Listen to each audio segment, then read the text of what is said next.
Traveling to other worlds is all that anyone seems to be writing about these days.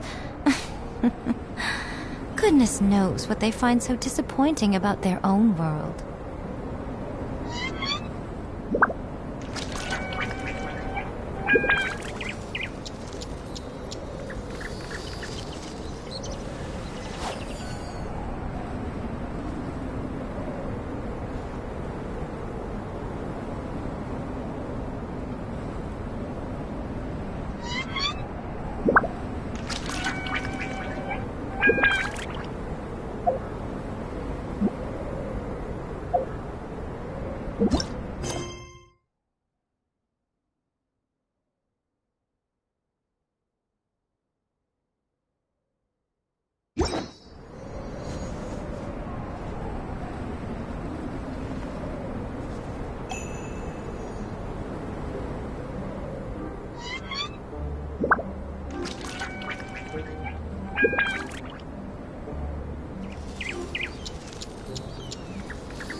Most humans could have the entirety of their fleeting lives chronicled in but a few short lines.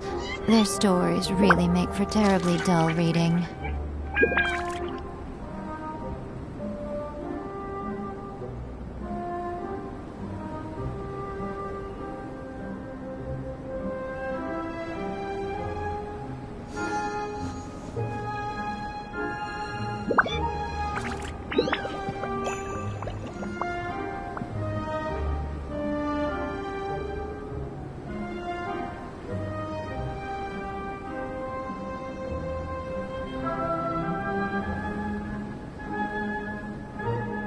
Personally, I think the idea of things staying the same forever is quite beautiful. But alas, that is simply not the way the world works.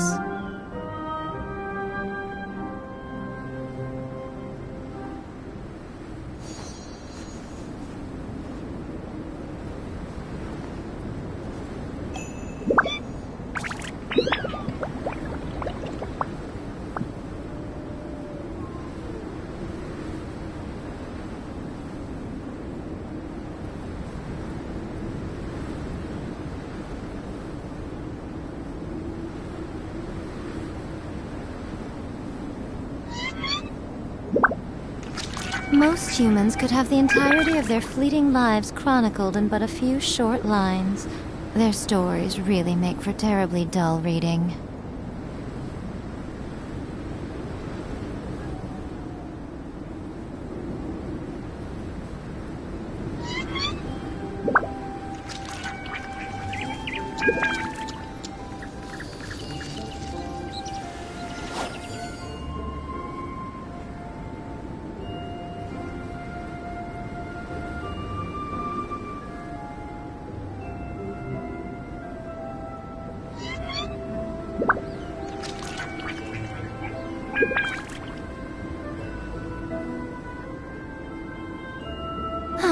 Traveling to other worlds is all that anyone seems to be writing about these days. Goodness knows what they find so disappointing about their own world.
Personally, I think the idea of things staying the same forever is quite beautiful. But alas, that is simply not the way the world works.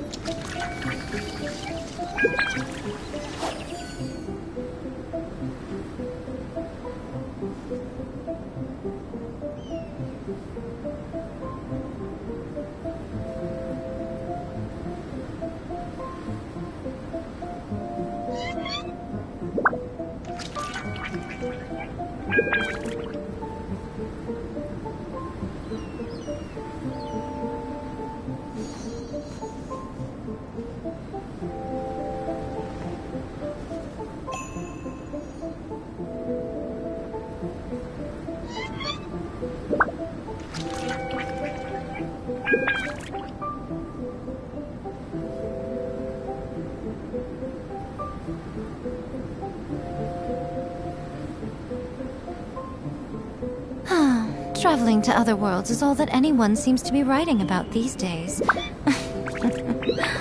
Goodness knows what they find so disappointing about their own world.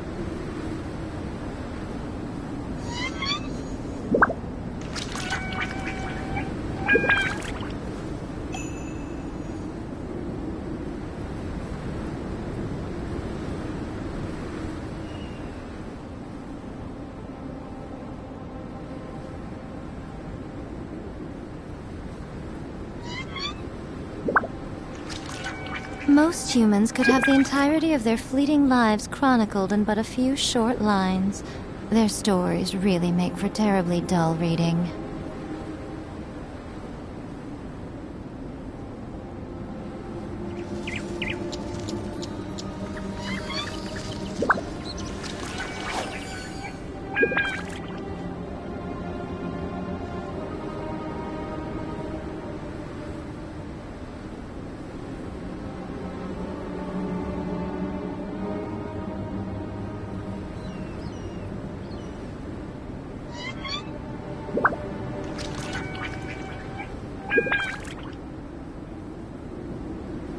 Personally, I think the idea of things staying the same forever is quite beautiful. But alas, that is simply not the way the world works.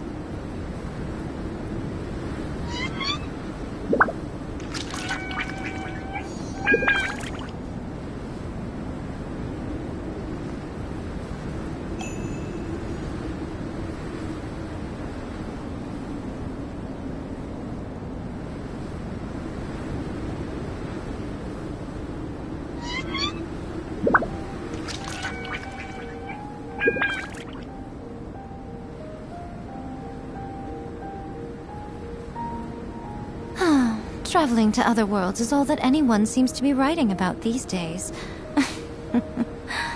Goodness knows what they find so disappointing about their own world.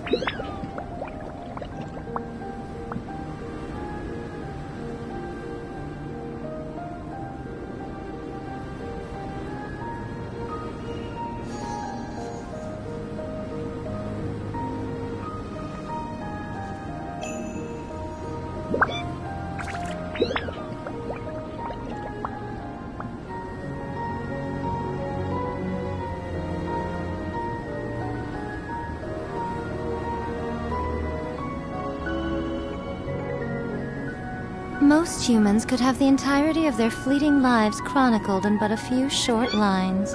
Their stories really make for terribly dull reading.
Personally, I think the idea of things staying the same forever is quite beautiful.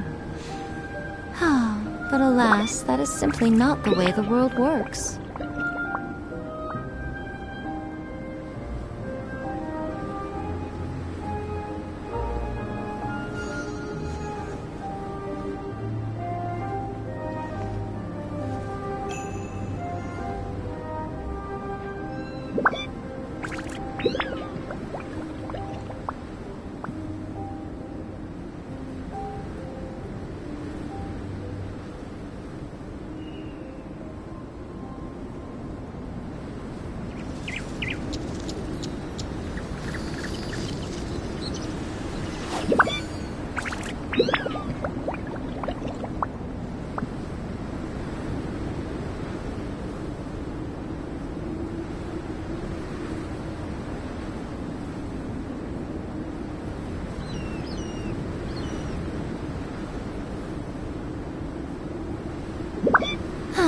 Traveling to other worlds is all that anyone seems to be writing about these days.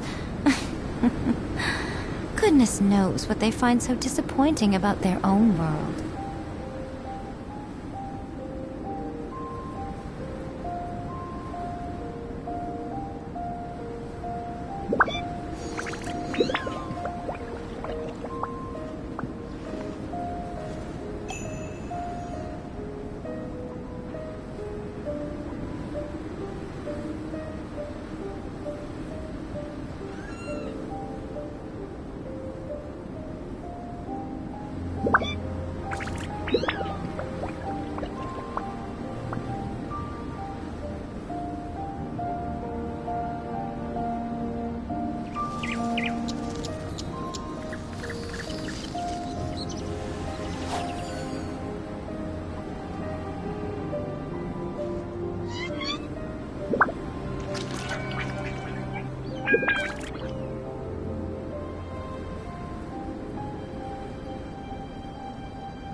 Personally, I think the idea of things staying the same forever is quite beautiful. But alas, that is simply not the way the world works.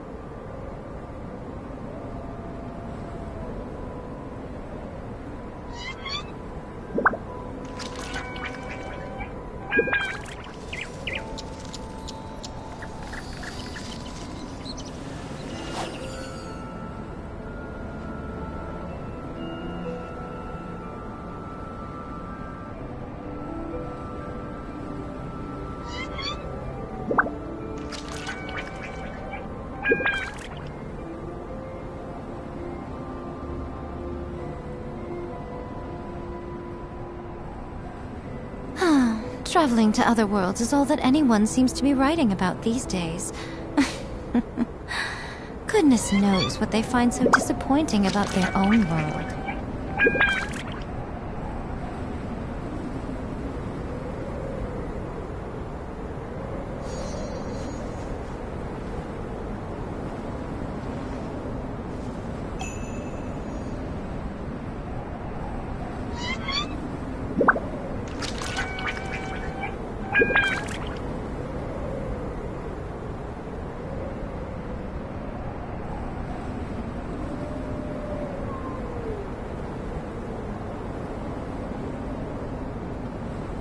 Most humans could have the entirety of their fleeting lives chronicled in but a few short lines. Their stories really make for terribly dull reading.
Personally, I think the idea of things staying the same forever is quite beautiful. But alas, that is simply not the way the world works.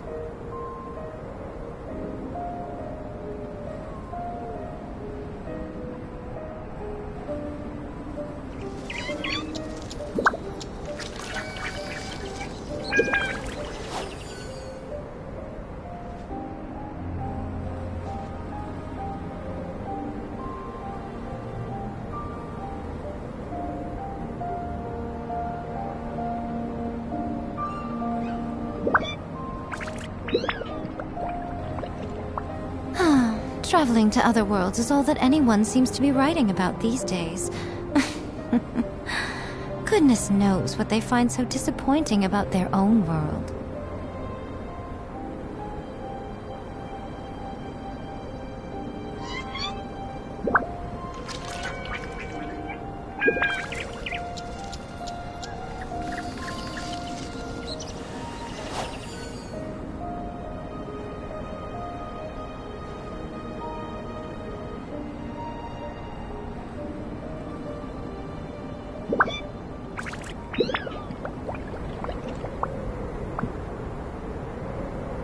Most humans could have the entirety of their fleeting lives chronicled in but a few short lines. Their stories really make for terribly dull reading.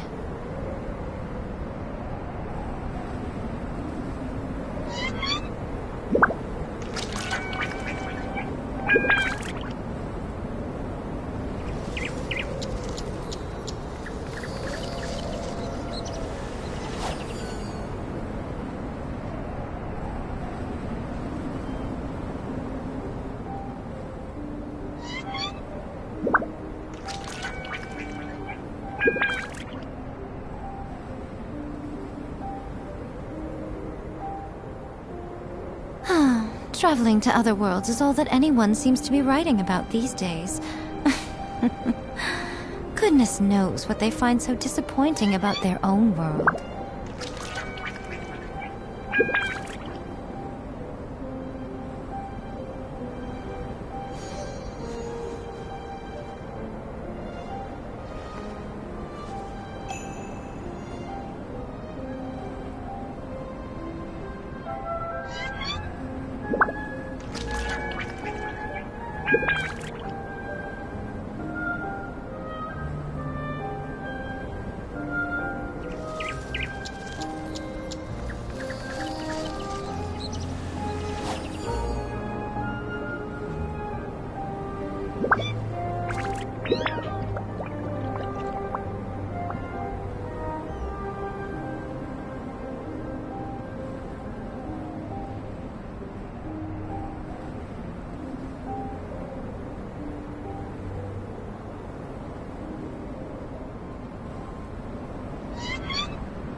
Most humans could have the entirety of their fleeting lives chronicled in but a few short lines. Their stories really make for terribly dull reading.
Traveling to other worlds is all that anyone seems to be writing about these days. Goodness knows what they find so disappointing about their own world.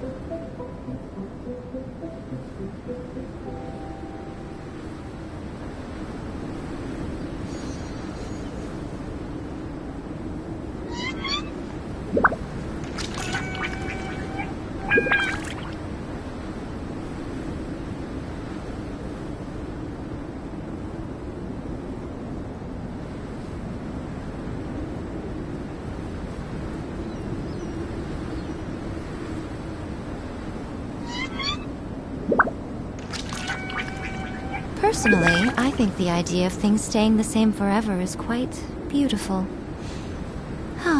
But alas, that is simply not the way the world works.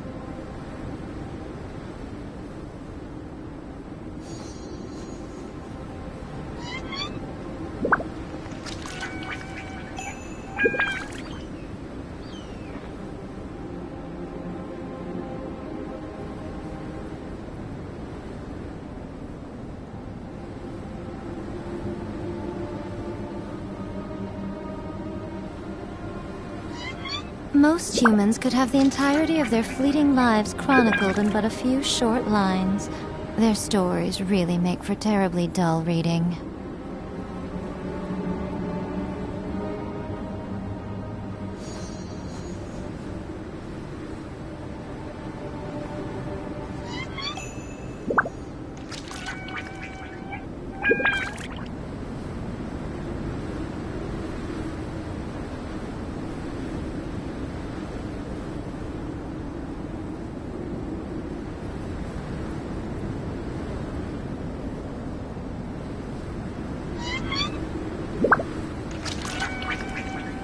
Personally, I think the idea of things staying the same forever is quite beautiful.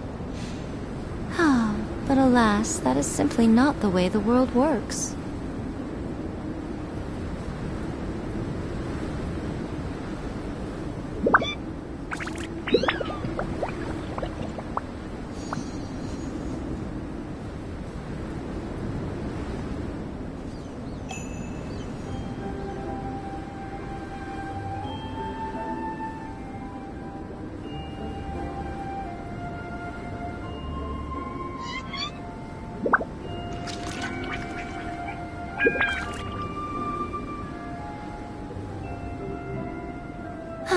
Traveling to other worlds is all that anyone seems to be writing about these days.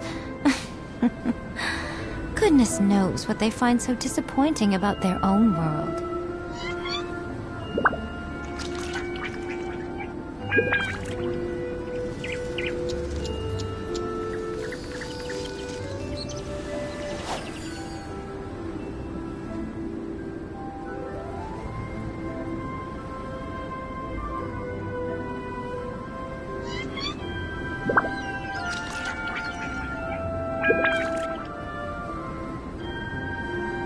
Most humans could have the entirety of their fleeting lives chronicled in but a few short lines. Their stories really make for terribly dull reading.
Personally, I think the idea of things staying the same forever is quite beautiful. But alas, that is simply not the way the world works.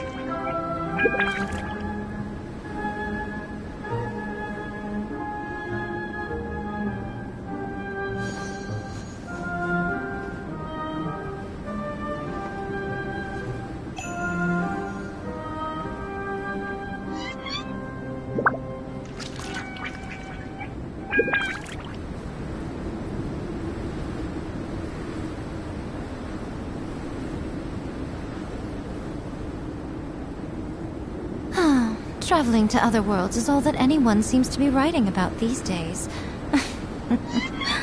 Goodness knows what they find so disappointing about their own world.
Most humans could have the entirety of their fleeting lives chronicled in but a few short lines. Their stories really make for terribly dull reading.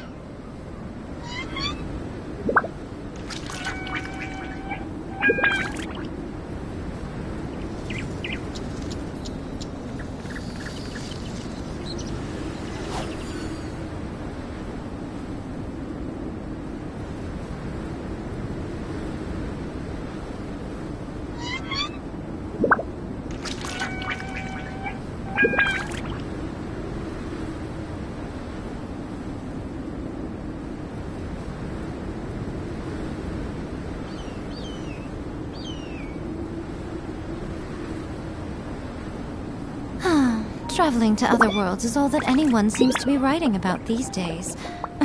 Goodness Goodness knows what they find so disappointing about their own world.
Personally, I think the idea of things staying the same forever is quite beautiful. But alas, that is simply not the way the world works.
Most humans could have the entirety of their fleeting lives chronicled in but a few short lines.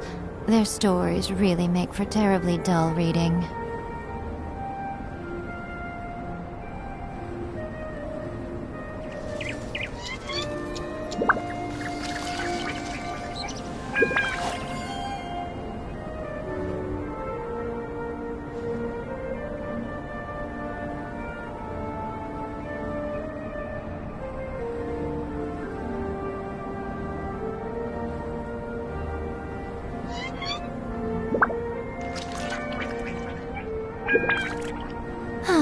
Traveling to other worlds is all that anyone seems to be writing about these days. Goodness knows what they find so disappointing about their own world.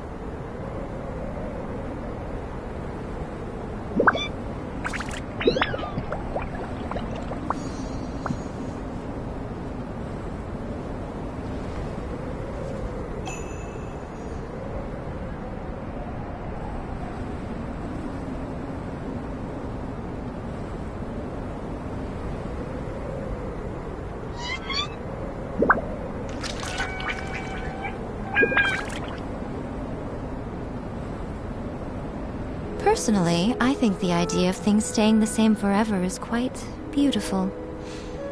But alas, that is simply not the way the world works.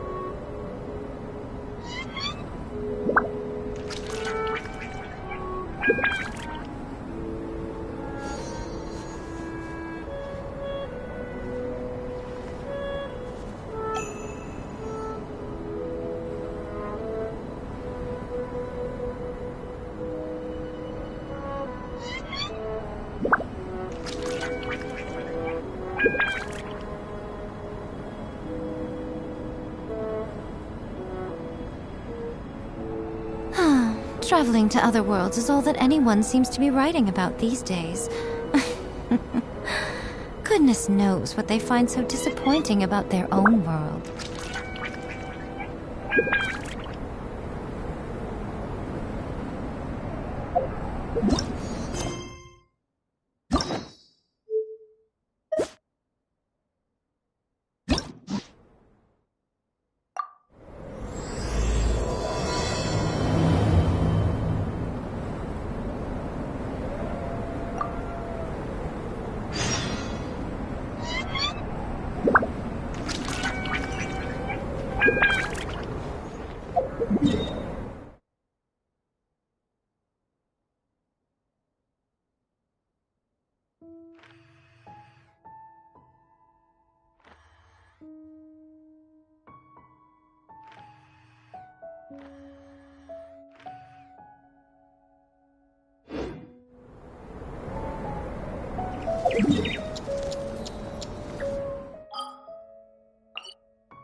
What if the Traveler is also unavailable?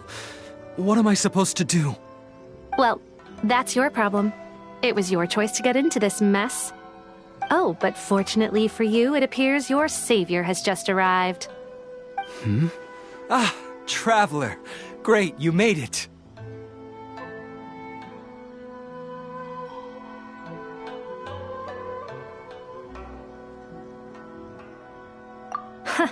Well, it's not like you were ever really busy to begin with. Songo?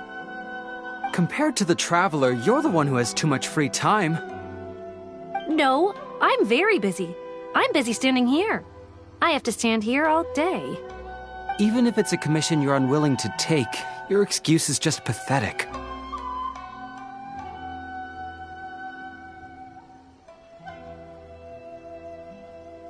Yes, that's why I've asked you to come over.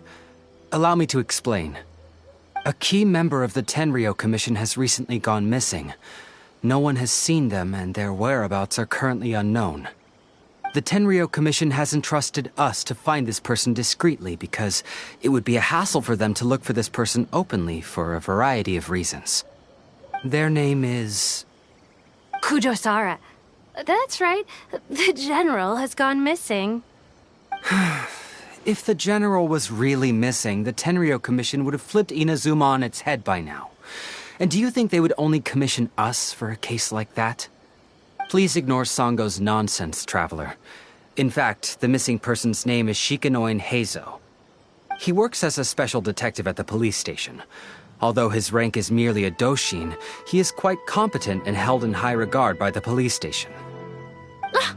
Do they think he's more competent than me? We get that you don't want to help Sango, but could you at least try not to make things more difficult here? Sorry, Traveler. Even though I accepted the commission, as you can see, Sango's less than thrilled to be involved in this case. Nope, not even close. If you really want to know why, it's because I absolutely refuse to deal with that brat's nonsense. The only news that could make me happier than Shikanoin has gone missing would be Shikanoin has been missing for 100 years. Needless to say, Sango and Heizo have a bit of a history.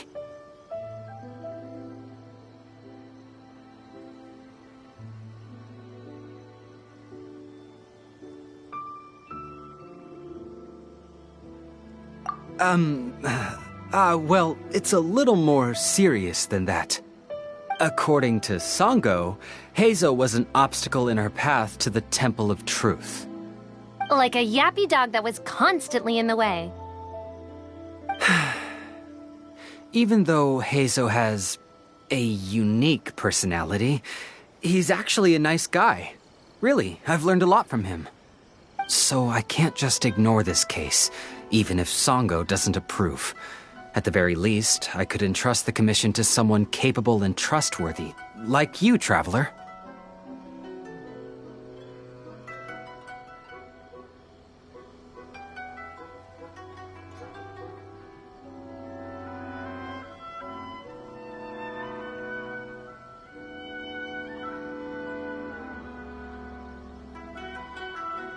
Huh?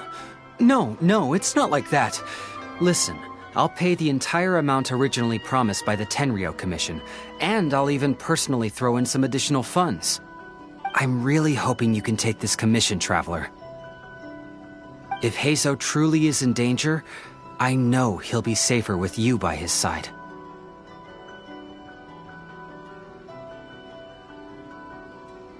Actually, we get along great. But Sango has always asked me to keep my distance and not to act like I know him in public settings.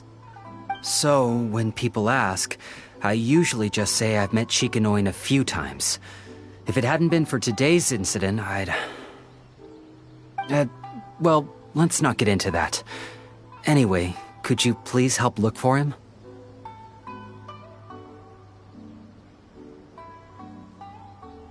Well, that's about all I have to tell you.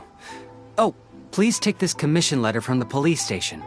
If you find Heizo, return there and report back to them.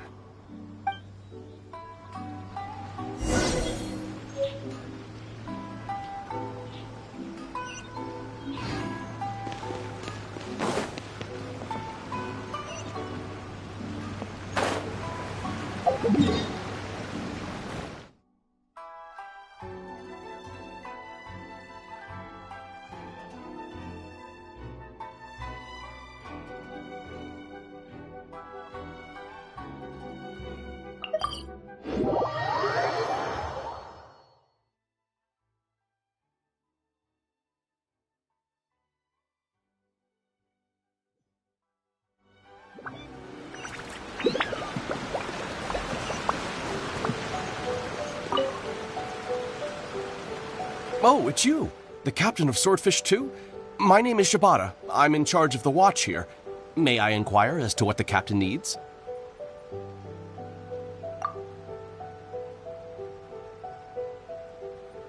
So his name is Shikanoin Heizo, huh? Yes, I'm familiar with the detective. He used to stroll around the area. Her Excellency had assigned me to keep a close eye on him at the time, fearing that he would do something unpleasant, but I eventually realized that he acted more like he was on a trip or something. Come to think of it, I believe he was recently spotted in the area east of the Sanganamiya Shrine. Please feel free to go there and take a look for yourself.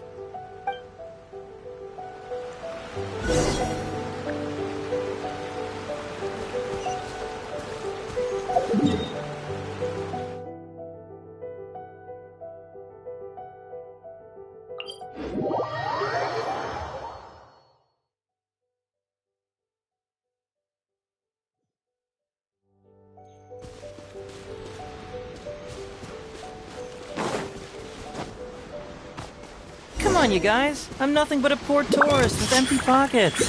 Please, you can just let me go. Stay put.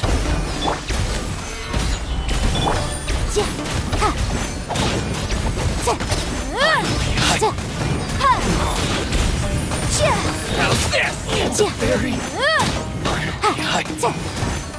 To the ferry. To the ferry. Right now. Emerge. Incinerate!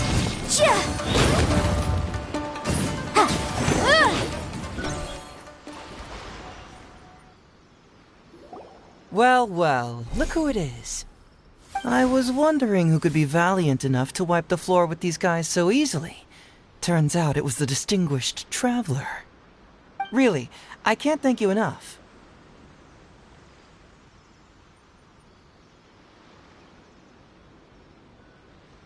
Of course I was aware of you long before you arrived in Inazuma. Though the Sakoku decree managed to keep the country locked up, it wasn't able to stop the incredible stories about you. Every day, all of those little stories would come scurrying over to my desk, like files with little feet. I was actually thinking about going to meet you once I wrapped up the business at hand. Who would have guessed that you'd show up first? I got so excited I nearly forgot to introduce myself. The name's Shikanoin Heizo, Special Detective of the Tenryou Commission. It's a pleasure to meet you, Traveler. I wish you all the best on your journey through Teyvat, by the way.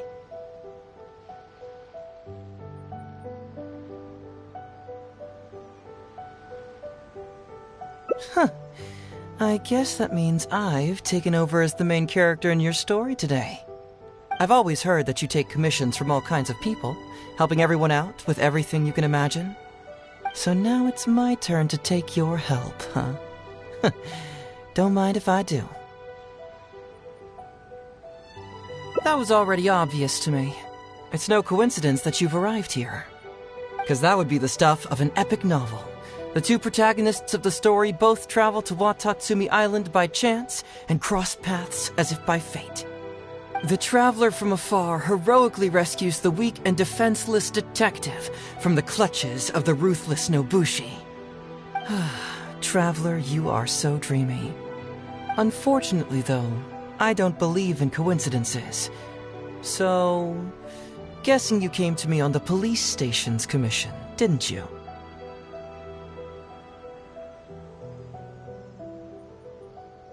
I'm a detective.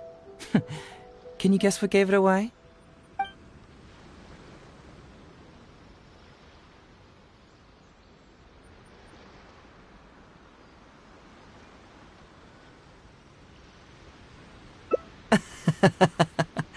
Sounds like you already have some ideas about the work of a detective. Let me ask you this. What's that your little sidekick is holding? If I'm not mistaken, it's a commission letter from the police station.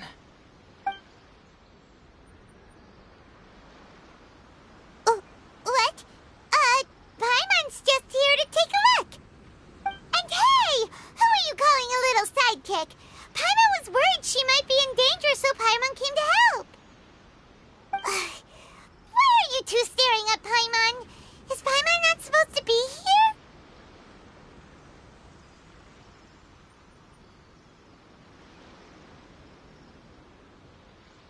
Yeah, I'm also just taking a look. She can look, but you can't. Oh, come on. Don't be like that. After all, This is the first time I've seen a voice. I must admit, I'm most intrigued. Huh? Voice? What are you talking about? A vision is an external magical focus, right? Well, similarly, a voice is an external voice box.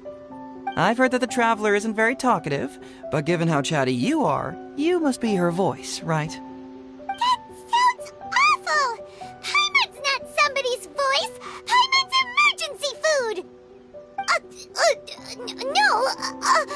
Wait! Oh, Paimon's so upset she can't think straight!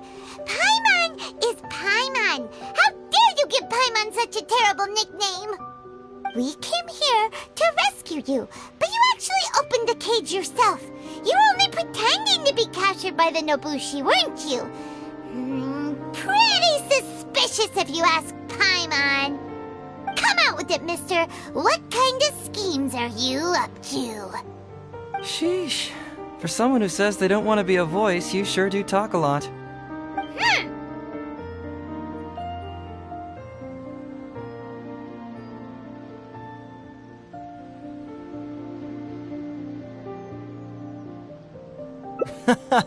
Well, let me think for a moment.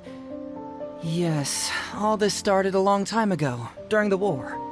Kujo Takayuki, who was head of the Tenryo Commission at the time, had secretly asked me to investigate the military capabilities of Sangonomiya.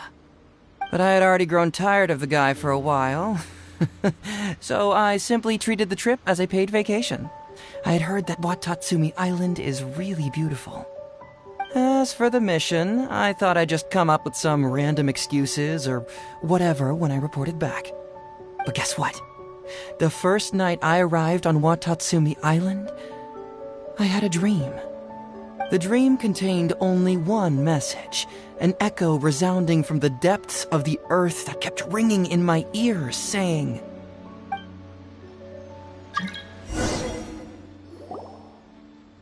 "Something vital is missing on this island." Isn't that bizarre? Something vital has gone missing on this island. Has something evaporated into thin air? What could it be? Paimon bets it must be something delicious.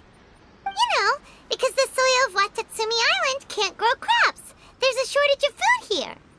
Oh. Food, huh? How about you, Traveler? What do you think is missing?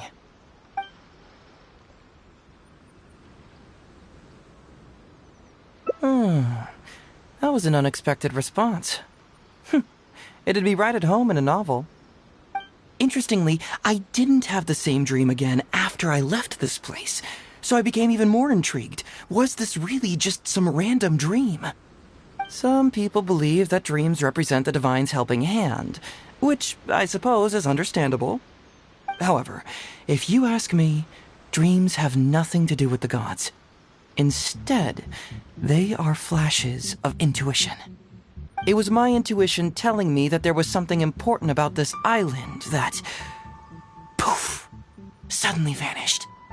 So I decided to accept this little commission from my intuition and investigate to see if I could come up with any compelling findings. Unfortunately, the investigation has had little progress up to this point.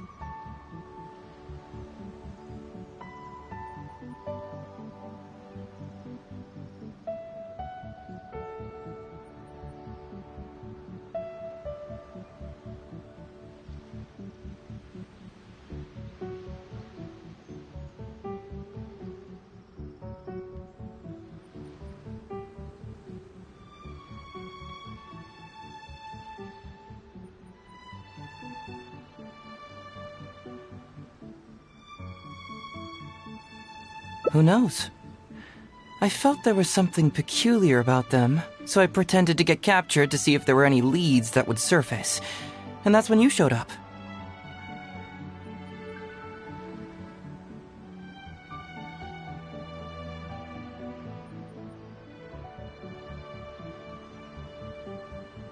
Nah, don't worry about it. These guys were just a bunch of small fries. Besides, Your arrival is much more important to me. I have a feeling you can help me find the answer to my dream. So how would you like to partner up on this one? We can work together to solve the mystery.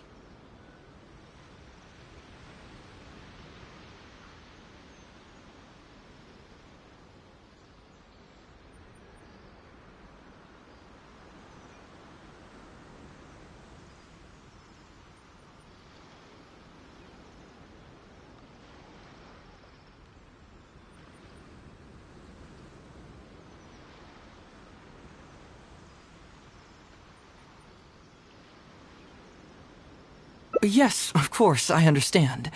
But let me ask one more question. Did the police station say they are looking for me because of something important?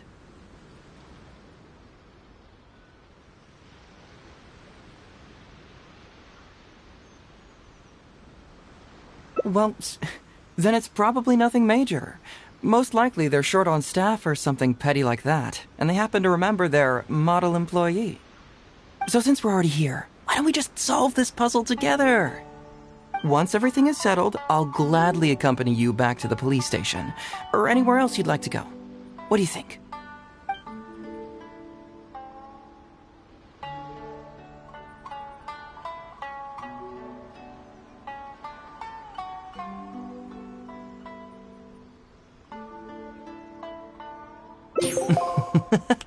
It's a deal then, partner. So, let's get started, shall we? First, we can search the camp for clues.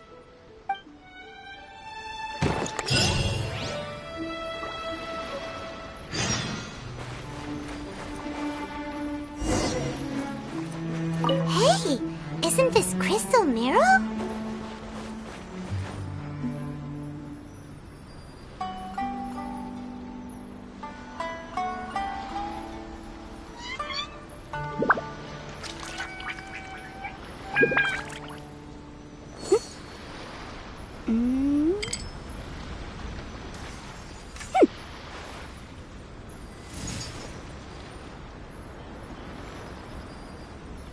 Ooh, what's the shiny thing? Oh, it's a Sango Pearl!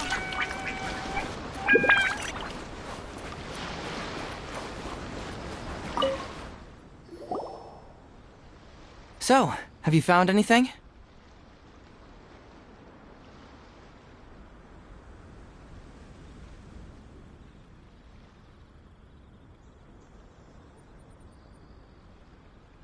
Yes, I've found pretty much the same.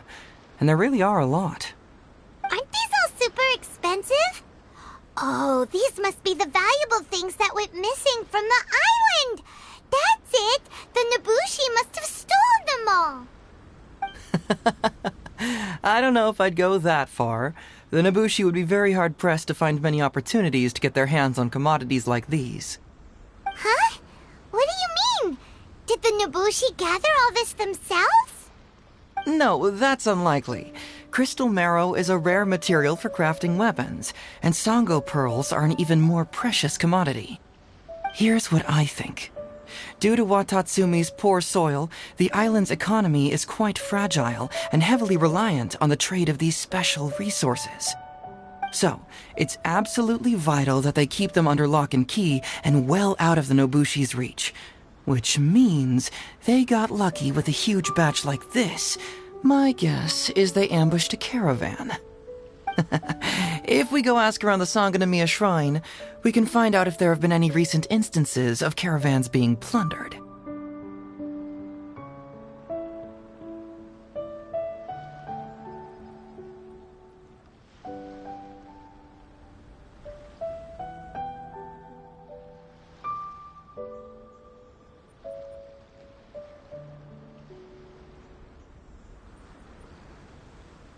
Perfect. I knew you'd be a huge help. Well, duh! The Traveler is Paimon's companion after all.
The case before us is a strange and unprecedented one indeed.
I'll remind you again. The law can be both a help and a hindrance.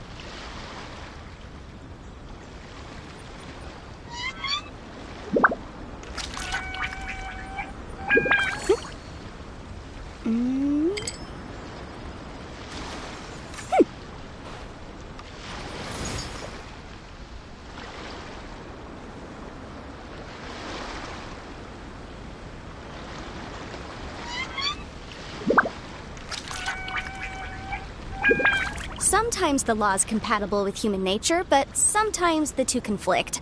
Balancing the two is a discipline in its own right.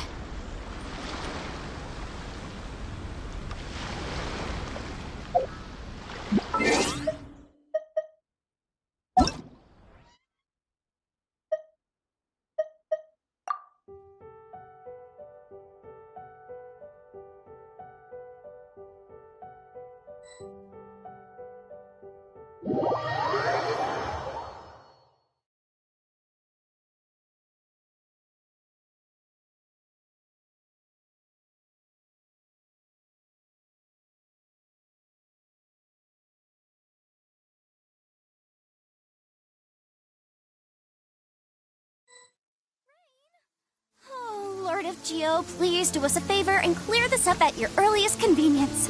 I submit that we cannot afford for the codices to get damp.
hold!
Hold the line!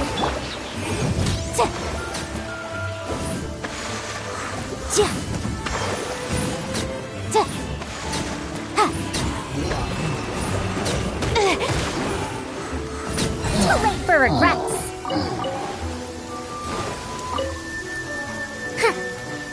Have fun with this gift!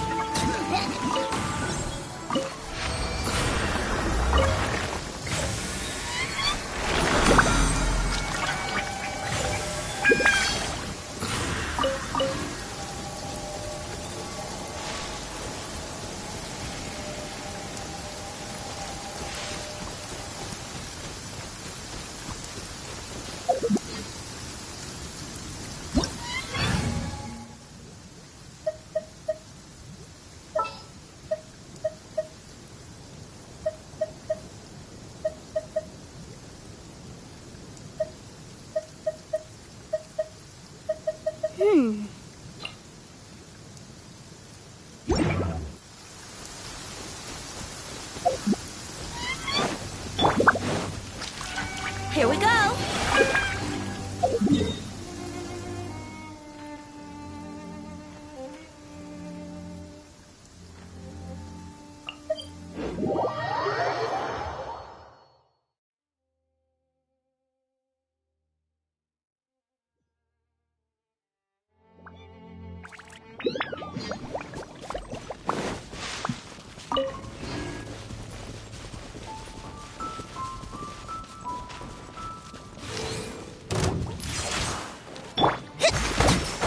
Let's move out.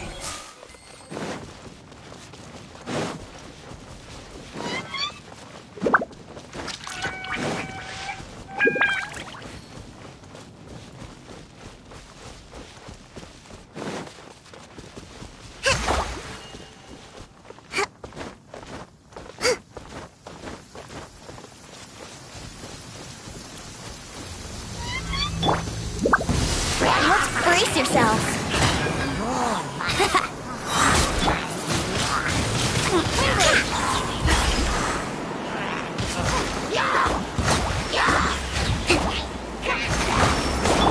Time for takeoff.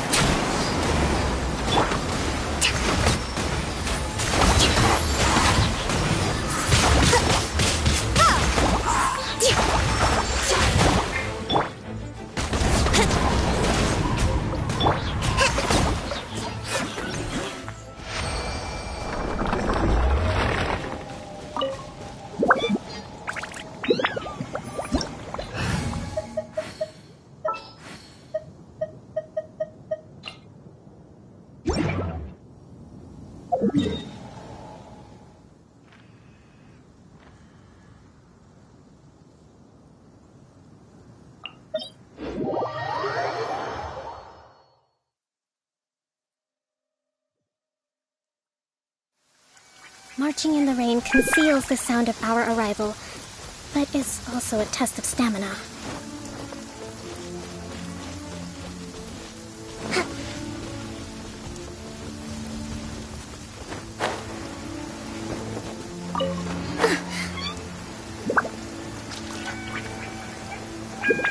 Let's move out.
Allow me! The wind knows me.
Captain, I see you found the detective.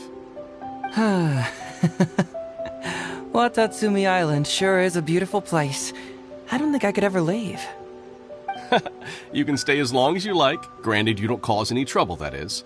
Her Excellency has stated that all friendly visitors are welcome. Incidents of stolen goods? Not that I'm aware of. Her Excellency has recently launched several measures to boost the economy, including the development of trade routes and establishing our own caravans. Troops have also been deployed to protect them, so it is only reasonable to assume that the current trade routes are already very safe. Any looting or theft would be practically unthinkable. That's strange. Then where did the Nobushi get those goods from? Huh? You mean you found goods of unknown origin? Yep, and it's all Sango pearls and crystal marrow, so we know it's local. Could there have really been a theft that hasn't been reported? That shouldn't be the case. Well, perhaps you could go ask Todoroki. He's responsible for the caravans and is usually in the village at night preparing the goods. If something has happened, he should know about it.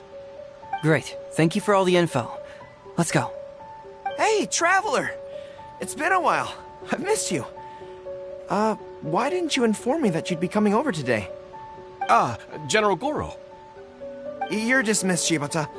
You may go about your other duties while I catch up with the Traveler. Yes, General Goro.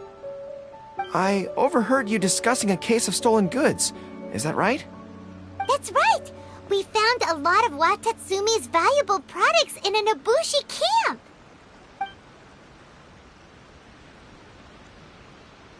I see. So you've come to ask if we know of any relevant cases. Well, I'm ashamed to say that, yes, the caravans have been plundered. And not just once, I'm afraid. We had already dispatched additional forces to protect the caravans, yet the crooks still managed to get away with the goods. And you're concerned that if this kind of news were to get out, it would undermine the confidence of other caravans. So you didn't make it public, and instead kept the news to only a select few. That's correct. I never expected you to be so concerned about Watatsumi's affairs, Detective Heizo. Just a force of habit, really. As a detective, I notice these kinds of things. Oh, so you two already know each other? Actually, I've only heard of Detective Heizo from the soldiers' reports. We've never met in person. Darn it. You're right. Now that you mention it, I've been on Watatsumi Island all this time and still haven't properly introduced myself. Man alive, please forgive me. It's a pleasure to meet you, General Goro. I'm Shikanoin Heizo of the Tenryo Commission. Yes, it's a pleasure to meet you too. I'd like to express my gratitude to you for stepping in and helping recover those goods. Don't mention it. You never know what you'll find when you're out for a stroll. But if the source of the problem is not addressed, I'm afraid this sort of situation will continue cropping up for you. Yes, of course. Not only have we reassured the affected caravans, but we also dispatched personnel to investigate the culprits. The reports indicated that the stolen goods were being delivered to a merchant of the International Trade Association named Godot. It all seems pretty unusual. We suspect that there are bigger players behind Godot, and that their target is none other than Watatsumi Island's valuable resources. But unfortunately, it would be difficult for us to investigate further, given that... Given that, Rito, the island where the International Trade Association is located is not part of your territory, yes. They have cleverly picked their base of operations. I can see you catch on quickly, Detective Heizo. It's my guess that you're telling us this because you're going to ask us to assist you in finding who's behind all this, right? You're always thinking one step ahead. Yes, those were exactly my intentions. And of course, we will prepare a generous reward for you. The recent end of the war, trade and commerce have now become an important component of Watatsumi Island's development. Ensuring safety of the trade routes is critical, and we can't afford any further incidents. So, will you please help Watatsumi Island, Detective Heizo? I'm willing to assist, but it all depends on what she wishes.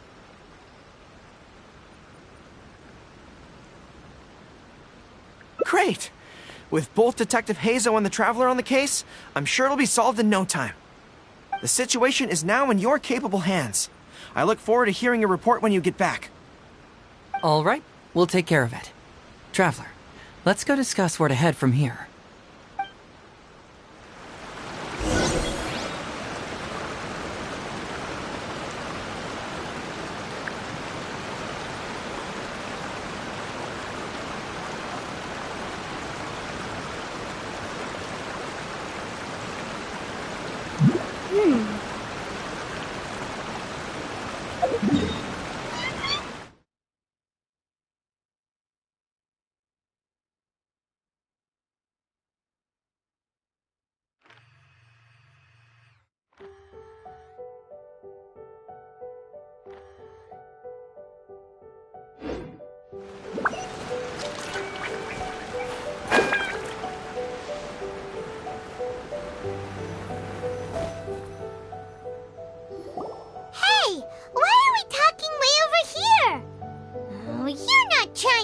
From Goro so he can't overhear us, are you?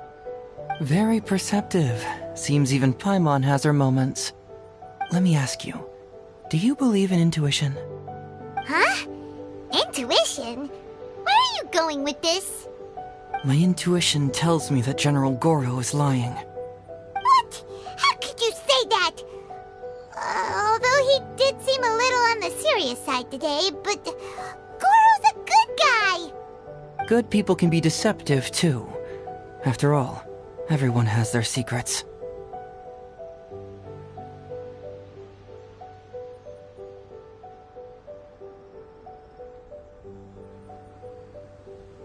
Well, in my opinion, the timing of his appearance was a little too coincidental.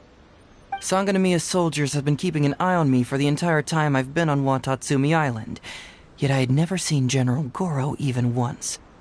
But today he came out and met with us, and even commissioned us to investigate a case. Maybe that's because the Traveler is here today, and Goro thinks she's more capable. Really? Huh. Then that makes things even more peculiar. If there are powerful players behind this case, and he needs to draw upon external support, then he should have taken action sooner rather than wait until today. A more plausible explanation is that the items we discovered are linked with some unspeakable secret, and he had to intervene to prevent us from digging any deeper. Then he put up a smokescreen to mislead us. I surmise that investigating the merchant Godot on Rito will yield no results. Whoa, are you serious? But this is all just a hunch you have, right? Actually, there is another key factor behind my reasoning, though you may not believe me. I sense something special about Goro. Something special? Yes. Whatever is missing on this island, I sense it in him. Whoa! Hold it right there! Are you saying Goro's a thief? As in he took something valuable? It's not that simple. I can't fully explain it. It's just my intuition.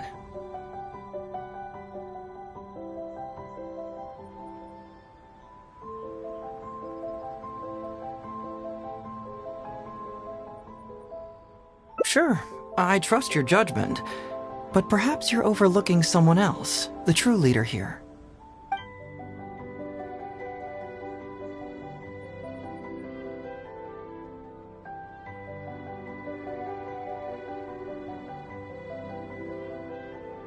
It's simple. We should just investigate whatever it is they're trying to hide from us. And what were we planning to do just before Goro showed up? We were going to talk to the leader of the caravans. Yeah, someone named Todoroki. Bingo. There's no time to lose. Let's go talk to this Todoroki.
Todoroki, the shipment has arrived and is ready for inspection.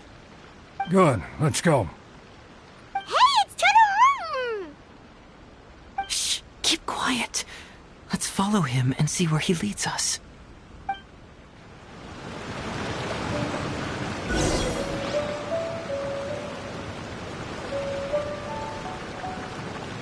Man alive! We strayed to... Todoroki, the shipment has arrived and is ready for inspection. Good. Let's go. Hey, it's Todoroki!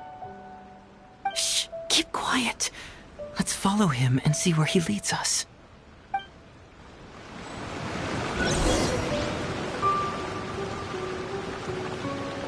Man alive! We strayed too... Todoroki, the shipment... Good. Hey, it's Todoroki! Shh! Keep...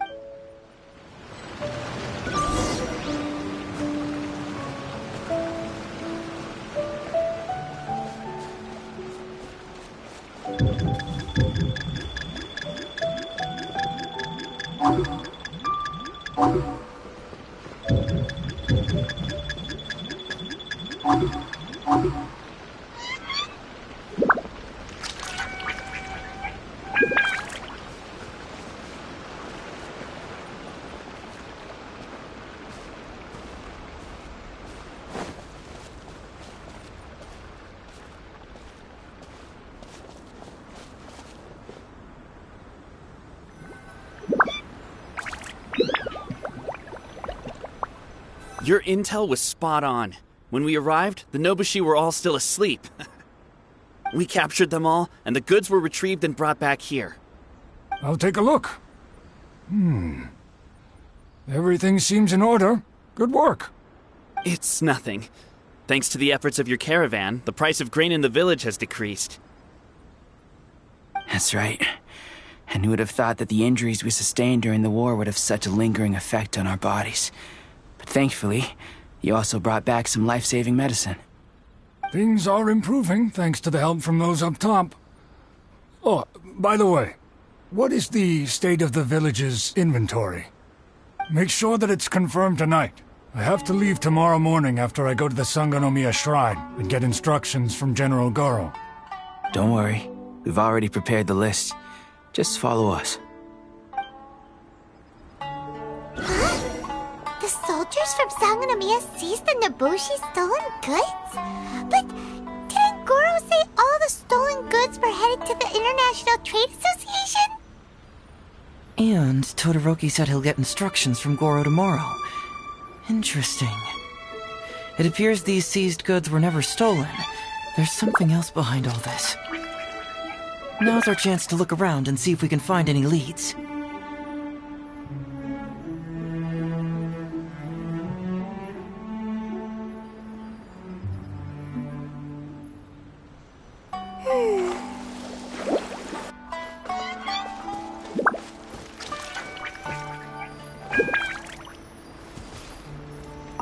Glaze lilies? What are these doing here? Shouldn't it be crystal marrow or something?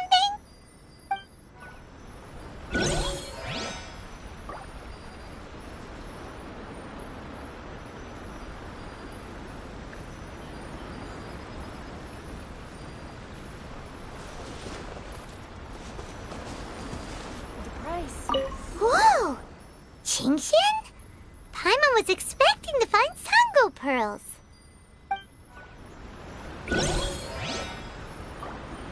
This box is packed so tight! It looks like it could burst. Let's see what's inside. Huh? What are all these plants and flowers? Oh, there's a small note here.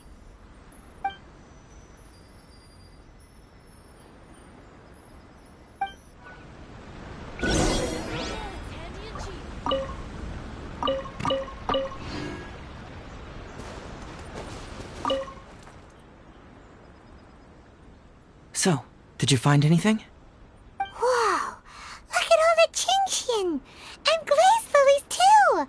There are also tons of other plants and flowers Paimon doesn't know here. Weird. These are valuable raw ingredients for producing medicine. If these few crates were to be imported from Rito, the price would be jaw-dropping. On top of that, these items seem to lack a tax clearance certificate, meaning that they were most likely smuggled. Yes, very interesting. Now, where did the Nobushi get these goods? How about you? Did you find anything else?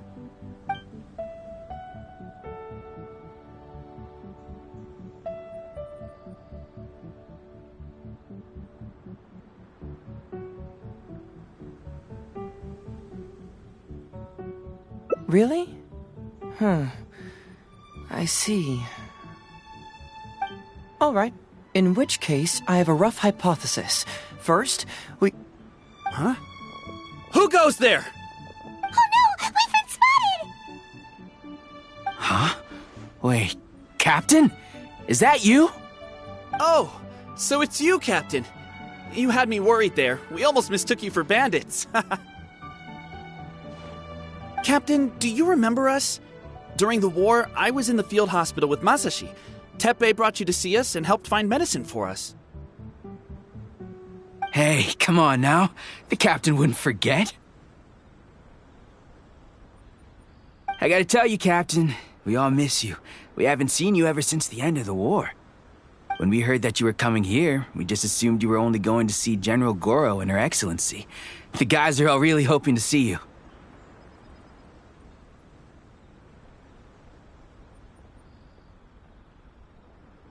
We're fine. You don't have to worry about us, Captain.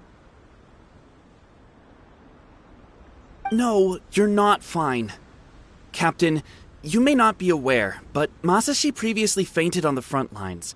The doctor thought that it might be a neurological condition caused by overstimulated emotions. It's pretty serious. According to the doctor, if it hadn't been for the medication he's been taking, he would have developed dementia. And that was assuming the best case scenario. You're one to talk. Don't forget why I fainted in the first place. It's because I heard that you got yourself killed by an arrow. I couldn't handle all the emotion. Later, I found out that he'd been shot in the buttocks, and it was only a mild injury. I had an emotional breakdown for nothing. What do you mean for nothing? I got shot not by one, but 2 arrows in a row. The first arrow was to the left cheek, and the second arrow was also to the left. And because the arrows were poisonous, the wound still hasn't completely healed yet. I have to apply ointment every day, and I'm constantly worried it might reopen while I sleep. Look on the bright side. At least we're still alive. Yeah, I suppose you're right. But enough about us. What brings you here, Captain?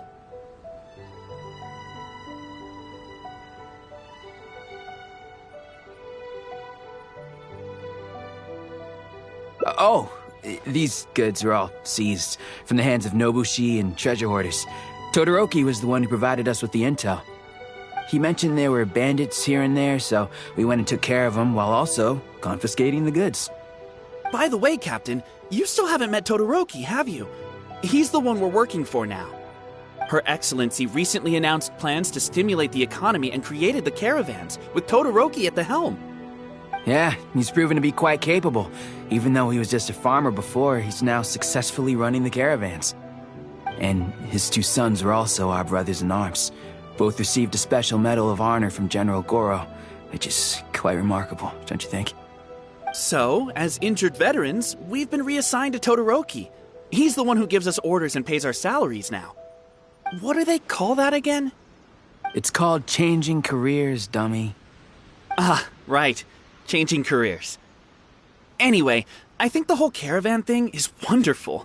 Our region wasn't very prosperous to begin with, and the land can't grow any crops.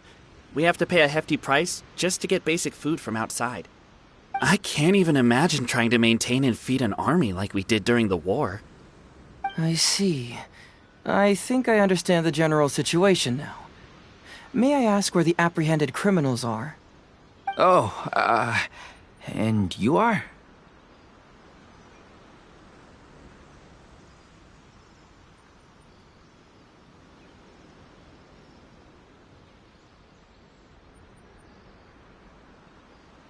Ah, I see. The captain's friend. It should be okay to tell you then. We apprehended all the culprits and escorted them to a temporary location not far from here. Unfortunately, Masashi and I have other duties tonight and won't be able to take you there. Why don't you wait for a moment and I'll find someone else to show you the way.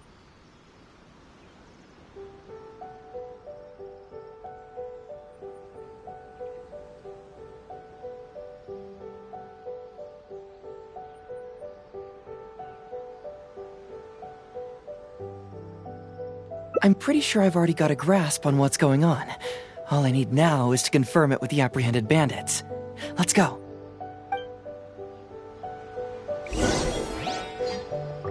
Are you still a little confused? Let me help connect the dots. This whole thing was actually quite similar to a case I once worked on previously. It was a case involving the trade of prohibited items, and they employed an old trick to execute the deal. The culprit would first go strolling down the street until they knocked over a pedestrian on purpose, using the opportunity to slip the prohibited goods into the unknowing pedestrian's pocket. Once the intended recipient got word of it, they would find an excuse to harass the same pedestrian before stealing the goods from the pocket. The pedestrian had no idea what happened from start to finish, and unknowingly functioned as a middleman.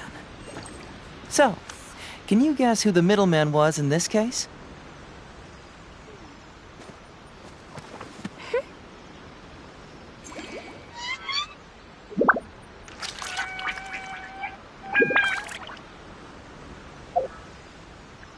General goods, handy and cheap.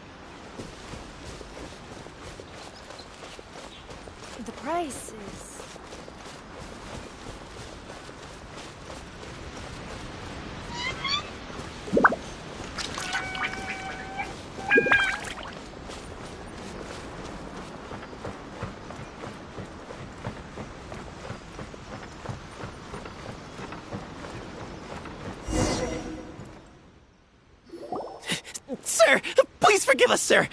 We are nothing more than petty thieves. Sir, what do I look like? A commissioner? Does my friend here look like a commissioner to you? Officer! First, I'm gonna need to ask you a few questions. Sure. Go ahead, ask anything. The soldiers discovered many valuable goods in your camp. The goods don't appear to be from around here, so the question is, where did they come from? Oh, the goods? Right, we picked them up at the beach. You picked them up? Well, no, we, actually stole them. Be honest now. Tell me the whole story. Yes, sir. I mean, officer. We took those goods from a small merchant ship just off the beach, but we didn't exactly steal them. You see, the ship's guards all took off running the moment they saw us. They abandoned the goods, and we simply came and picked them up. But next thing we know, a group of soldiers arrives, and we're all apprehended. Talk about bad luck. We didn't even have a chance to stash away the goods before we got caught. You say that the merchant ship's guards fled without putting up a fight. You expect me to believe that? You just assumed they were scared witless and didn't have the guts to fight. I'm not bragging or anything, but our boss is pretty intimidating. With his massive muscle and strength, he can scare anyone. You really expect us to believe all this? No, you gotta believe me. Just the other day, we scared off an entire squad of soldiers. When they noticed us, they went running and dropped their goods. I swear. I still remember seeing tons of Songo pearls and crystal marrow in that load. All nice and shiny, too. Ooh, it was amazing. Unfortunately, a bunch of pirates came later and snatched those goods. It just happened that our boss had diarrhea that day and couldn't hold off the pirates. This luck of ours. Wait a tick. Pirates? Yep, no doubt about it. They came on a massive ship, and their captain was a pretty lady with an eye patch. We had no idea how powerful she was. It was like boom, boom, thud. Only took 3 hits before she knocked out the boss. A pretty lady with an eye patch? Oh. Does this description remind you of someone, Paimon? No! Doesn't remind Paimon of anyone. Okay. And how about you?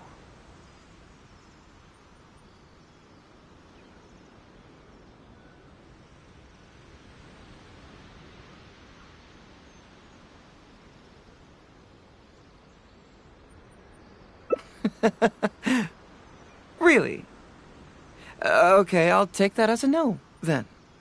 It appears that the situation is just as I suspected. Todoroki is striking a shady deal with a group of pirates, while General Goro appears to be assisting with the cover-up. What? How could that be? Todoroki said that he'd be going to Sangonomiya early tomorrow morning to get Goro's instructions before the caravan leaves. Now is the time to address any doubts you may have. Tomorrow morning will be our moment to confront them. Hopefully, my final question will be answered then as well. The question of what important thing this island is missing. I can feel some connection to the question in Goro, Todoroki, and even to Kuda and Masashi. Hopefully, we'll finally have an answer tomorrow. Let's get some rest. I'll see you at Sangonomiya tomorrow morning.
Who are you?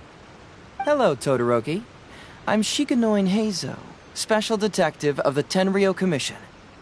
I believe you've been manipulating large-scale illegal trades for some time now. Mind if we talk about that for a bit? You can't just go around spewing such nonsense, young man. And what if I'm not talking nonsense? Ridiculous. I don't have time to listen to this. Get out of here, you little brat.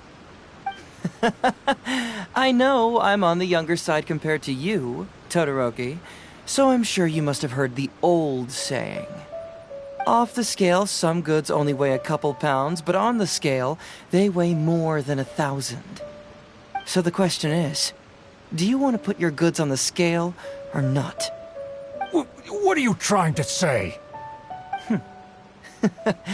Well, nothing. All I want to hear is you personally confirming what we already know to be the truth. Masashi! Tokuda! Arrest these people! Huh? Todoroki, what's wrong? Who dares to cause trouble at Sango no Miya Shrine? Huh? Wait, it's... Captain? What are you doing? These crooks are trying to pry into the secrets of Watatsumi. We mustn't let them go. But, no. There must be some kind of misunderstanding. Todoroki, this is the captain of Swordfish 2, one of our own. It doesn't matter who they are. Remember what General Goro told you? The long-term goal of Watatsumi is to revive its trade and commerce. And since you have been assigned to work with me, it's my orders that count around here. I don't care if they were your captain. Would you dare disobey orders?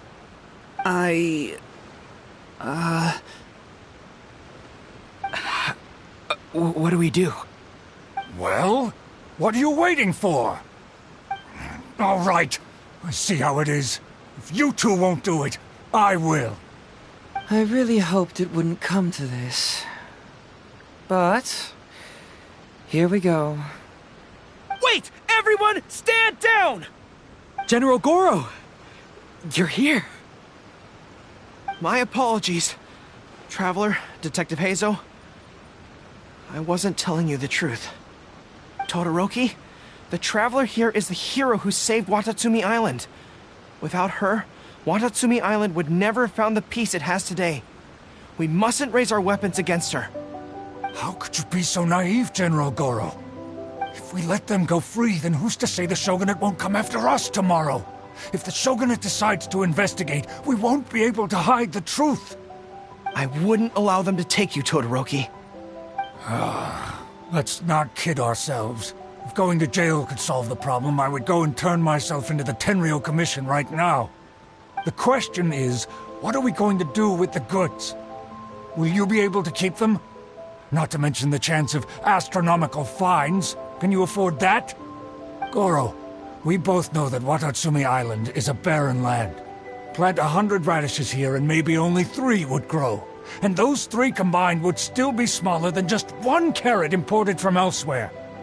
You can't grow food or medicinal herbs here, and if we buy them from Rito, we pay exorbitant taxes. My eldest son died fighting on the battlefield. But do you know how my second son died? He died because there was no medicine to treat him. You awarded both of them medals of honor, but did that save their lives?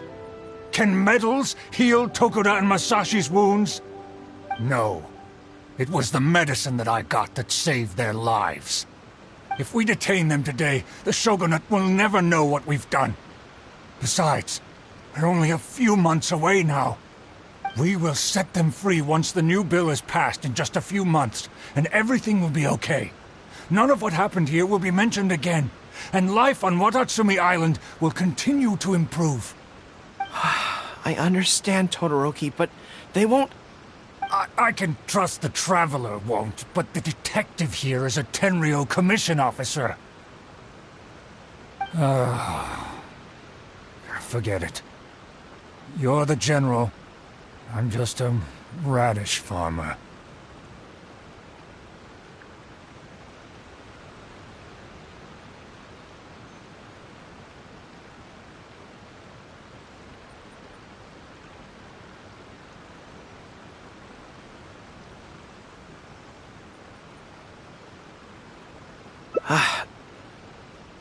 It's a new commodity tax bill currently being drafted by the Kanjo Commission. The bill exempts taxes on goods that are in short supply on Watatsumi Island.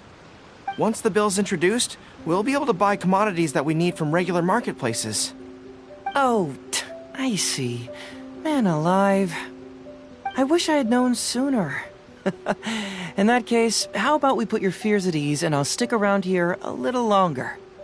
You know, until the bill is introduced. Huh? Detective Hazel, are you saying that... You mean you're willing to stay here, young man?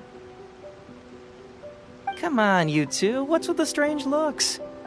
You've been keeping me under close surveillance, haven't you? Surely you must have noticed that aside from being a detective, I'm also an ordinary tourist who likes to enjoy good scenery. I believe that after the new commodity bill is passed, there will be more and more traffic between the two sides, and more people will be coming to visit Watatsumi Island. I have to take the opportunity now and enjoy this place while I still have it all to myself.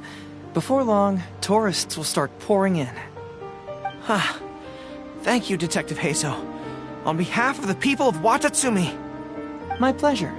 But one good turn deserves another, does it not? Oh, you mean there's something you wish to request? I suppose you could say I'm from the Shogunate, but the traveler next to me isn't. As far as I know, she is planning to visit other nations soon, and it is unclear if she will return to Narukami Island or not. Therefore, there's no need to limit her freedom, right? I'm sure no one else will hear of what happened today. Am I right, traveler?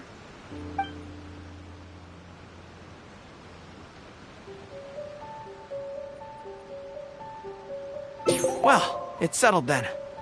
She will always be an important partner to Watatsumi, and I would never dream of limiting her freedom. So please, don't worry, Detective Hazel. I'll hold you to that. But if I ever find out you've lied to me again, there's a chance I'll lose my cool. I'm sorry for not telling you the truth earlier. It's a serious matter, and I didn't want outside parties to become involved. But today, I realized my poor judgment. How could I possibly hide anything from Detective Hazel and the Traveler? I'm glad you understand now. But, in all honesty, I'm the one who should be thanking you. It's because of you that I was finally able to reach an answer. After all, nothing makes a detective happier than putting a case to rest. Ah, I understand now. You really are an interesting person, Detective Hazel. No, I'm afraid you don't quite get what I mean. I'm sorry? Wait! Paimon gets this one! It's the answer to your question, right? The one about the thing you sensed coming from Goro and the others. Now you figured it out! What? The thing you sensed coming from me? But I always have excellent personal hygiene. No, not like that. Hey, traveler, could I talk to you for a moment? Besides, I haven't had a chance to thank you yet.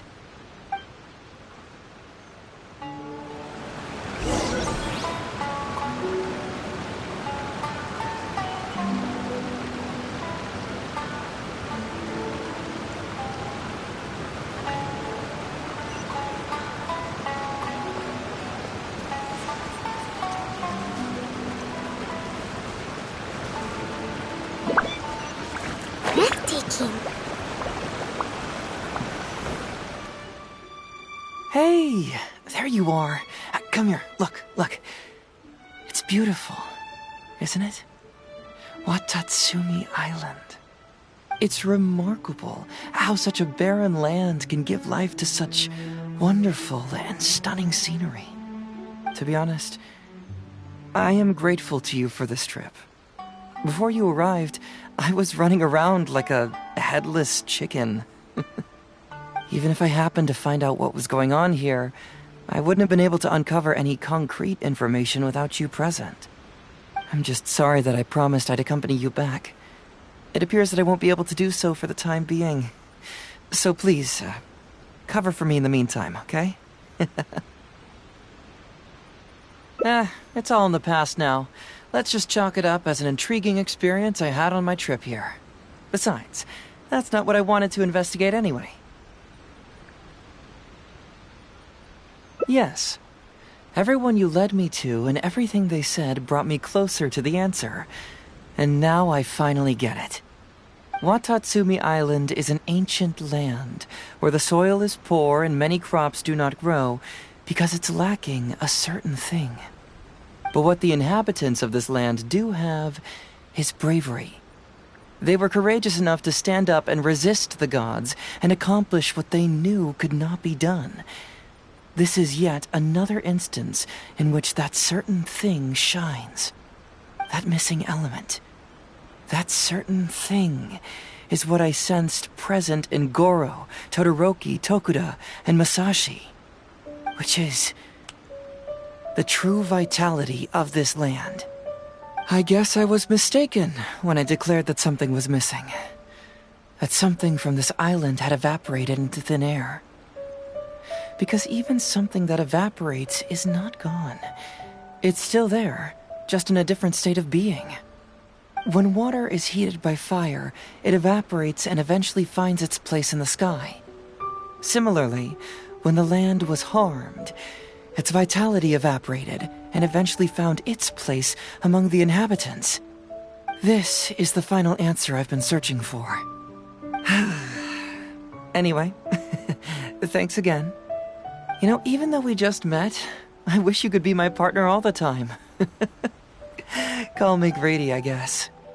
But, of course, I know that's impossible. You have your own journey to complete. So I'll just keep doing what I can.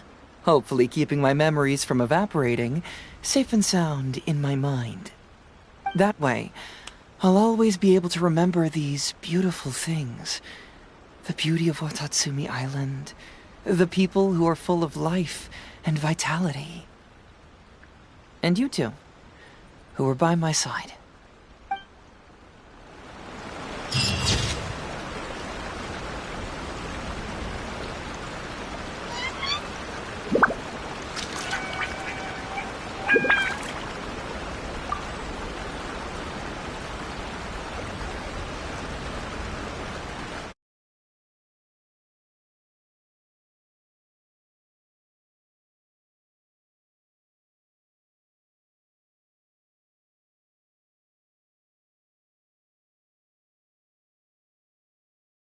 Will of every creature. Each fish in the ocean swims in its own direction.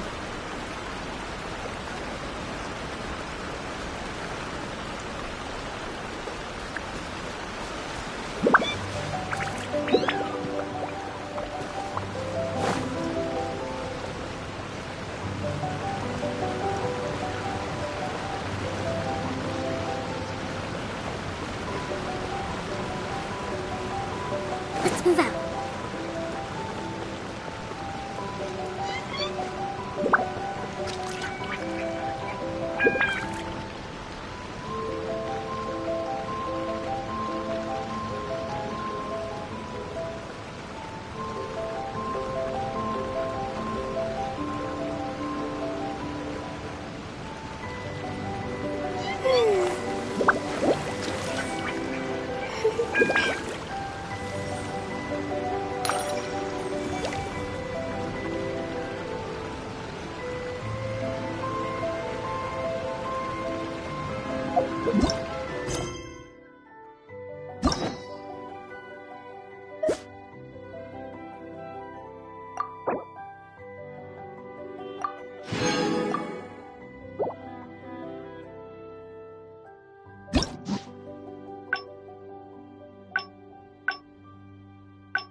Hello, Todoroki. I believe you've been...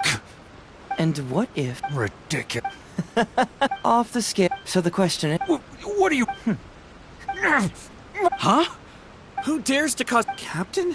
These crooks are trying... But, this is the cap... It doesn't matter who they are. Remember what General Goro told you? The long term, I don't care if... Well? Oh. I really hoped... Wait! Everyone, stand down! General Goro! My apologies, Todoroki. How could you be so... If we let them go free... I wouldn't allow... The question is... Goro, you can't grow food. My eldest... You awarded both... No. If we detain them, we will set... I can... It's a new commodity. Once the bill's introduced... Oh, I wish I had known, you know, until the... Huh? You mean you're... Come on, you've been keeping me under... I believe that I have... My pleasure. Oh, you mean... I suppose, as far as I know, I'm sure no... Well, it's... I'll hold you to that. But today... But... It's because of you. Wait! What?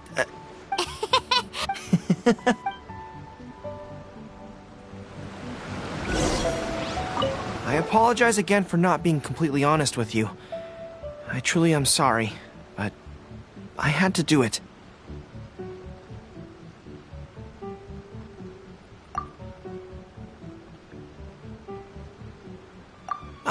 Yes, Her Excellency.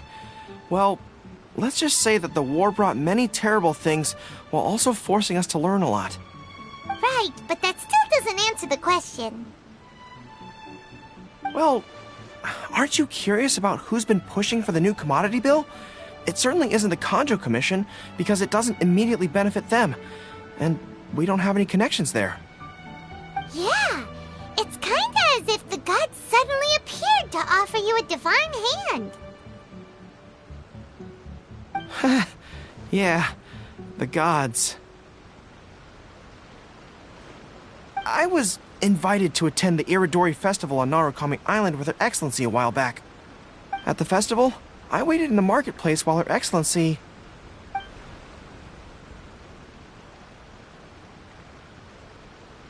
She went to the Kanjo Commission to see Lady Yai, purportedly for a book review, but there were other items on the agenda too. The meeting wasn't made public. Following her return, we began our attempts at boosting commercial activity, and it wasn't long before there was a push for a new commodity bill on Narukami Island. So, what do you make of it?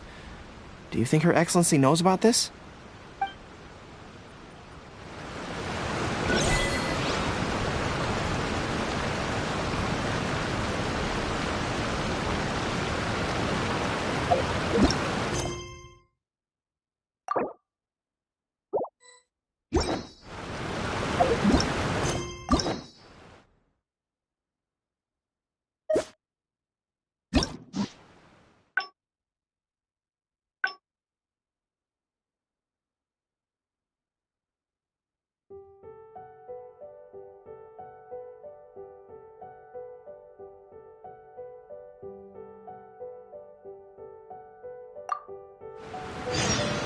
To survive hardship, you must prepare for hardship.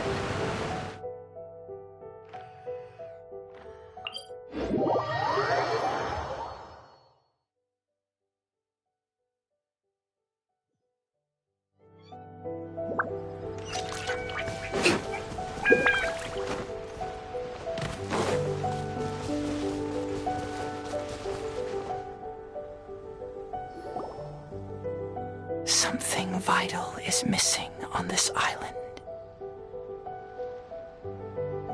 Isn't that bizarre? Something vital has gone missing on this island. Has something evaporated into thin air? What could it be? Paimon bets it must be something delicious. You know, because the soil of Watatsumi Island can't grow crops. There's a shortage of food here. Oh. Food, huh? How about you, traveler? What do you think is missing?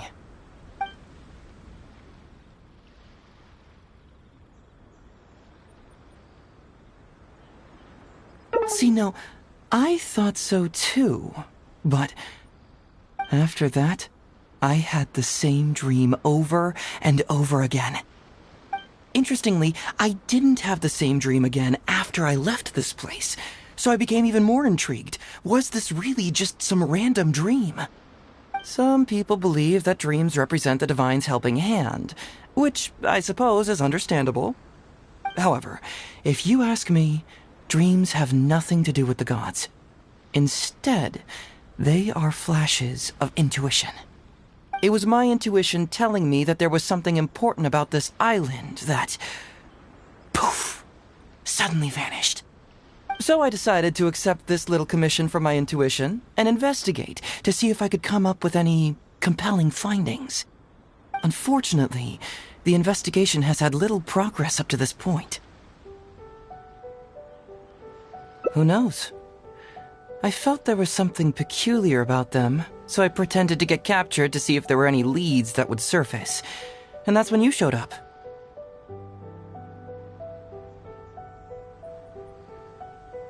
Nah, don't worry about it. These guys were just a bunch of small fries. Besides, your arrival is much more important to me. I have a feeling you can help me find the answer to my dream. So how would you like to partner up on this one? We can work together to solve the mystery.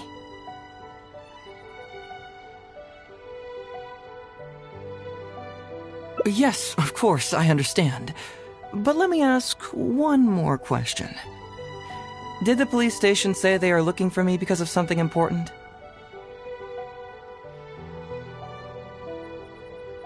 Well, then it's probably nothing major. Most likely they're short on staff or something petty like that, and they happen to remember their model employee. So since we're already here, why don't we just solve this puzzle together? Once everything is settled, I'll gladly accompany you back to the police station, or anywhere else you'd like to go. What do you think?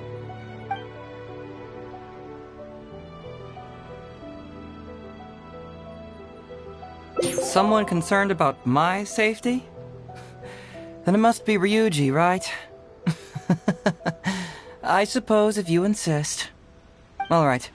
I'll accompany you back to the police station first. We can discuss the issue of Watatsumi Island later.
Oh, look who showed up. Hazo, you're finally back. Listen, if you took any longer to come back, everyone at the police station would be toast. You say that every time I come back, Uesugi. However, something does feel a little unusual about the police station this time. Come on, would I ever lie to you? Madame Kujo-Sara is here, and she's on the warpath, so be on the lookout. What's that lady doing here? Doshin Shikanoin, I see you finally returned. Please, enlighten us. What have you been doing recently? Okay. I was just out investigating a case. Don't give me that. I checked the records here. You didn't take any cases. Actually, it's a case of personal relevance to me. These two can attest to that. Traveler? Paimon, what are you two doing here?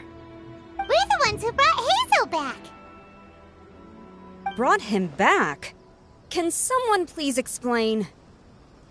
Well, Madame Kujo-Sara, because we couldn't locate Doshin Shikanoin, we commissioned Detective Ryuji from the detective agency. Shortly after, Ryuji returned to tell us, that he had given the commission to the Traveler, and then...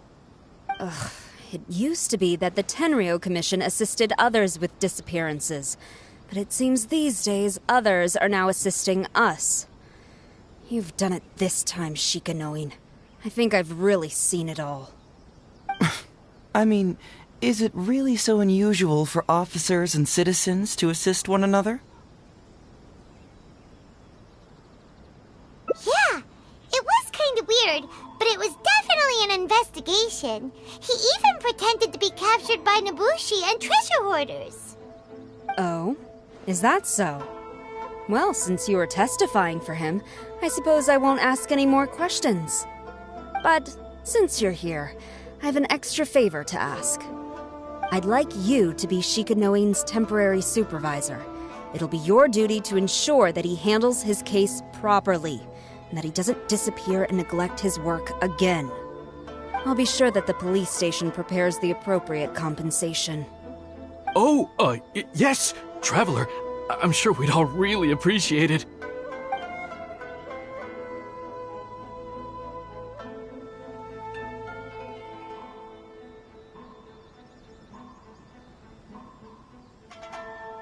Heizo seems to be happy with the idea.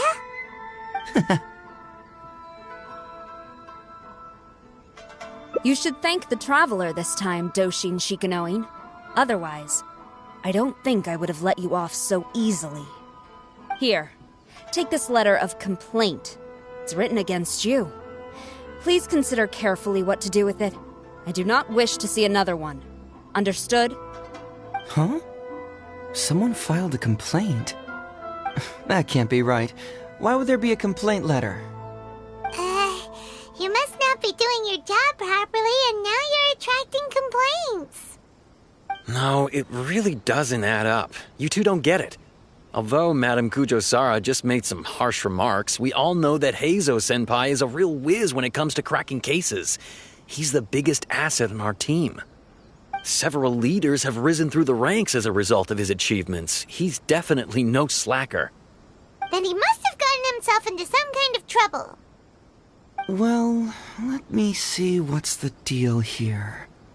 Oh, and since you agreed to be my temporary supervisor, you'll find the desk where new case files are kept right over there.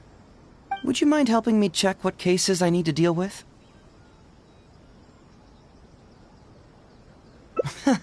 Of course, but first I have to confirm what's going on, and whether or not the letter's legit. Please, have a look at the case files first.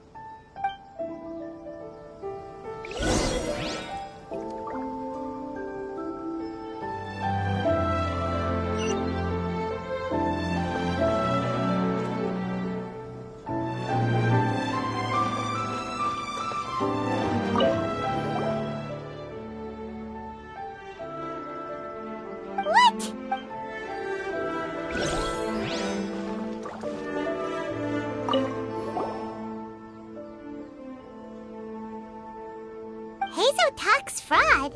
What's that? Sounds interesting, whatever it is.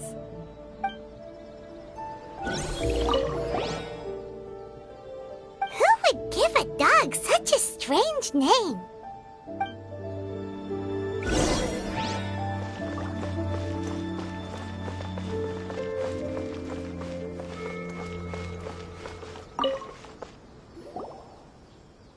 So, have you gone through the case files?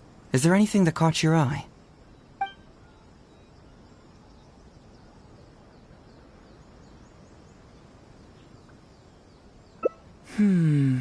That case should be easy enough. Just leave it to Uesugi. This complaint letter I received is more important. I was hoping I wouldn't have to drag you into this, but it's just occurred to me that with your help, I might be able to wrap up this problem. Alright then, tell us about the complaint letter. It's from Sango, the president of Bantan Sango Detective Agency. I assume you've met her before?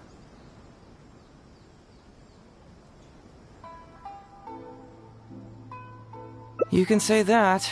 Sango's complaint letter accuses me of abusing my power for personal gain and blatantly concealing the truth behind the Ryuji case from years ago. Seriously, do I really seem like the type of person who'd do that? Concealing the truth? That definitely sounds like something you would do. Hey, don't judge a book by its cover, alright? Let's just go to the detective agency and talk to Sango. We'll need to speak with her to get to the bottom of this.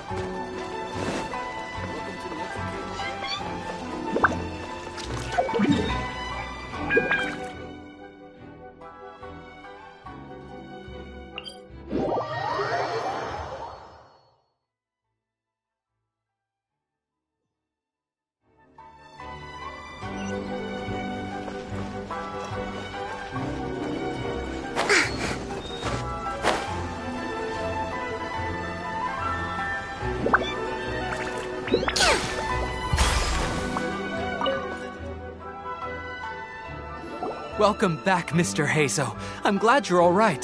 How about some tonkatsu? You must have missed the taste of home after so long. Maybe next time, Ryuji. Seems like somebody's been expecting me. And I'm afraid they're only going to be disappointed once again. Well, look who it is. The great Detective Heizo. What nonsense were you talking about just now? I've been worried about you, you know. So much so that I took the trouble to write that heartfelt letter to the Tenryo Commission. Well, was it sufficiently flattering for you? Uh-oh. They're at it again. Let's not waste the traveler's time, Sango. Just tell me, what do you want? Fine by me. My request is simple. Disclose all the details of the Ryuji case. It's time you stop hiding the truth and let me investigate it thoroughly. First of all, that case has already been solved. Second, I've disclosed everything the police station has on the case. And third... Enough! You can only fool Ryuji with that. If you don't want to cooperate, I can assure you that I will write more letters to the headquarters of the Tenryo Commission. I will not give up on this case. Wait! Hold on! Can someone please explain what's going on here? Paimon doesn't have a clue what you two are talking about. All right, let me explain. Several years ago, a terrible murder took place in the police station. I was still working at the Tenryo Commission then, and the victim was actually my dear boss.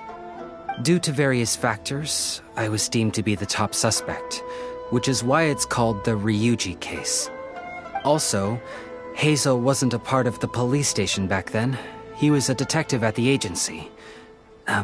Which at the time was called the Bonton Sango and Heizo Detective Agency. Huh? That's crazy! But, wait. Then why did Heizo leave? After the incident, I was quickly convicted and sent to prison. Fortunately, Sango then promptly proved my innocence and caught the real murderer. But that murderer was actually just a dummy to throw us off, am I right, Detective Shikanoin? Sango thought that everything went smoothly, so much so that she suspected the real murderer was someone else. Of course, Detective Heizo was also helping with the investigation, but after a long time, he still came up empty-handed. Later on, he decided to join the police station to continue his investigation on the inside, which is why he left the detective agency. Ha! That's what I thought too. I was foolish enough to believe that Detective Shikanoin and I shared a common goal. But I was wrong about him. He has no sense of loyalty at all. He just wanted to become an official as a means of gaining fame and fortune. Come on, stop exaggerating. Let me set the record straight here. First, I joined the police station long after that murder case happened, and it had nothing to do with any inside investigation. That's just somebody's wishful thinking. Second, purely out of curiosity, I did investigate the case later from within the police station. My conclusion was that the suspect Sango had caught was in fact the real murderer. And lastly, when Sango didn't buy my conclusion and asked me to disclose all related case files from the police station, I did exactly as she asked. I didn't hide anything. He's lying right through his teeth. That's it. I want this to end once and for all. Since the Traveler's my supervisor today, they have complete access to all the police station's files. If she's willing to help re-examine the case and arrives at the same conclusion that I did, then you won't have to doubt me anymore. Whoa. Huh? Unless you don't trust the Traveler. Come on, say it. It's not about whether the Traveler's trustworthy. I'm just wondering if you will interfere somehow. The thought never even crossed my mind. You have to swear that you will not mislead the Traveler by any means, and let her investigate the truth on her own. No problem. Cross my heart, hope to die. Well, Traveler, are you willing to help me with this? Will you agree to re-examine the Ryuji case and find the truth? You can bill me later for however much you'd like as compensation. Sango, really? However much they want? Money is valuable, no doubt. But pursuing the truth is the reason I started this agency. The Ryuji case is the only case I failed to solve. I am willing to give you anything.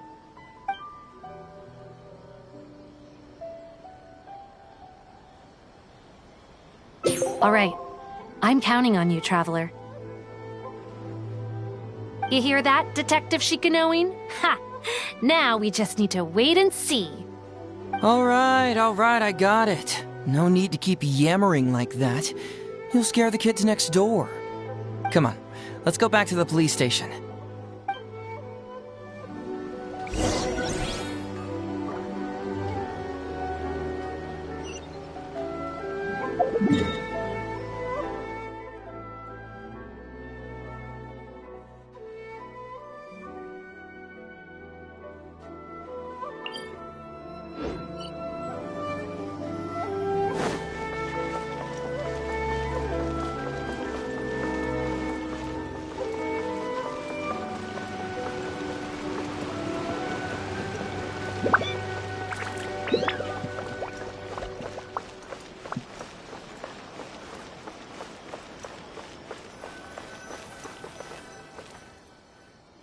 All right, hang out here for a sec. I need to go to the archives to get the case files. For now, why don't you go and chat with Yoriki Owada over there? He worked on this case too back in the day. No, you misunderstand. It's not that I want you to look into this. It's just that you're the only one who can. You're the only one I can think of who Sango would ever believe. She trusts in both your qualities and abilities, so I hope your findings can finally convince her and put an end to this whole thing. Sure, she's just writing complaint letters for now, but who knows what she'll do in the future. All right, I'll go get those case files. You go ahead and talk to Yoriki Owada for a while.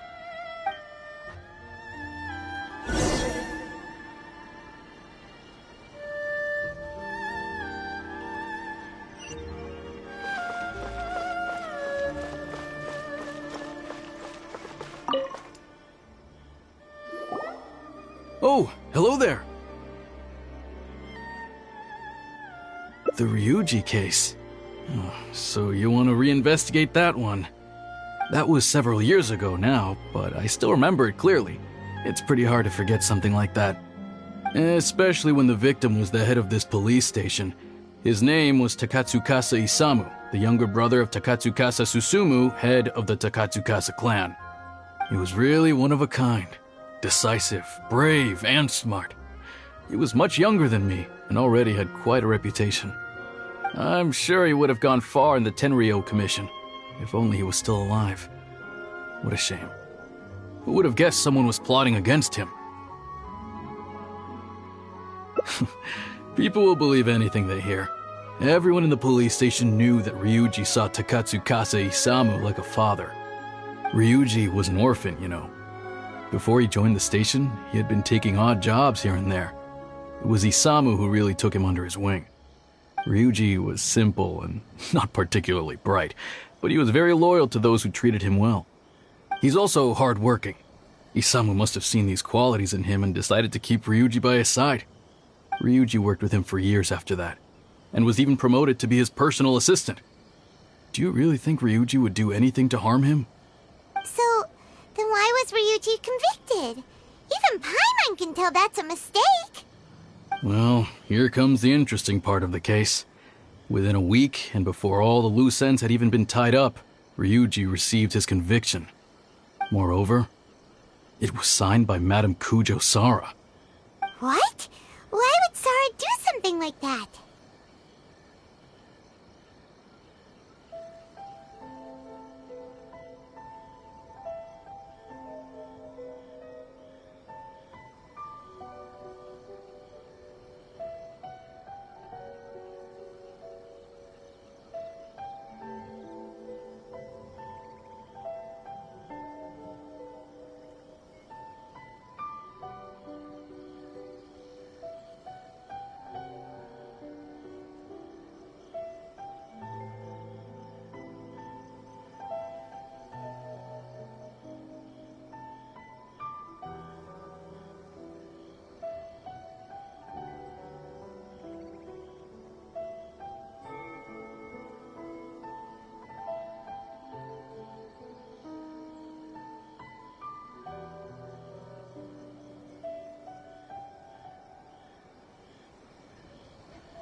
I'm getting older now, and my eyesight is poor.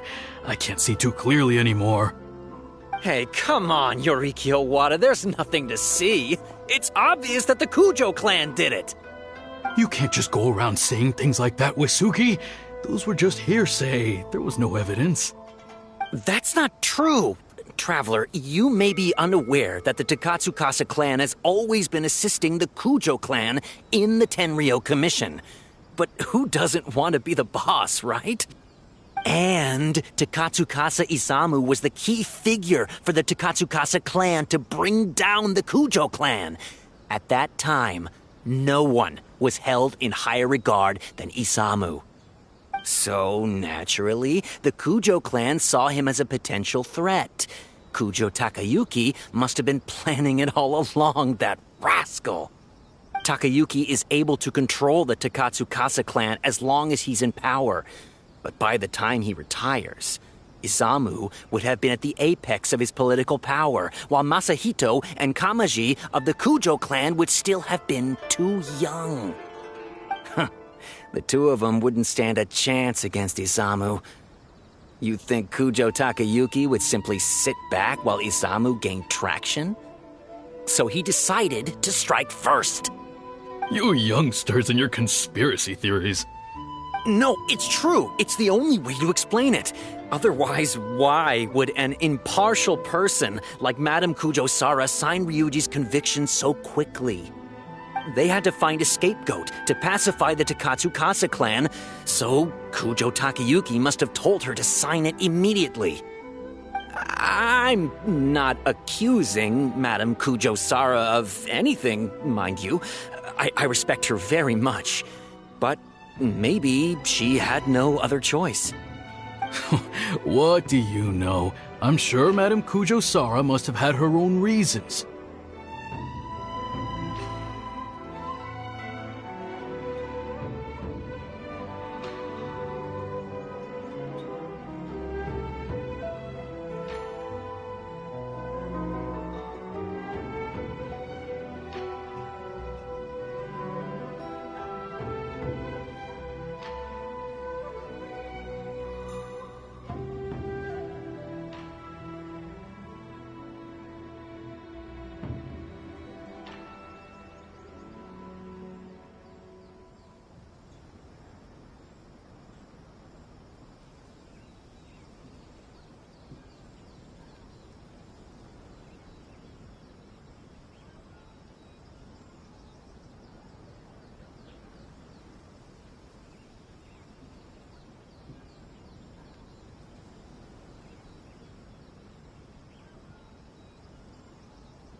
The guy was a forensic expert who worked in the station named Shiroyama.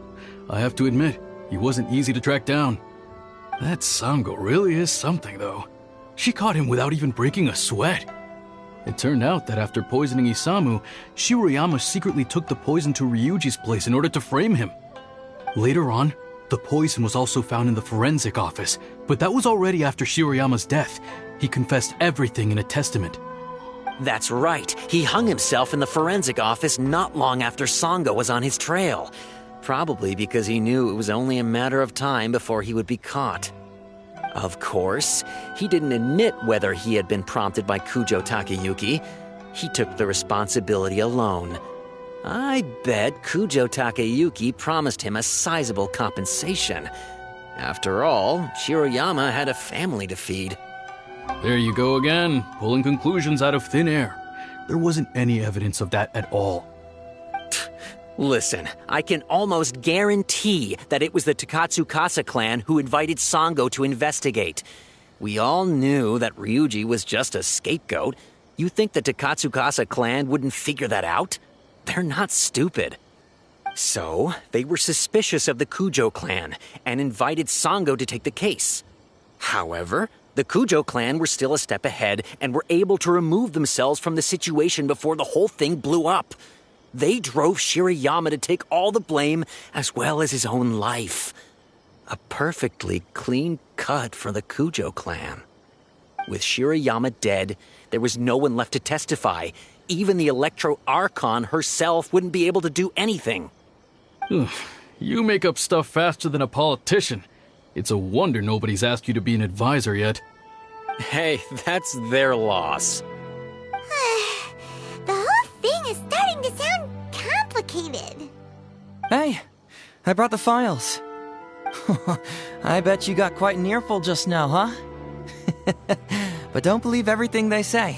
After all, people can tell you anything, and it's hard to separate truth from rumors without facts. So what really matters is the case files. Everything laid out here is all that the police station has about the case. Please, take a look. Remember, you may find many clues during an investigation, but not all of them are useful. And in some cases, the clues you will find will not only be useless, but downright misleading. Also, if a clue cannot corroborate anything on its own, you can always compare it with other clues, and maybe then you'll find what you're looking for. Okay, that should just about do it. I'm looking forward to your results. Hold on. What actually counts as a result? Usually, you need to find two things from these clues: a proven motive and proven means. Once you can confirm these two things, the criminal can be proven guilty.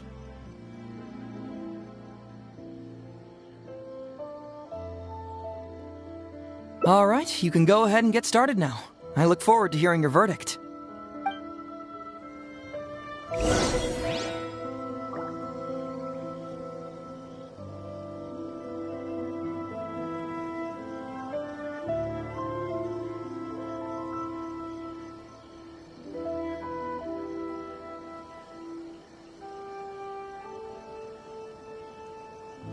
Yae Publishing House has released numerous works that lay out military strategy in a simple and pragmatic way.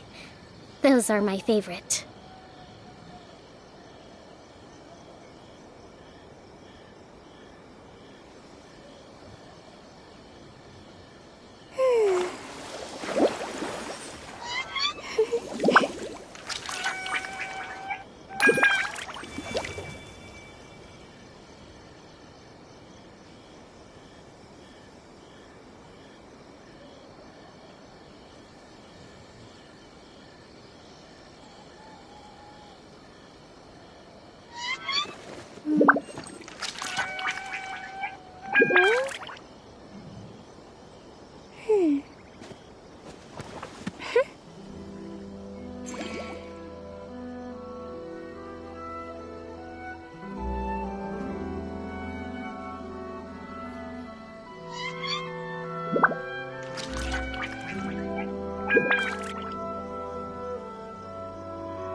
Respect must be given to the will of every creature.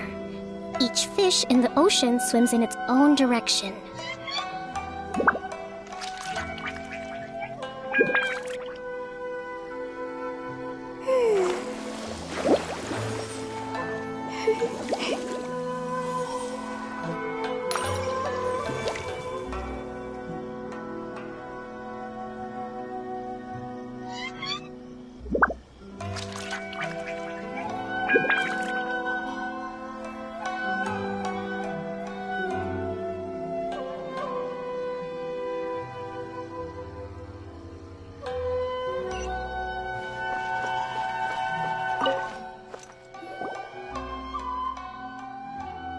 So, what did you find? Have you come to a conclusion?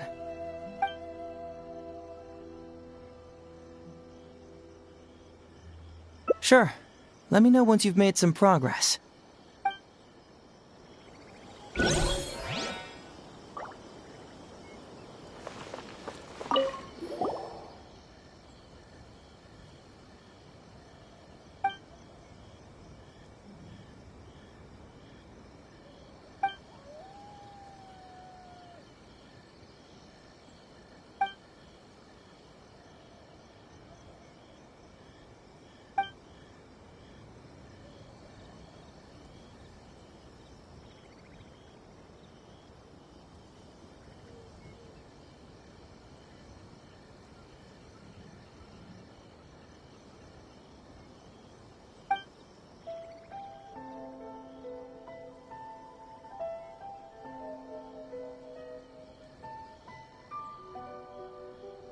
Yikes!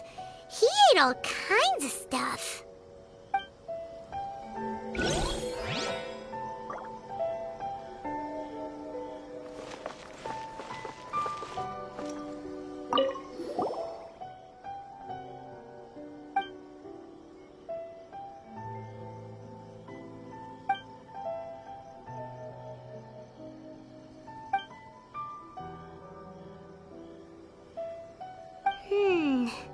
Come to think of it, Shiroyama was a forensic doctor. He could easily pull off something like this.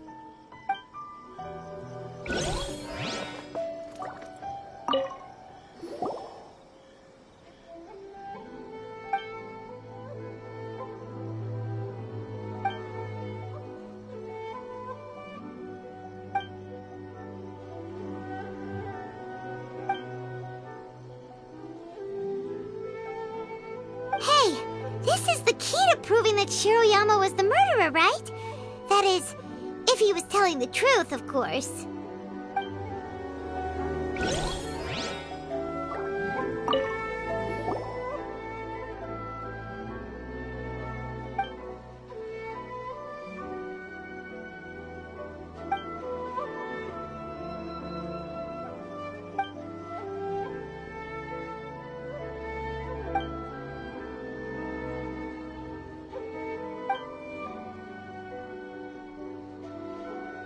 Tsukasa Isamu seems like a thoughtful person, but something about the tone sounds weird.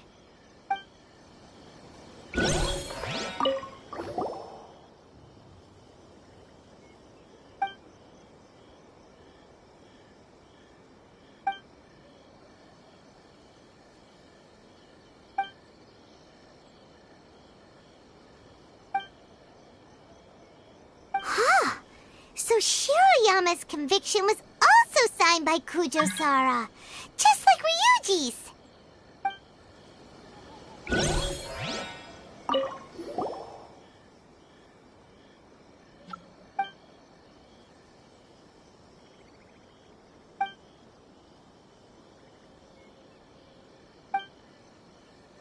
Wow, Ryuji's conviction really was signed by Kujo-Sara.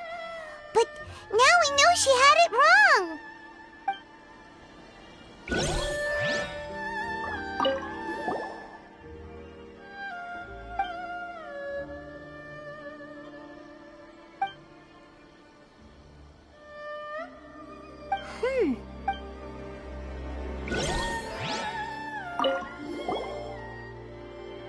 Huh? That's weird. There's nothing here! This must be some of the false information that Hazel told us to look out for.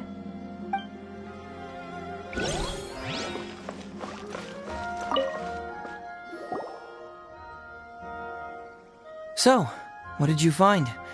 Have you come to a conclusion?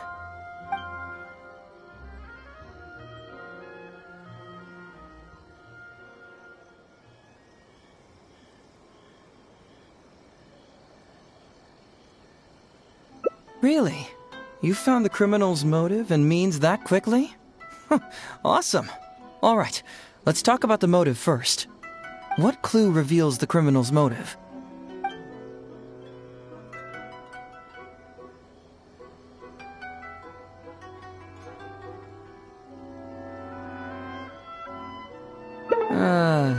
Just Shiroyama's testament?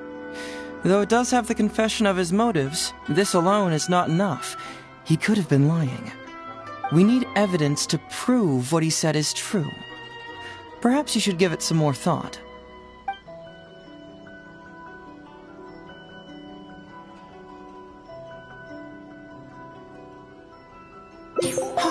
Excellent work!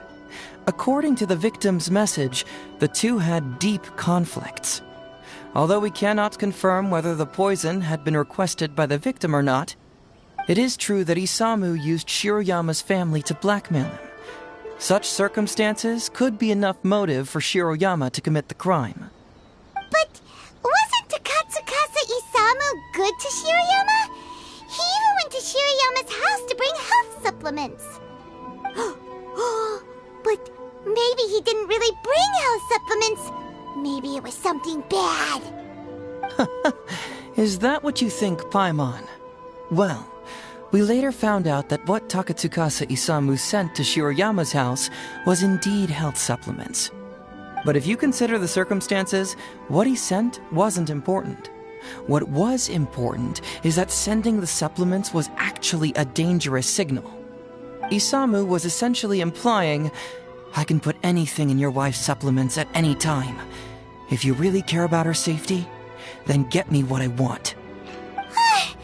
So scary!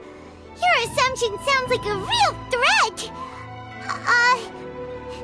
You're not really that dark inside, are you? You don't really catch criminals by standing in the light, do you?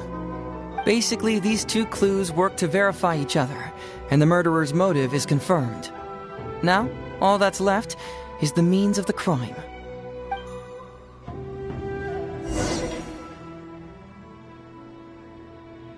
Next, which clue confirms the criminal's means?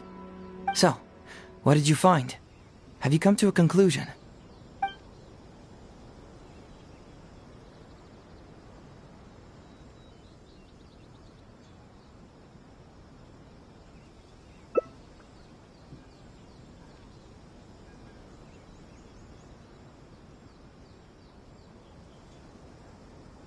Bingo! The autopsy report confirms that the cause of death was a special toxin. The testament indicates that Shiroyama used his position as a forensic expert to mix the toxin into the cold medicine taken by the deceased. But is that really the truth? Is it not possible that the toxin was mixed into the fish liver paste? Well, according to the toxicology report, this white powder only dissolves in water. Neither rice nor the fish liver paste could be used as a carrier of the toxin. The cold medicine was the only option. Putting the poison elsewhere would not only fail to guarantee a lethal dose, but would also increase the chance of it being noticed by the deceased. Therefore, the means is also confirmed. Add that to the motive for the crime and... Whoa! So the murderer really was Shiroyama! Yep, pretty clear cut, wouldn't you say? Look, I really don't know what Sango is so suspicious about.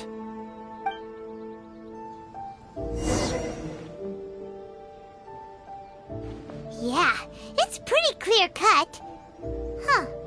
You could say it's almost too clear cut. Oh?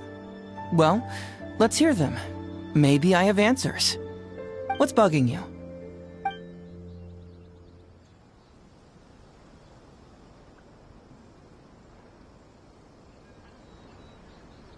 maybe the report was wrong. The International Trade Association is a gathering place for merchants from all over. Countless merchants pass through the port of Rito every day. It's natural for there to be a couple of missing records here or there.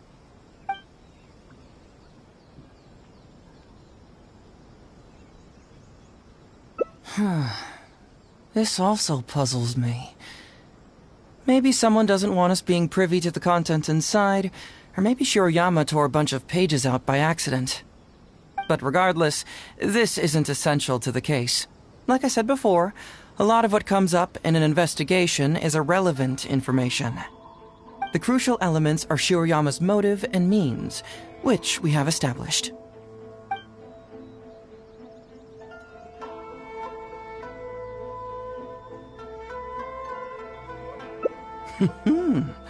Very nice. Top marks for attention to detail. It doesn't have any real bearing on the case, but let me explain how that works for you. So, why would Madame Kujo-Sara sign one conviction sentencing Ryuji to temporary incarceration awaiting trial, and another conviction sentencing Shiroyama to death?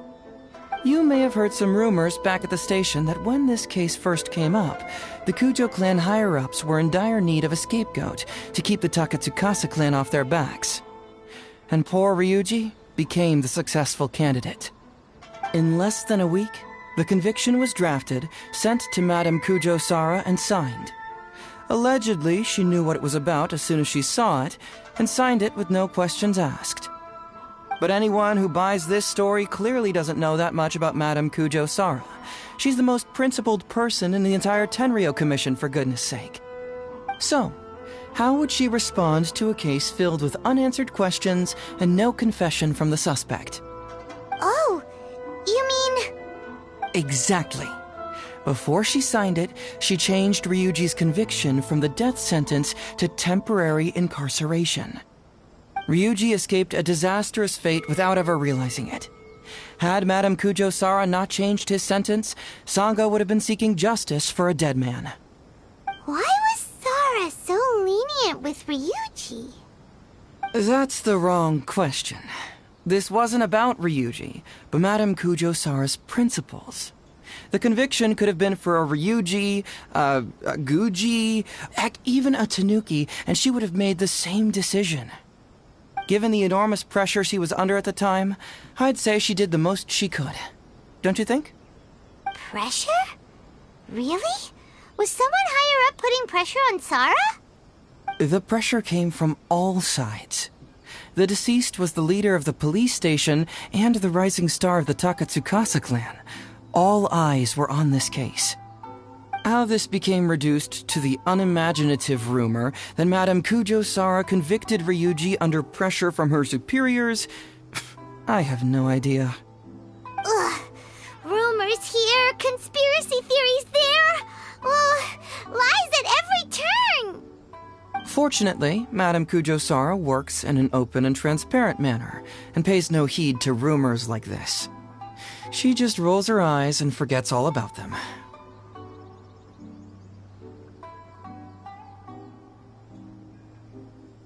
Just because she has never publicly clarified the truth doesn't mean she was hiding anything. So when I asked her about it, saying it was relevant to a case I was working on, she just told me how it was.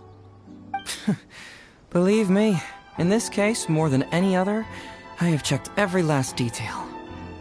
Well, I've answered all your lingering questions, and you've checked all the material the police station has, so...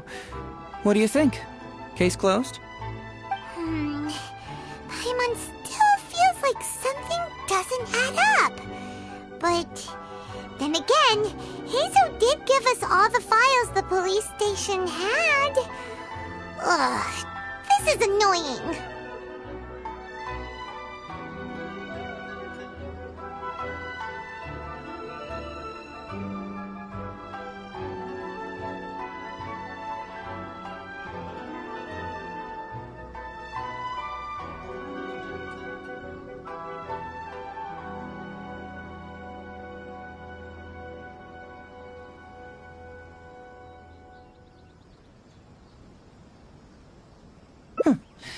I don't follow.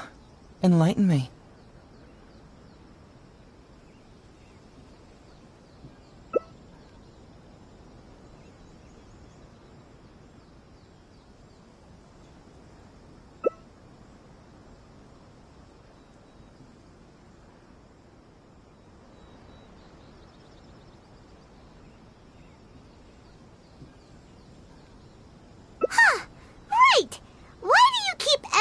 emphasizing police station every single time?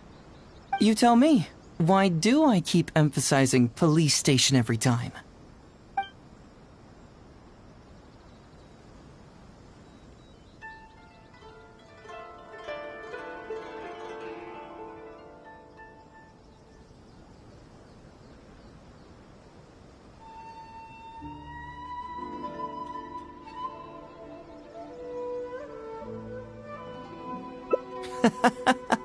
So we're finally here, huh?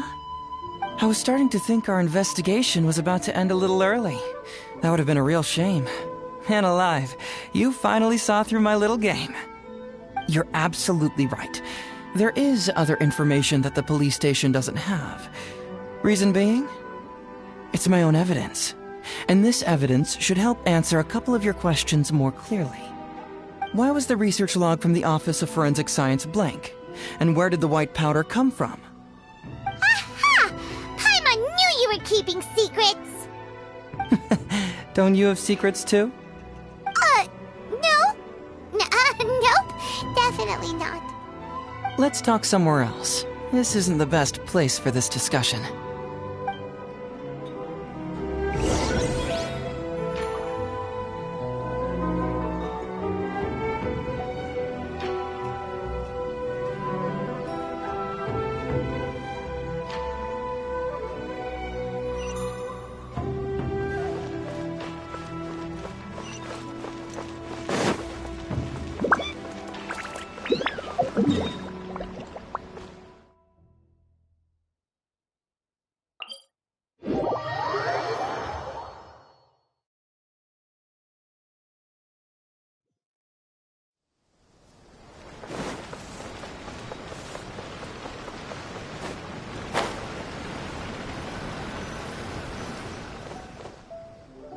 This is a quiet spot. Let's talk here. All right. Here's the secret I've been keeping all along. The torn-out pages from the research log of the Office of Forensic Science. Great! But Paimon can't believe you kept this a secret all this time! It's not like you think. I wasn't the one who tore out the pages. Look, just read it over first.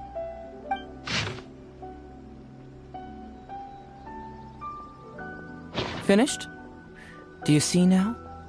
The method used by the perpetrator to commit his crime wasn't by putting the white powder in the cold medicine.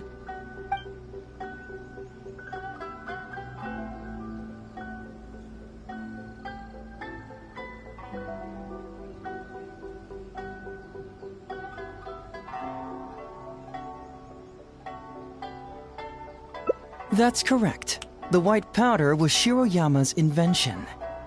As a forensic doctor, he provided a special cold medicine for Takatsukasa Isamu. The autopsy report showed that this medicine contained a high volume of acidic fruit and vegetable extracts.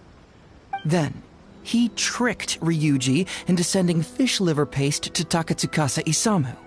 When the two substances were taken together, a toxic dose of the substance formed in his body. This is the real modus operandi. Oh, that's awful! One was medicine, and the other was an expensive nutritional supplement. Both completely harmless. True, both are harmless on their own, but when combined, poof, that's it.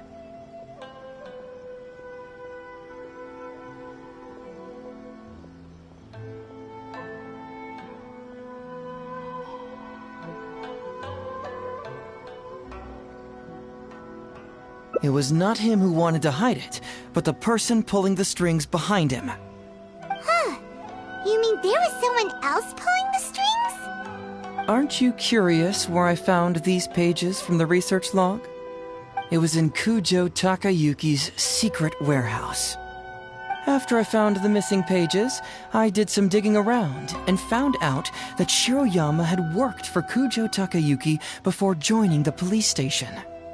The Kujo clan secretly provided Shiroyama with funds to study forensic science. I guess you could say that Kujo Takayuki's investment paid dividends in this case. Of course, I had only learned all of this after the Vision Hunt decree came to an end. Kujo Takayuki had lost his grip on power, and the Tenryo Commission was undergoing a general reshuffle. To avoid coming under suspicion, Madame Kujo Sara put me in charge of building a case against Kujo Takayuki. I found a huge stash of fish liver paste in a secret warehouse. Nothing hugely incriminating about that, of course, but I still took the trouble to open each and every package until finally, I had to concede that this really was just a huge stash of fish liver paste.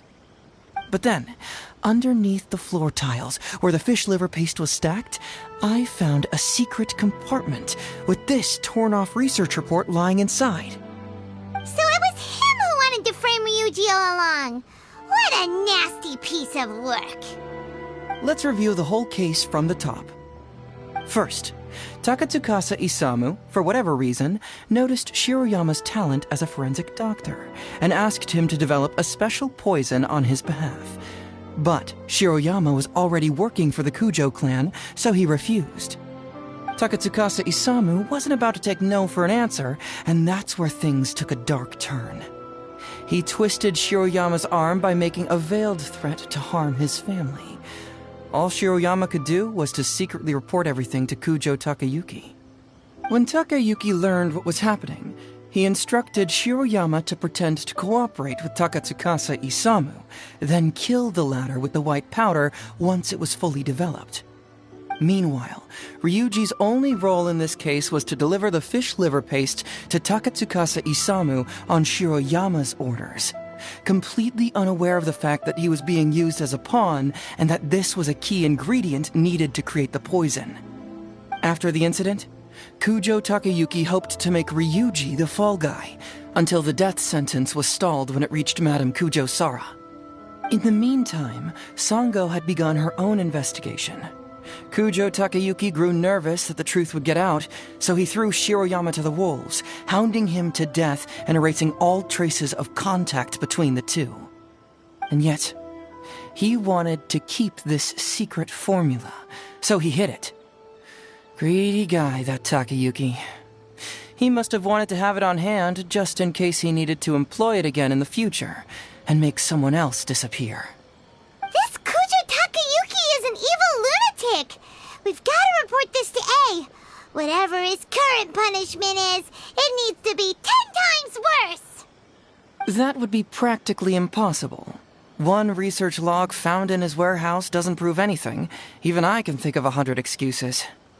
Besides, Ryuji directly contributed to Takatsukasa Isamu's death by delivering the fish liver paste to him. The fact that he was unaware of the true nature of the situation doesn't matter. But he's still innocent, right? Isn't it just a coincidence? Paimon really doesn't get how the law works. Legally speaking, the judge would most likely rule that it was accidental. But in practice, Ryuji may still have to end up shouldering some responsibility. So basically, you've been hiding the truth all this time to protect Ryuji. Mental trauma doesn't heal as easily as physical wounds. My biggest worry is that Ryuji would struggle to cope if he knew the truth. He's like an innocent child. He freely gives his trust and his love to everyone that treats him well. That's why he thought of Takatsukasa Isamu as a father figure. I'm pretty sure that to this day, he has never paused to wonder whether Takatsukasa Isamu was actually a good person, or if Sango just hired him as a gopher, or why I left the detective agency. If he found out the facts about Takatsukasa Isamu, I'm afraid it would crush him.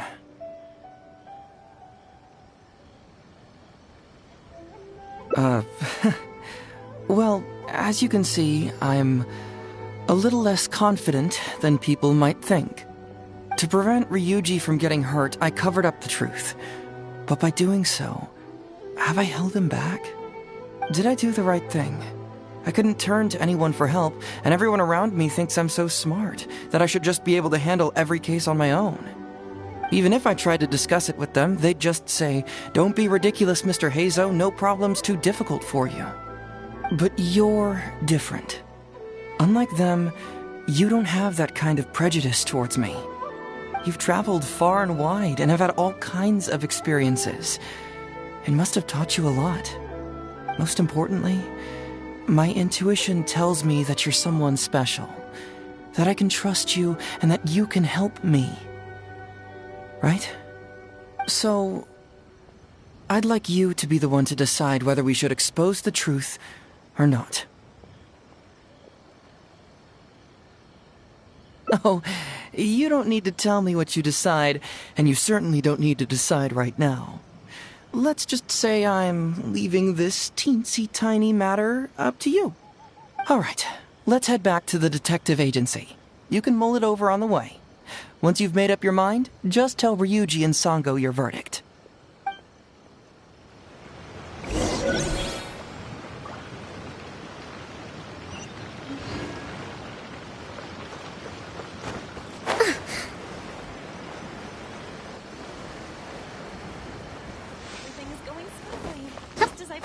Breathtaking.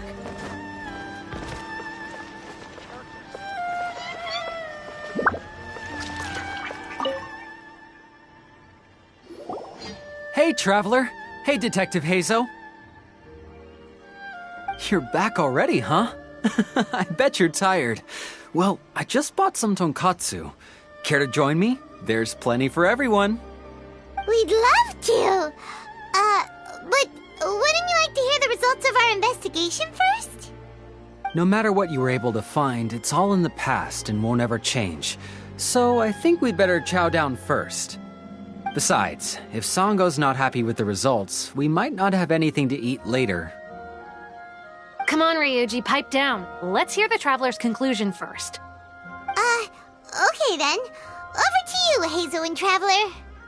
Don't worry, just tell us your findings. Everyone trusts you, as do I.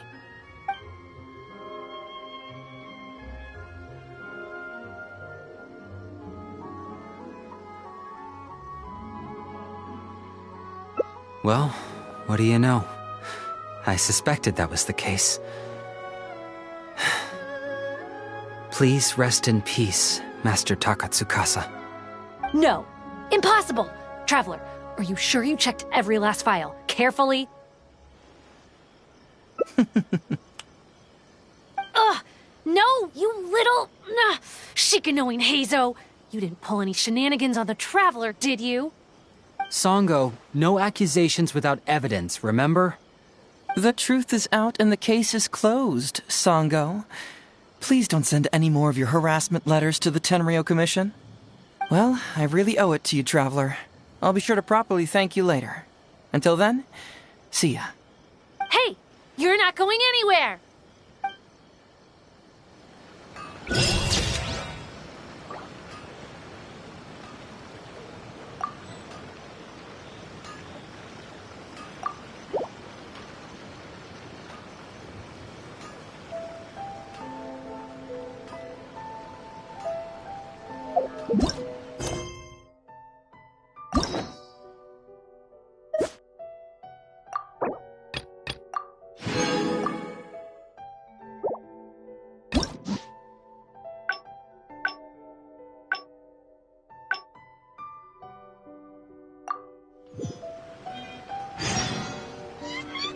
Yae Publishing House has released numerous works that lay out military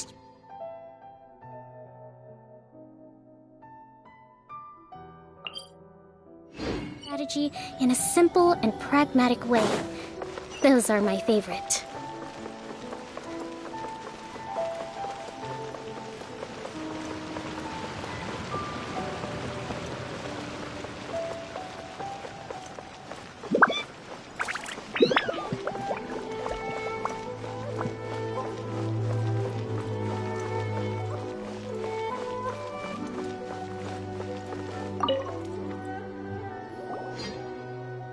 So, have you gone through the case files?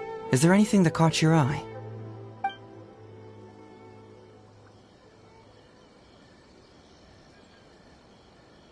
Oh, have they approved it already? The Tenryo Commission certainly has become more efficient ever since Kujo Kamaji took office. So, what is Heizo Talks fraud? It's an anti-fraud public awareness event. Basically, think of it as a short play about fraud, We'll get a few people to perform an entertaining drama in order to raise public awareness about the issue. Ooh, so it's a play? Paimon likes the sound of that.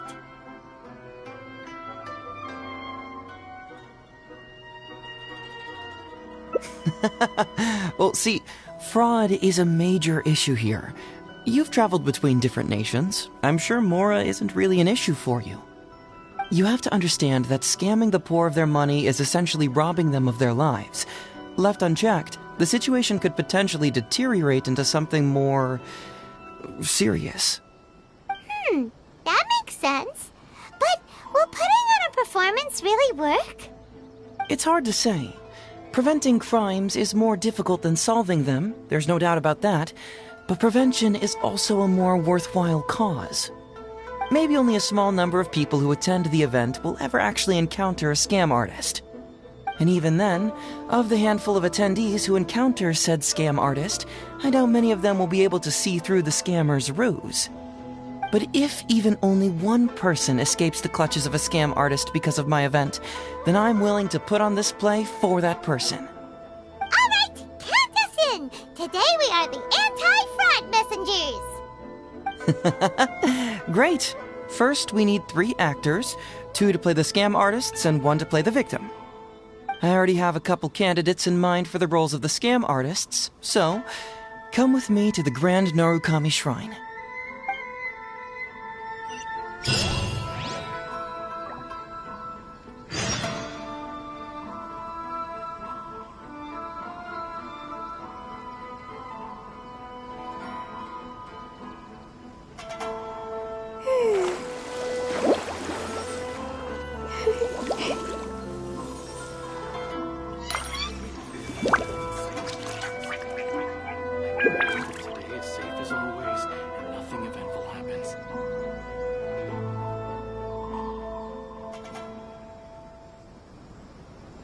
To survive hardship, you must prepare for hardship.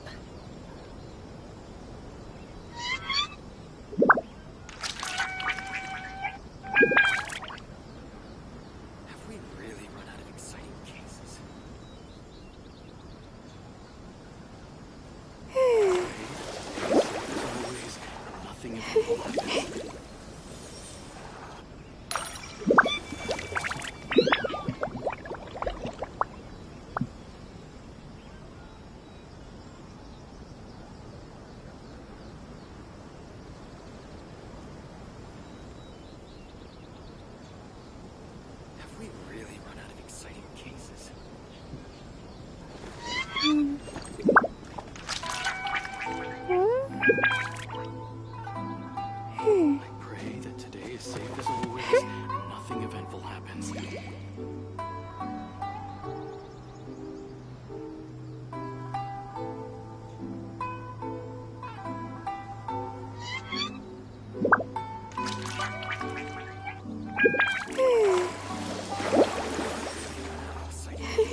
Always, nothing eventful happens.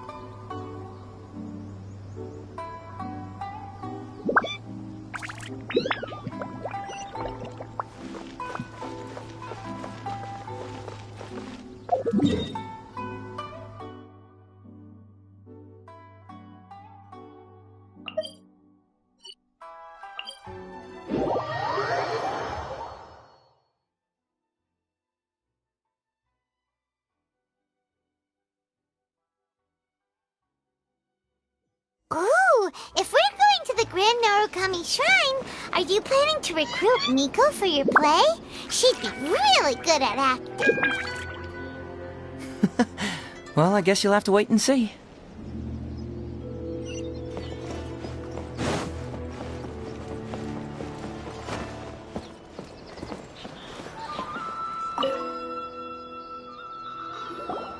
Hey, Zoe, what are you doing here, you little brat? Oh, and the Traveler, too.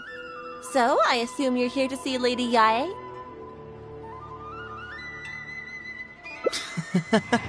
Hey, come on, cuz. Maybe I'm just here to see you. Don't play your little games with me. If the traveler isn't looking for Lady Yae, then you must be here looking for Etsu, right? You still know me best, cuz.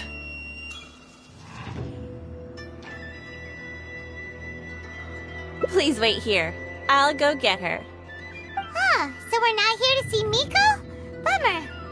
I'm flattered, but even if I wanted to, do you really think I could convince Lady Yae to join a little event like mine? Get the traveler to ask her next time. She can do it. Well, hello, Detective Hazo. It's been so long since you last came to see me. You know, it's cruel to keep a girl waiting. Hey, community service isn't all bad, is it? I'm sure it's better than prison, at least. That's right. I was careless and found myself caught up in a case of fraud. Detective Hazo arrested me, and I was sentenced to prison. For the record, I'm not the one who technically arrested you. Oh, come now, Detective Hazo. Don't pretend like you don't remember the part you played. You have a cold heart, Detective. Colder than an icicle in the middle of winter. How would those Doshin have nabbed me if you hadn't provided evidence of my involvement and whereabouts, They were so bland and functional. Not like you, Detective. When you took me down, you knew exactly what you were doing. So, how did you end up here at the shrine? I'm here doing community service, of course. After all the information Detective Hazo managed to squeeze out of me, he promised to help secure a reduced sentence from the court. But in the end, they hardly reduced my sentence at all. Even after serving a lengthy prison term, I am still required to perform community service.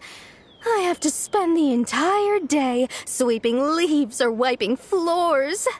Just look at what the work has done to my soft and delicate hands. So, don't believe a word that comes out of his mouth. I helped you get community service because you were credited with assisting the investigation. But if you find it too exhausting, I can always send you back to prison again. Oh, come on, Detective Hazo. Now you're just toying with me.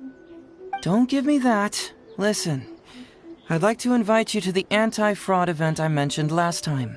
It's tomorrow night, and you'll be a VIP guest. Let's see. Appearing in the event would be equivalent to, what, 5 days of community service? How does that sound? Only 5 days? That's hardly anything. 5 days not enough? Okay, how about 4 days? Hey! That's a day less than what you just promised me, Detective Hazo. Oh, my mistake. 3 days. All right, I'll go. Just stop playing with my heart. And may I ask, will they also be coming as a guest tomorrow night?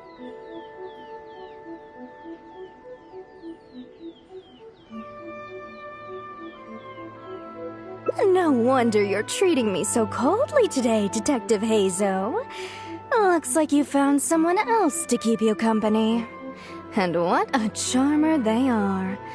I get what you see in them. I mean, you'd have to be blind not to. Etsu, now's not the time. If I hear you talking like that to my friend again, I'll make your community service even more unpleasant than your time in prison. Oh, I'm so sorry. I had no idea they were your friend. Really. Well, now you do. Just be sure you're ready tomorrow. I'll send you the location, time of the event, and the script, so don't be late. All right, on to our next candidate. He should be in town right about now.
Mr. Iba, how are you doing?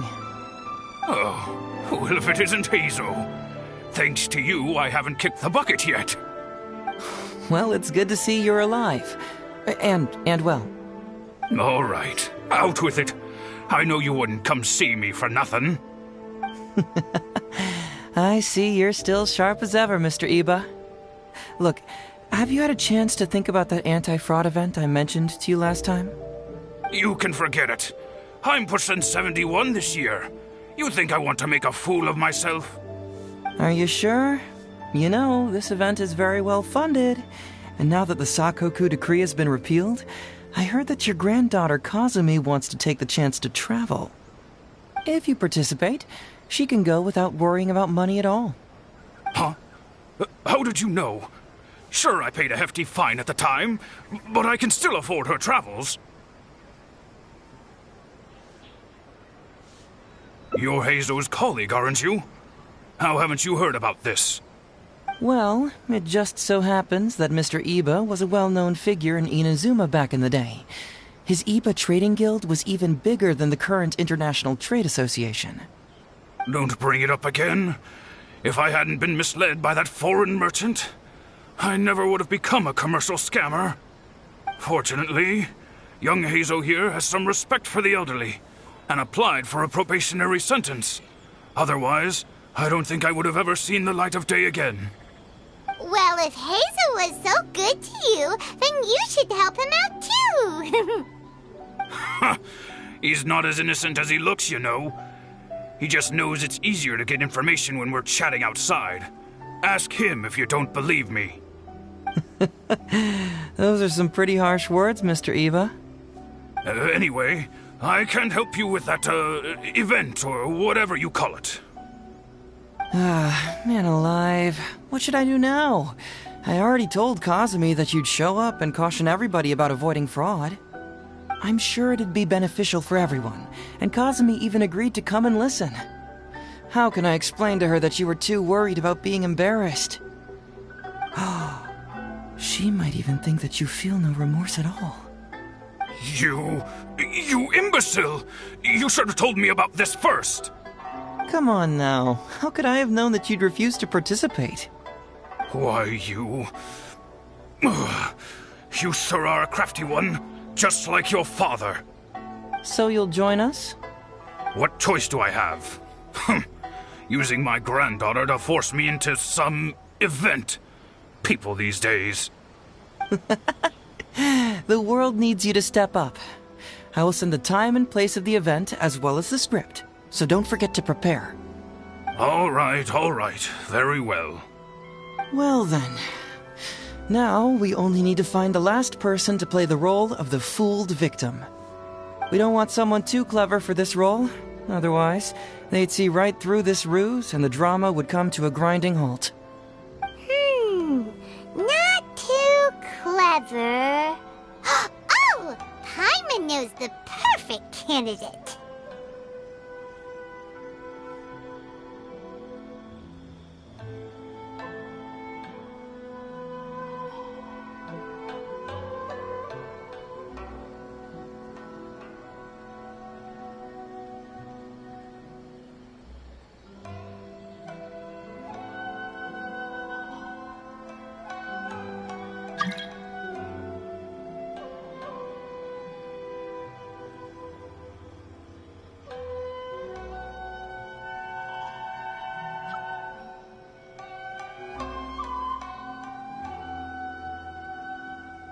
Oh yeah, I know that guy.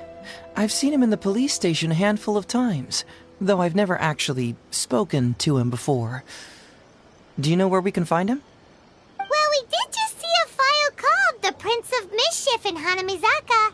That's gotta be Ito. He must be in Hanamizaka. Alright then. To Hanamizaka we go. Oh, but knowing his reputation, I'll need to bring a little something along just to guarantee we can secure his participation. You go ahead. I'll catch up.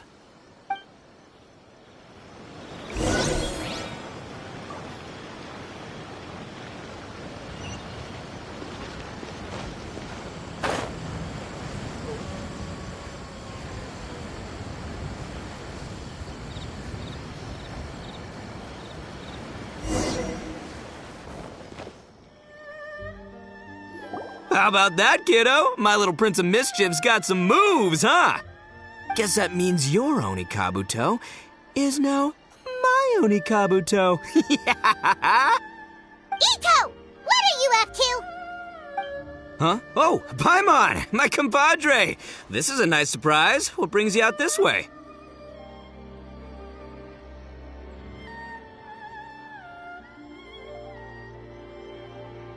What? No, it's not. No, it's nothing like that. They let me look after their Onikabuto just for a little while for safekeeping, and then, once they've gotten stronger, they can come and take them right back.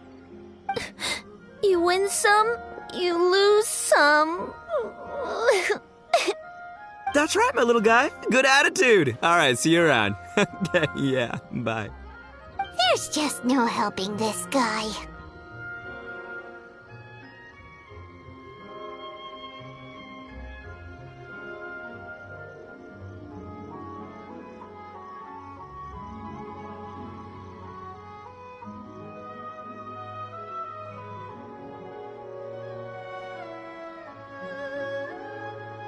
Oh, an anti-fraud event? I'll level with you, compadre. I have no idea what that is, but if you want me there, I can think of nowhere I'd rather be. Oh, except that there's this Onikabuto Battle Royale tomorrow night that I was planning on going to. Yeah, it's gonna be huge. No holds barred, winner takes home all the Onikabuto. And, as you can see, my Prince of Mischief has a pretty good chance of winning this thing, so, if it was any other day, you know? Do you think all of those Onikabuto together would be a match for my one? Here's a picture. Let me know what you think.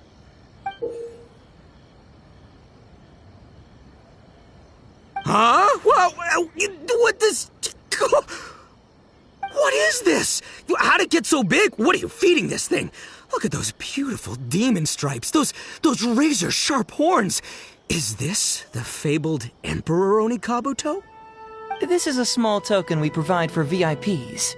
If you're willing to attend, then one of these will be yours at the end of the event. Whoa, okay, I'm there.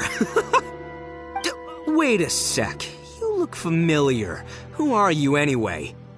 And furthermore, do Onikabuto really come in this size? You're not trying to con me, are you? Because the more I think about it, the more I'm inclined to think that you're a contestant in tomorrow night's Onikabuto Battle Royale! Yeah, you lost to me in a previous beetle battle, and now you're trying to get the reigning champ out of the way. Without Prince of Mischief to contend with, you'll be free to sweep in and take all the Onikabuto. Am I right or am I right? Nice try, you little punk. 10 out of 10 for the pitch, but, you picked the wrong victim. Okay. Then again, consider this. If your Prince of Mischief isn't competing, what's the point of me taking part?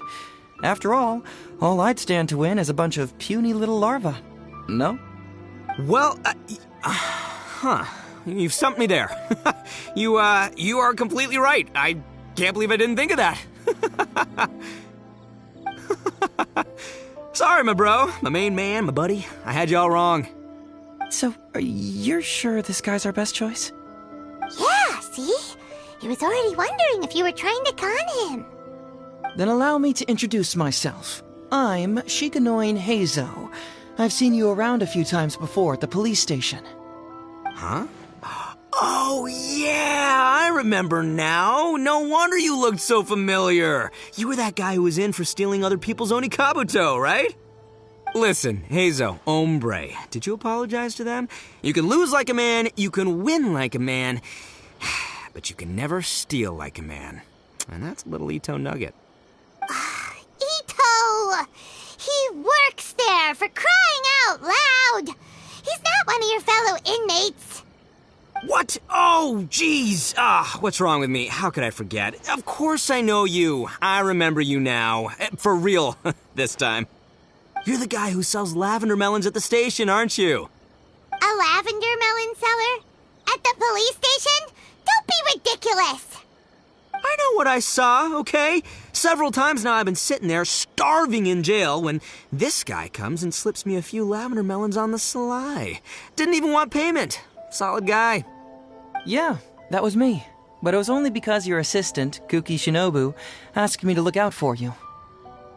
So Shinobu was behind it? Wait, so Ombre, you're not a lavender melon seller? Look, we're getting hung up on all the wrong details here. The important detail right now is that I am the host of tomorrow night's event. And if you show up, the Oni Kabuto in the picture is yours. Deal? Deal, done. But, could I get another look at that picture first? Just, a little peek-see? You'll have all the time in the world to inspect the real article once the event's over. Okay, sure. I can wait. So, Ombre, is there anything I need to do to prepare? Because if I'm doing this, I'm bringing my A game, all right? No half measures here. I'm gonna do this right. He sure picks his moments to start acting responsibly. Okay, so for this event, you, my, bro, will be participating in a short anti-fraud play along with 2 other VIP attendees. The main thing we ask is that you just relax. Try not to be nervous. I have the script, right here, if you want to take a... Script? It sounds like someone's never seen the Arataki gang perform before, huh? Don't you worry, Ombre. The Arataki gang is a little beyond the need for scripts. You'll see, this Oni Kabuto will be well worth your investment. You, don't need a script? Wow, well, now I'm excited. See you there tomorrow night. You bet. I'll be there. I'm gonna tell the gang about this, too. They'll all be there to support us.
Most...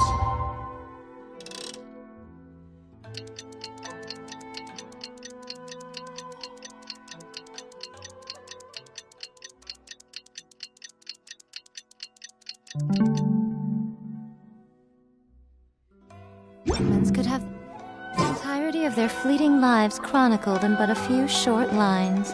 Their stories really make for terribly dull reading.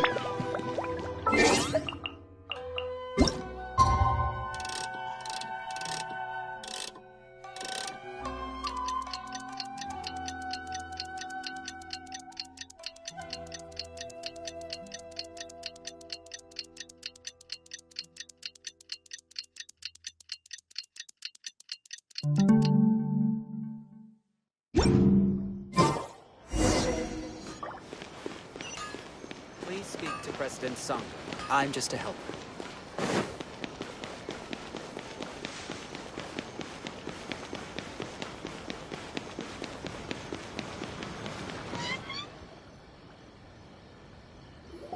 It's almost time. Everyone ready? All right. Then let's get this show started. Oh, I can't wait, Mr. Heizo. Let's get going, Heizo. Emperor Oni Kabuto, hang in there, Your Highness. I'm coming for you.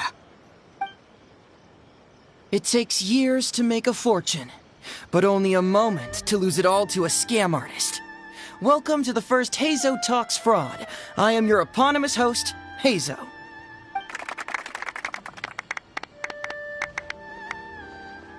Okay, I'm delighted to have you all here today to explore the topic of fraud. To help everyone avoid becoming the victim of scam artists themselves, we thought we'd invite several VIPs with a lot of experience in this area to perform a little play with an anti-fraud message. Please join me in welcoming to the stage Miss Etsu, Mr. Iba, and the venerable gentleman, Mr. Arataki Ito. Without further ado, let the show begin.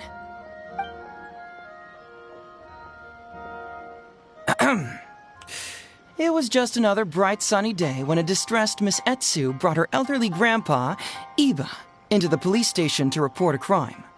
There, they were greeted by a kindly Doshin, surname Arataki. Doshin Arataki, please help us! My poor grandpa has been defrauded! Doshin Arataki? You talking to me?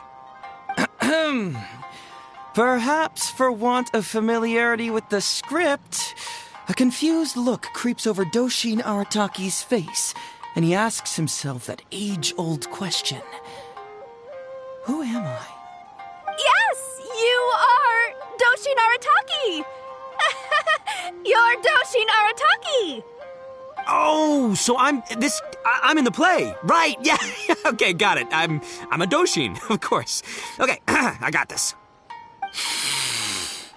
Ma'am, can you tell who it was that defrauded your grandfather? Rest assured, the Tenryo Commission and I are here to bring them to justice. I don't know. It was too late when I found out. They took all of my grandpa's money, and all they left was this note. Doshin Arataki frowns as he realizes this is more complicated than he thought. He takes the note in his hand and reads it out loud. I am the Raiden Shogun. I am currently being held hostage by the Crux fleet and urgently need 200,000 mora to secure my release. Please place the ransom mora on the north coast of the deserted island. When all of this is over, I will promote you to General of the Tenryo Commission. It's the almighty Shogun! We cannot let Her Excellency come to harm. But this is a scam, surely. I mean, 200,000 mora? Kinda lowballing it for the Electro Archon, don't you think? Shouldn't it be like, 300,000 at the very least? Well, I sure thought so, but Grandpa's already parted with the money.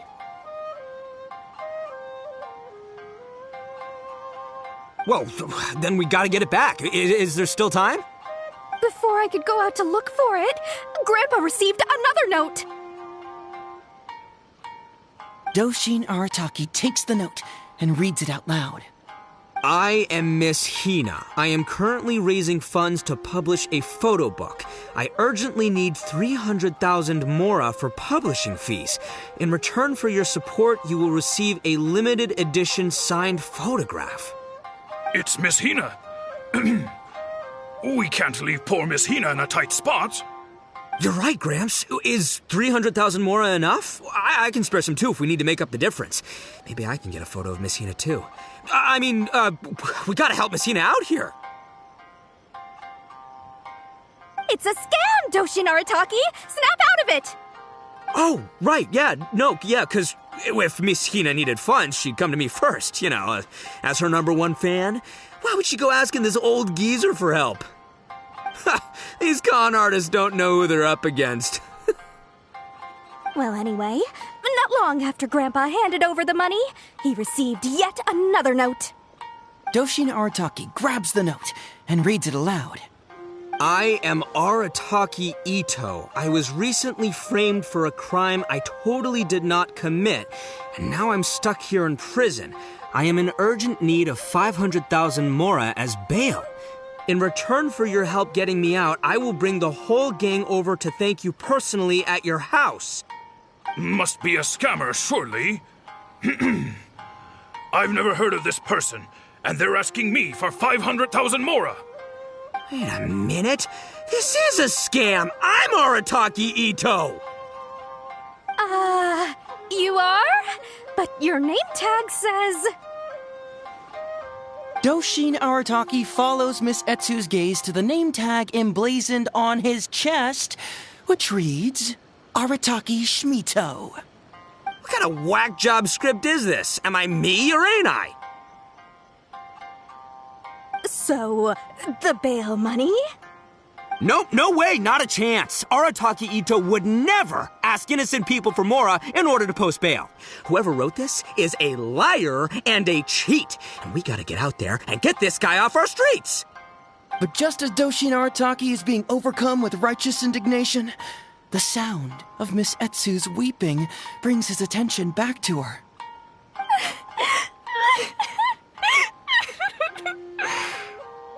Miss Etsu, don't you worry. We're gonna catch the people who did this. Even if you do catch them, how are we ever going to get Grandpa's money back? Oh, whatever are we going to do about all those Onikabuto? Onikabuto? Wait, what was that about the, Onikabuto? Oh, well, Grandpa is a major Onikabuto breeder in our village. His are the biggest and strongest Onikabuto around. People come from far and wide to buy from him. We recently received an order that was too big for our current capacity. We were planning to expand Grandpa's facilities, but then we were swindled out of all of our money. Right after we'd signed the contract, too. If we don't deliver these Onikabuto on time, Grandpa will have to pay huge damages. Oh, what are we going to do? Man, what's that saying? It's like, it never rains, but it snowballs. Exactly what we're dealing with. Etsu, my dear, don't worry. I'll sell the house if I have to. We'll find a way through. But then where will we stay? Please help us, Doshin Arataki. All we need is the 500,000 Mora that was taken from us. Can you help us raise it?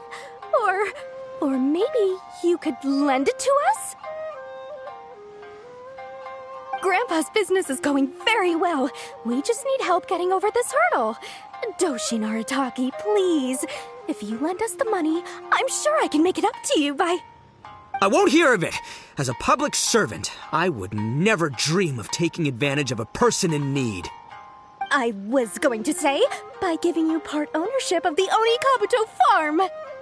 Oh, so that's what you were, yeah. It's not as enticing an offer as I was... wait, an Onikabuto farm, how many Onikabuto did you say you have? Because if it's more than, say, 10... 10,000. What? 10,000? Well, that's more Onikabuto than I've seen in my whole life. Please help us. As long as we get through this, those 10,000 Onikabuto are yours to keep. 10,000 Onikabuto? Hey, if I looked after them, they'd have little baby Onikabuto. And then the little baby Onikabuto would grow up and have little baby Onikabuto of their own. Doshin Arataki is struck by a sudden wave of pure elation. His face breaks into a big, beaming smile. But what does he do next? Miss Etsu, don't you worry. I'm gonna help you out. But 10,000 is too many. I can only accept 1,000. Wait, no, what am I saying? 500 Onikabuto. As a Doshin of the Tenryo Commission, it is my duty to serve. How could I abuse my position to take advantage of you? That's great news, Master Arataki. What a wonderful person you are. So strong and handsome and committed to doing the right thing. It's rare to find these days. Yep, that's me. All right, there's just one final question that needs answering. What question is that? The question is... Where's my Mora? Huh. Yo, Heizo, my hombre, question for you. What's my character's salary in the script? Oh, also, any inheritance or other lump sums I should know about? Basically, can I afford this 500,000 Mora? I mean, Shmito, I can afford it. Can Shmito? Ahem. Faced with a damsel in distress, Doshin Arataki fights to remain level-headed and asks that other age-old question. Where's my Mora? Suddenly, he feels a strange compulsion to slide his hand into his pocket where, it turns out, a bank check has been quietly nestled all along. He draws the check out and inspects it. Today is payday, and this is his salary. The amount? 500,000 mora. Whoa, check it out! A check for 500,000 mora! Where'd you come from, buddy? Misetsu, get this. Turns out I just got paid 500,000 mora today. Well, here's your mora. Thank you so much. Master Arataki, what's wrong? Doshin Arataki stretches out his hand. But wait! Just as he is about to hand over the check to Miss Etsu, he hesitates, tightly pinching one end of the check betwixt his two fingers. All he needs to do now is release the check, and it will fall into Miss Etsu's eager hands. But let go of the check he does not. Master Arataki, let go! Wait. Something's not right. Doshin Arataki is having second thoughts. Has something caught his attention? Has it aroused his suspicion? Has he finally realized the truth? So, this is an anti-fraud show, right? Huh? A spark of intuition bursts to life in Doshin Arataki's mind. Since this is an anti-fraud event, I have a question. Is he about to ask the most critical question of all? I gotta ask. This is it. Here it comes. Does a Doshin really get paid this much? 500,000 mora. Enough to get an Electro Archon out from a hostage situation, then go pay for Miss Hina's publishing costs. You telling me the average Doshin can do all that on one pay packet? I don't know, seems pretty fishy to me. Hey, compadre, what do you think? Am I being scammed here? Heizo! Ito's cheating! He asked for help! As the spark of intuition flickers and threatens to fade, Doshin Arataki clutches around in desperation, hoping to find a source of fuel to feed the flames of enlightenment. Traveler, are you going to help this poor man out of his predicament?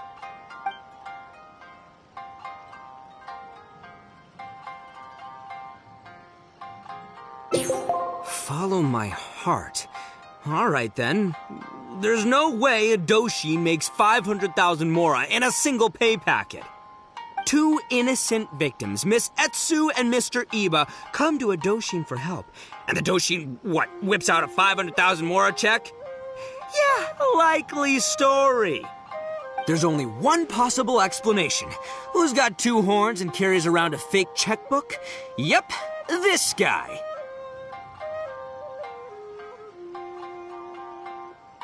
With this fake check for 500,000 mora, I almost swindled Etsu and Iba out of 10,000 Onikabuto, the last thing these poor folks needed after the recent string of catastrophes they faced. My mind is blown. Craziest plot twist I ever heard. The criminal was the main character all along. Miss Etsu, I'm afraid I can't let myself give you this fake check. But I will do everything in my power to raise 500,000 genuine mora for you. So don't you worry. What the? Oh, jeez. In the end, Doshin Arataki listened to the voice of his heart and narrowly avoided being defrauded in his own unconventional way. But regrettably, he failed to ask the critical question: who in their right mind would give away Onikabuto for free? I ask you all, is there such a thing as free Onikabuto? Free mora? Or does nothing in life come for free? Thank you all for watching Heizo Talks Fraud. Don't get greedy and you won't be needy. Stay alert and you won't get hurt. You never know where scammers may lurk. See you all next time.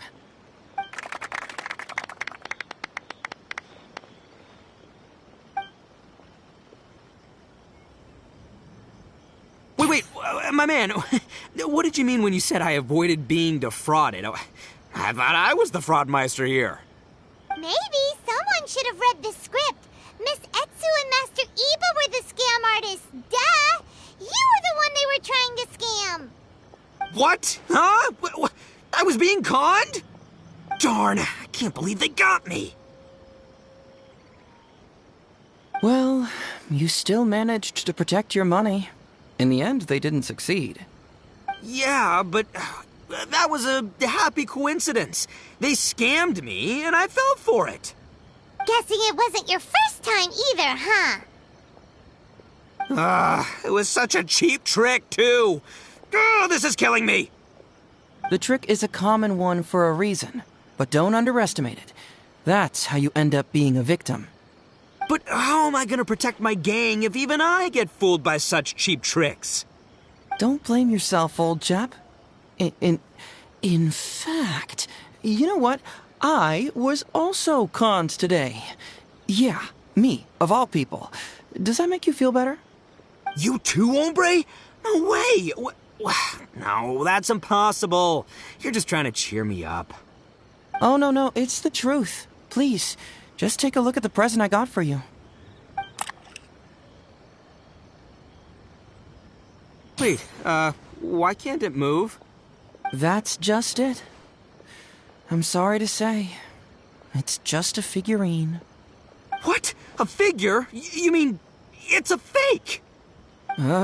Yeah, and it's all my fault. I was duped by the Onikabuto vendor's false advertising. What a colossal fool I am. Taken in by a common street vendor? Ugh. So you really were conned, dude! Let me take a second to let that sink in. Gotta say, although I didn't get my Emperor Onikabuto, somehow, knowing that even Hazel got conned kinda puts me back in a good mood. It's, strange. Maybe I'm sharper than I'm giving myself credit for. Great minds think alike, so, me and my hombre here, kinda equally matched. Hey, by the way, compadre, looks like you're the only one out of the three of us who didn't get conned today. But you better watch out. We got fooled not because we were stupid, but because those scam artists are some crafty dastards. I want you to have this figurine as a reminder of the fact that today, Hazel and I both got conned, but we both grew a little wiser too. I hope that whenever you see it, you'll remember how cunning those con artists were, and how difficult it was for Hazel and I to see through their schemes. Then, you'll always keep your wits about you, and you'll never become a victim yourself. Yep, that's right. No one will ever manage to con you.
It's almost time. Everyone ready?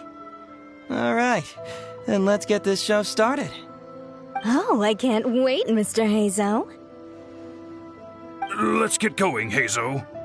Emperor Onikabuto, hang in there, Your Highness. I'm coming for you. It takes years to make a fortune, but only a moment to lose it all to a scam artist. Welcome to the first Hazo Talks Fraud. I am your eponymous host, Hazo.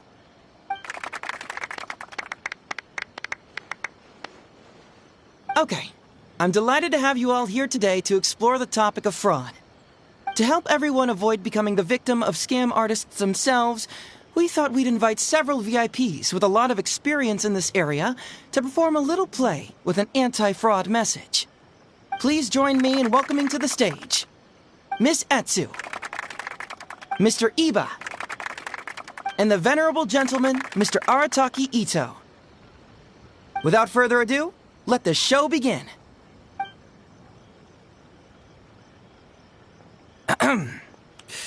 It was just another bright sunny day when a distressed Miss Etsu brought her elderly grandpa, Iba, into the police station to report a crime.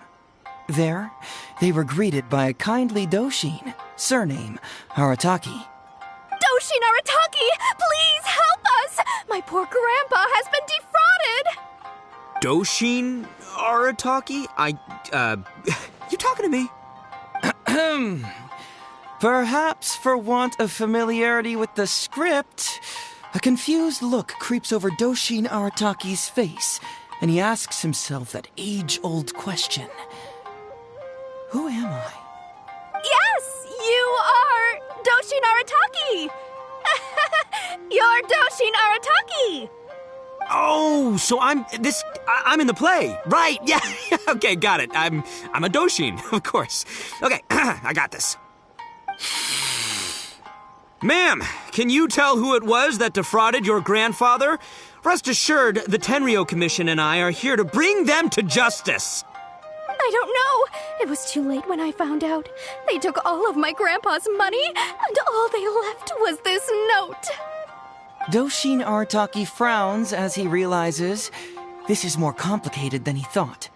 He takes the note in his hand and reads it out loud. I am the Raiden Shogun. I am currently being held hostage by the Crux fleet and urgently need 200,000 mora to secure my release. Please place the ransom mora on the north coast of the deserted island. When all of this is over, I will promote you to General of the Tenryo Commission. It's the almighty Shogun! We cannot let Her Excellency come to harm. But this is a scam, surely. I mean, 200,000 mora? Kinda lowballing it for the Electro Archon, don't you think? Shouldn't it be like, 300,000 at the very least? Well, I sure thought so, but Grandpa's already parted with the money.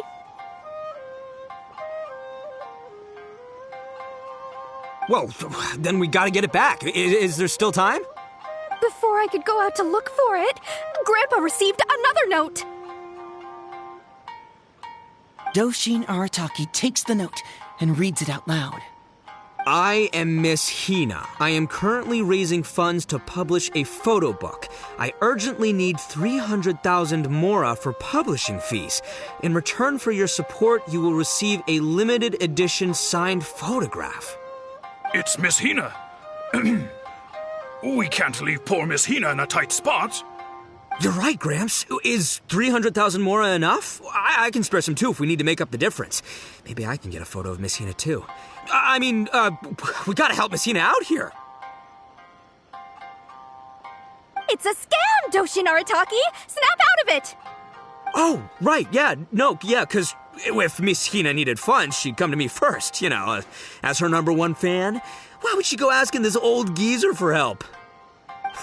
These con artists don't know who they're up against. Well, anyway, not long after Grandpa handed over the money, he received yet another note. Doshin Arataki grabs the note and reads it aloud. I am Arataki Ito. I was recently framed for a crime I totally did not commit, and now I'm stuck here in prison. I am in urgent need of 500,000 mora as bail. In return for your help getting me out, I will bring the whole gang over to thank you personally at your house. Must be a scammer, surely. I've never heard of this person, and they're asking me for 500,000 mora. Wait a minute. This is a scam. I'm Arataki Ito. You are? But your name tag says... Doshin Arataki follows Miss Etsu's gaze to the name tag emblazoned on his chest, which reads, Arataki Shmito. What kind of whack job script is this? Am I me or ain't I? So, the bail money? Nope, no way, not a chance. Arataki Ito would never ask innocent people for Mora in order to post bail. Whoever wrote this is a liar and a cheat, and we gotta get out there and get this guy off our streets. But just as Doshin Arataki is being overcome with righteous indignation, the sound of Miss Etsu's weeping brings his attention back to her.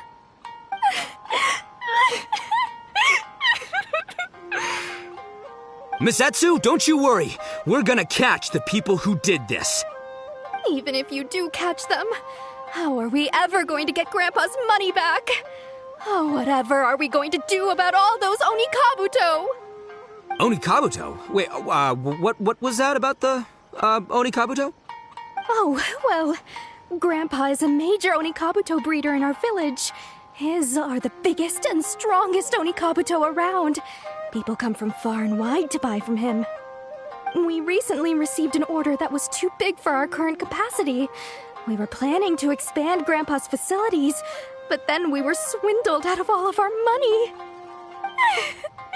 Right after we'd signed the contract, too. If we don't deliver these Onikabuto on time, Grandpa will have to pay huge damages. Oh, what are we going to do? Man, what's that saying? It's like, it never rains, but it snowballs. Exactly what we're dealing with. Etsu, my dear, don't worry. I'll sell the house if I have to. We'll find a way through. But then where will we stay? Please help us, Doshin Arataki. All we need is the 500,000 Mora that was taken from us. Can you help us raise it? Or maybe you could lend it to us? Grandpa's business is going very well. We just need help getting over this hurdle. Doshin Arataki, please. If you lend us the money, I'm sure I can make it up to you by... I won't hear of it. As a public servant, I would never dream of taking advantage of a person in need. I was going to say, by giving you part ownership of the Onikabuto farm. Oh, so that's what you were, yeah. It's not as enticing an offer as I was... wait, an Onikabuto farm, how many Onikabuto did you say you have? Because if it's more than, say, 10... 10,000. What? 10,000? Well, that's more Onikabuto than I've seen in my whole life. Please help us. As long as we get through this, those 10,000 Onikabuto are yours to keep. 10,000 Onikabuto? Hey, if I looked after them, they'd have little baby Onikabuto. And then the little baby Onikabuto would grow up and have little baby Onikabuto of their own.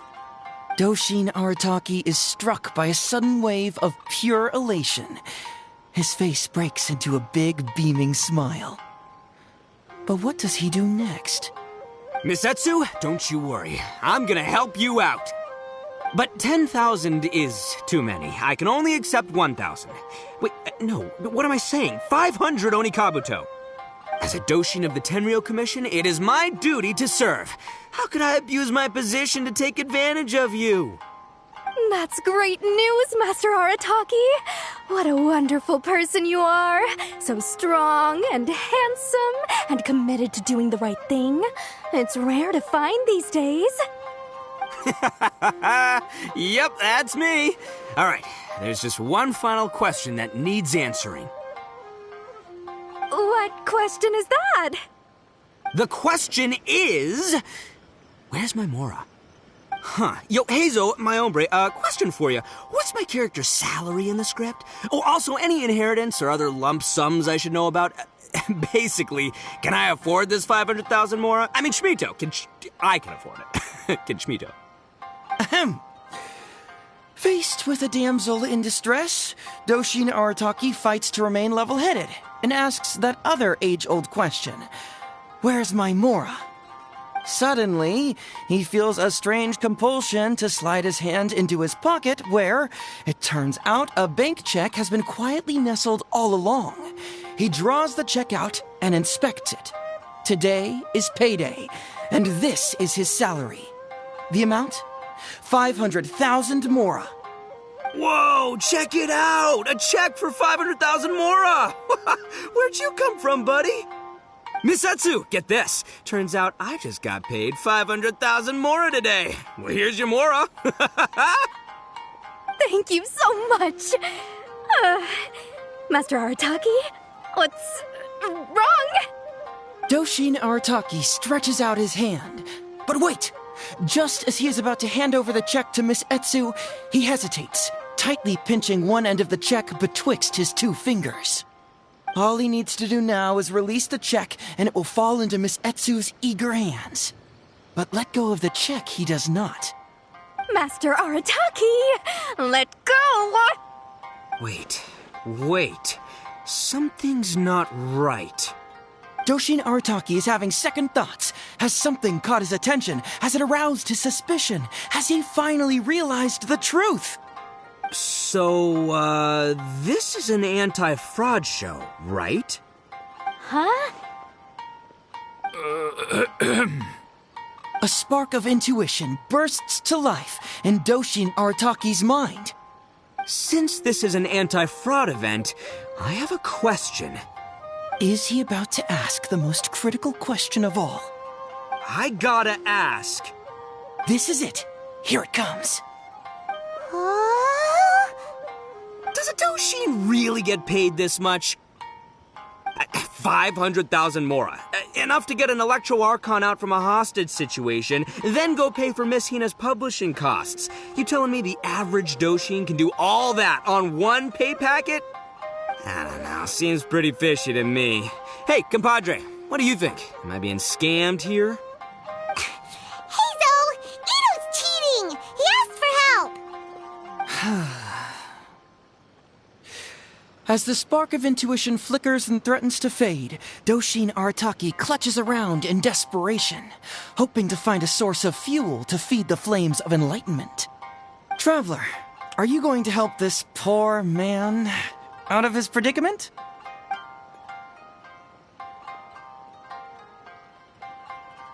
Aha! Etsu and Iba! So that's what's going on here. You two are the scam artists. You put on this damsel in distress and elderly grandpa act to win my sympathy, then used a few cheap tricks to get my attention. Then you dangled the bait in front of me, waiting for me to bite. Darn it! I knew it! Who in their right mind would give away Oni Kabuto for free, let alone 10,000 of them? It's too good to be true, and that's how I know you're the scam artists. You got a lot of nerve trying to scam a Doshin. You're coming with me, and you'll give a full confession if you know what's good for you. Finally, with the help of his intuition and a little guidance from beyond the void, Doshin Arataki successfully avoided being defrauded. Not only that, but he asked a critical question. Who in their right mind would give away Oni Kabuto for free? I ask you all, is there such a thing as free Oni Kabuto? Free Mora? Or does nothing in life come for free? All right, remember, it takes years to make a fortune, but only a moment to lose it all to a scam artist. Thank you once again for watching Heizo Talks Fraud. Stay alert, everybody, and see you again next time.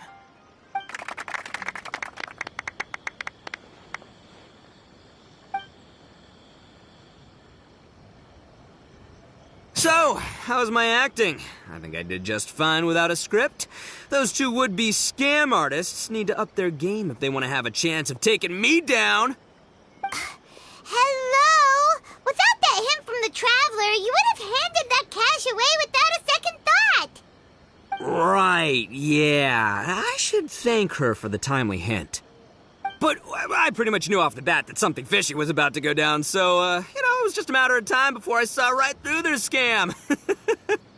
Seriously, oldest trick in the book. Who's gonna fall for that?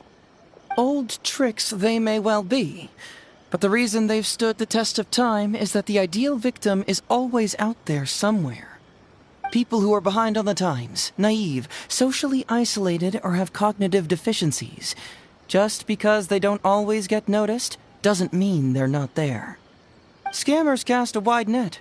Sure, maybe 10,000 fish will escape, but they only need one catch for them to win and for us to lose. Well, no more losing from now on. Not with me here to protect everyone. I think we can all agree that my performance today shows I'm savvy enough to keep the scammers at bay.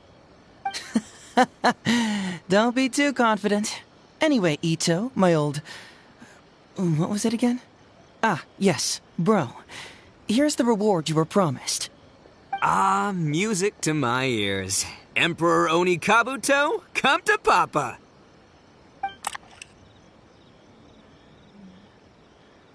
Whoa! Look at those sharp horns and those beautiful stripes. Well, hold on. Heizo, my hombre, why won't it move? Hey, bud, move! Oh no, I think this one might have, joined the big beetle battle in the sky. It's a figurine, so not the moving kind. What? A figure? So, it's a fake? Man alive, you seem a little surprised. Wait, you didn't actually think this was a real Oni Kabuto, did you? No, surely not. Ito, old chap, you must have seen from the photograph that it was a figurine. Don't tell me you didn't notice. Really? You little punk! Give me my Emperor Oni Kabuto now!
Hey, Traveler.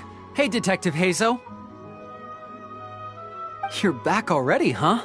I bet you're tired. Well, I just bought some tonkatsu. Care to join me? There's plenty for everyone.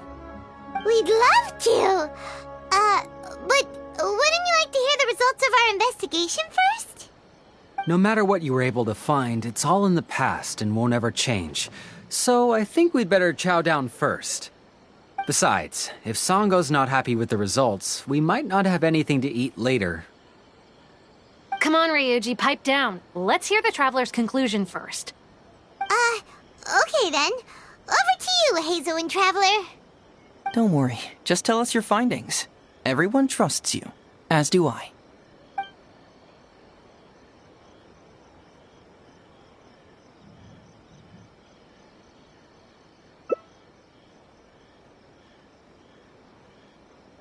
But how? How could this be? Huh. So, that's what really happened? Ryuji, I know it's hard to accept, but... Wait a minute. Sorry, I have quite the stomachache. Sango, can I take the day off? Sure, of course. Take the week if you need it. Oh, Paimon hopes Ryuji will be okay. I didn't expect things to turn out like this. Just give him some time to himself. I think he'll eventually come to accept it. I'm still a little worried, though. What if he doesn't come to work tomorrow? Then we'll go to him. Don't you worry about that, Sango. You need some time to process all of this, too.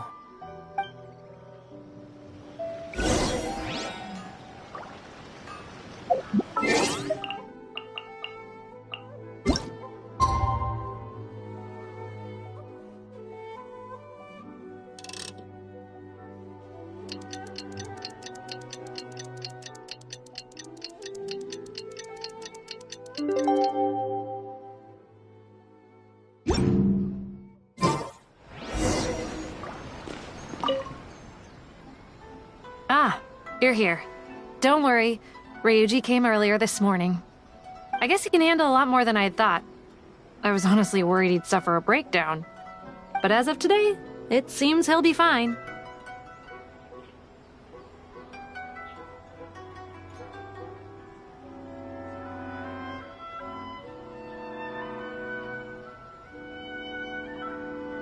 He went over to Natsuke Nogen Crafts to buy something.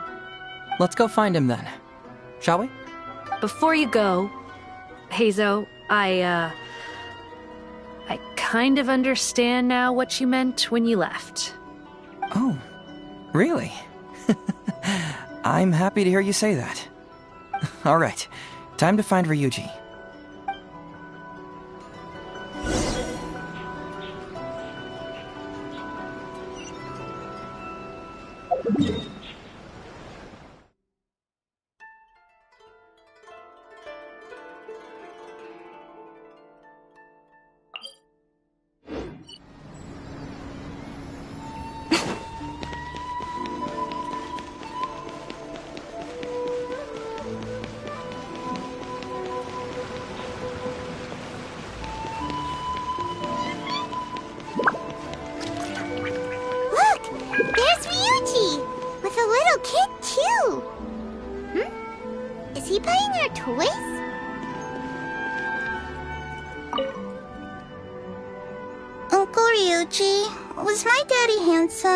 I've never seen what he looked like. Of course. Takatsukasa Isumu was a very handsome man. Also, it's not uncle. Call me brother. But you look so old. Well, I'm still your brother. Huh? How come? Because he treated me like a son.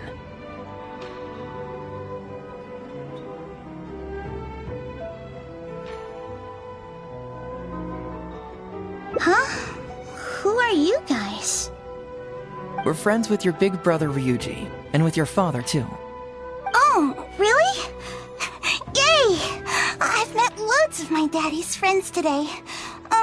Can you tell me some stories about him? I really want to hear them. Sure. Why, I know enough stories about your old man that if I started talking now, you'd be all grown up before I finished them. Wow, that's amazing! Well, I don't want to grow up too soon then.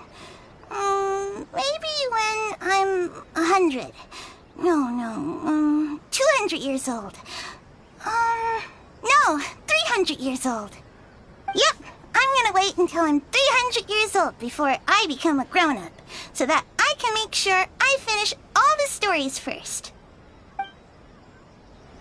My secret is the latest in fashion. Come and have a look.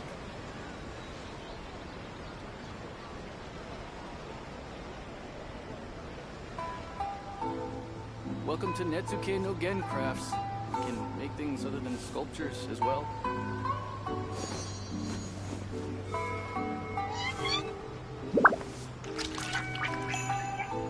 store is offering the latest in fashion. Come and have a look.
I really can't recommend that store highly enough. A couple more visits and you'll find that the fur on your tail is silky smooth. A gorgeous tail like yours deserves lots of tender, loving care. Don't you agree? No need. I'm not interested in that kind of thing. You say that, but do I see your ears saying otherwise? Although your tail isn't professionally maintained, the fur doesn't look dry and coarse. To me, this says you like to take care of it. I'm also guessing that you like to curl up into a fetal position and hug your fluffy tail tight as you go off to sleep. How do you know? Don't be ridiculous. I'm a high-ranking general of Watatsumi Island. How could I do such a thing? Oh, it's okay. There's no need to be embarrassed. The desire to cuddle up to a soft tail while sleeping is quite natural. Really? Wait, no. Why are we still on this topic? In fact, why am I even here talking about tails with you in the first place? Why? Because you are blessed with a wonderful fluffy tail, that's why. I think it's very cute. Ugh, I'm trapped. How do I get out of this?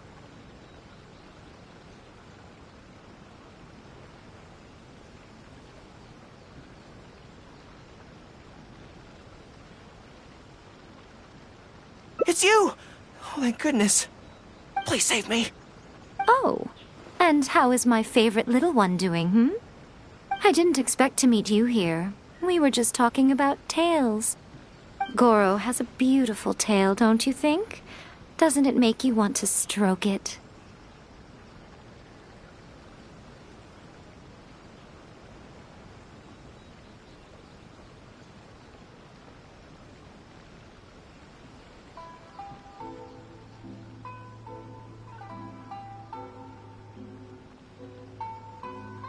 Hey, not you too.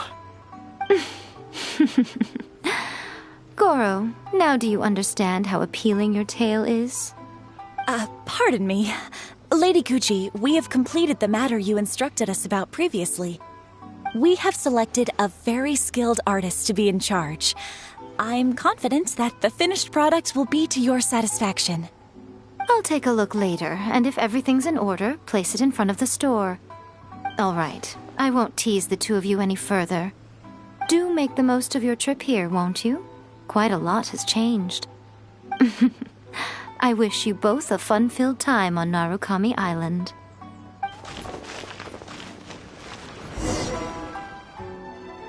There was definitely something strange about the way she looked at me in the end there. Could she be plotting something? Sorry that you had to see that.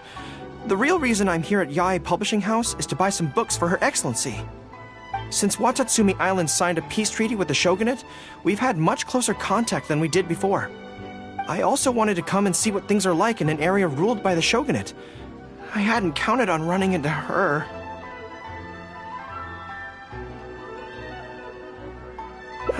I've interacted with her a few times before, but I can't say I've ever gotten used to it. I've never been good at dealing with people like her. The way she towers over me and speaks so cryptically. Something about her is strangely intimidating. I could probably deal with her in battle, but I don't know where to start when I run into her in normal life. I guess this is a weakness of mine.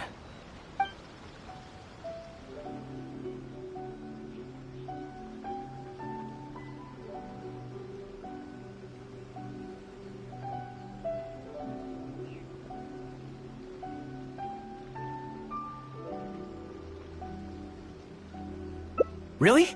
That would be great! To be honest, this is something that's always worried me. If the soldiers ever saw me in this kind of embarrassing situation, they'd be very disappointed. So, I have to overcome it, for their sake. As soon as I've worked through this, let's go take on Yae Miko again. First things first, though. Do you have any ideas on where to begin?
I see.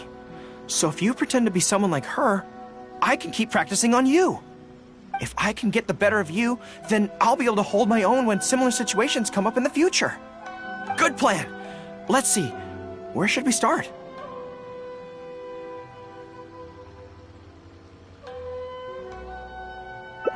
Now that you mention it, I remember having a similar experience back on Watatsumi Island. I was with my subordinates at the time. We ran into a merchant, I got caught up talking to them, and I don't quite know what happened, but I ended up buying a lot of things from them.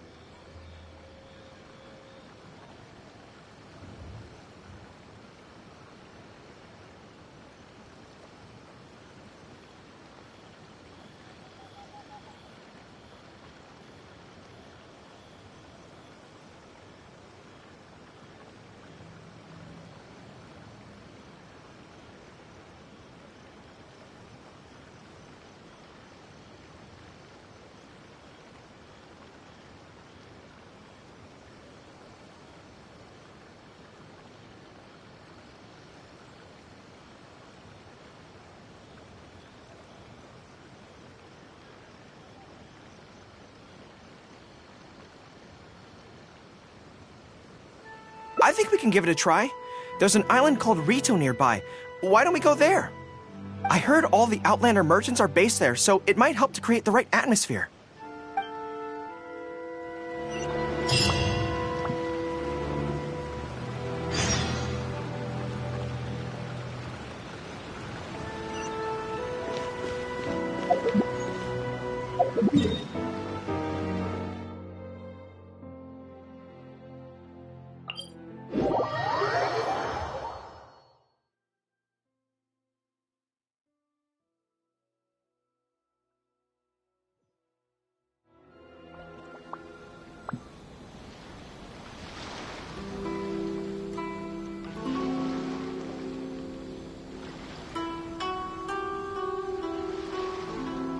Personally, I think the idea of things staying the same forever is quite beautiful. Oh, little laugh. So this is Rito. Although it looks slightly gloomy, it feels very peaceful here. I don't see any Tenryo Commission soldiers roaming the streets. What a nice place. Okay, let's get started. I'll be me, and you be a shrewd and savvy businesswoman.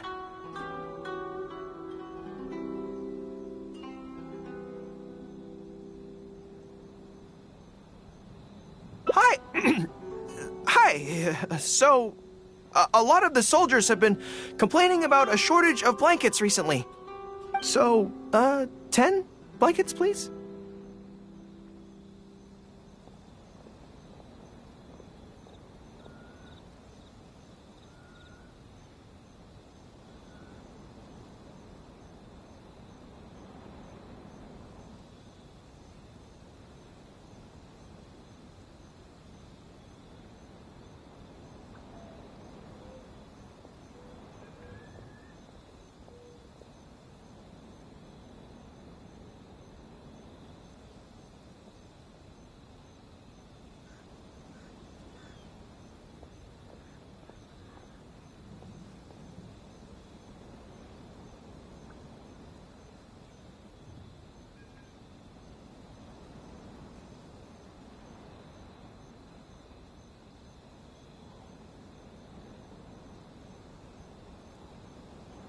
Okay, I'll settle the check right away.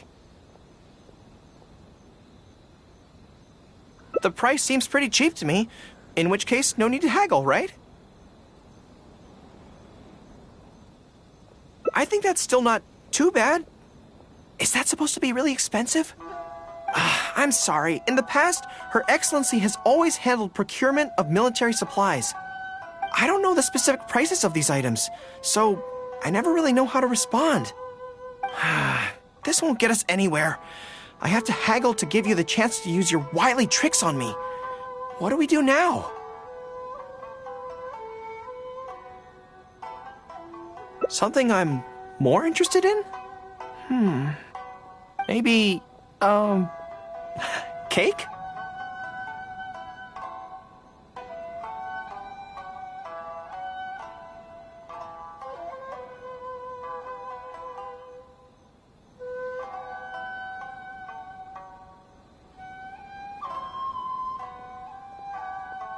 That's so expensive! I know what a fair price is when it comes to cake.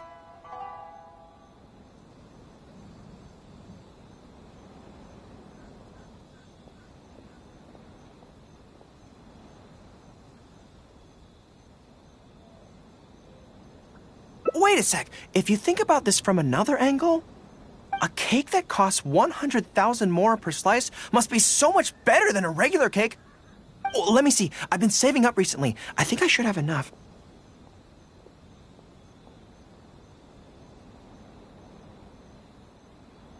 So, there isn't really a kind of cake that costs 100,000 more per slice?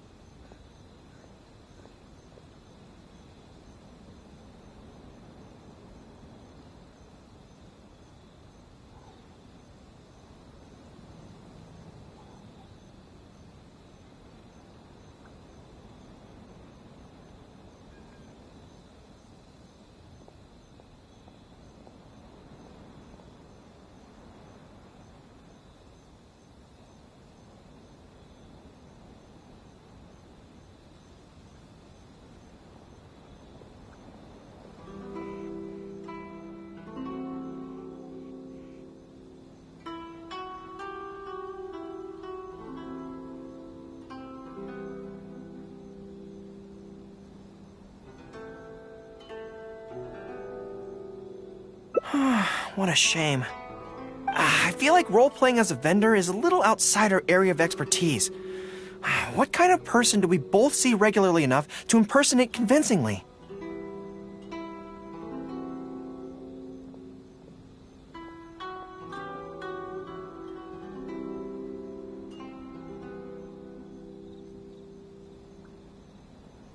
Fatui?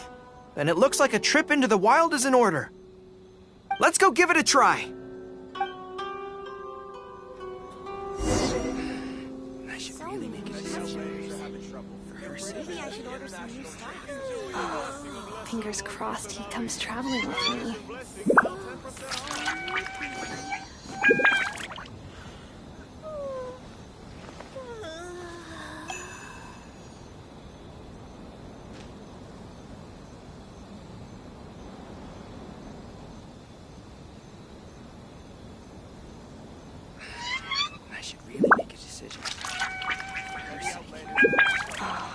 Fingers crossed he comes traveling with me. Maybe I should order some new stuff. Enjoy the blessing of Lesser Lord Kusanali. And I should bless you now 10% off. I'm so sleepy.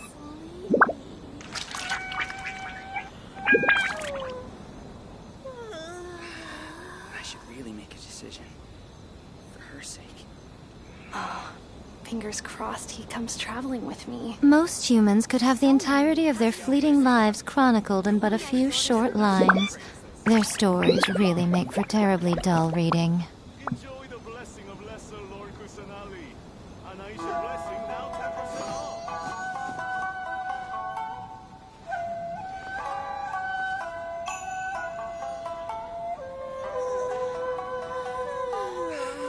I should really make a decision.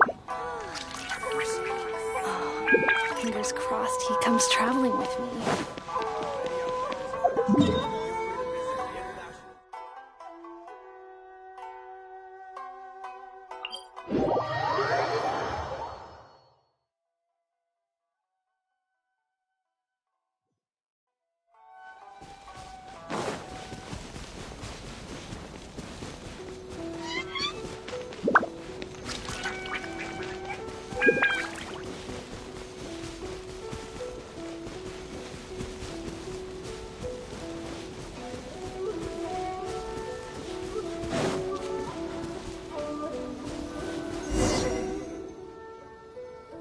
I've dealt with Fatui before, but I always end up against those big, stocky guys who are much taller than me.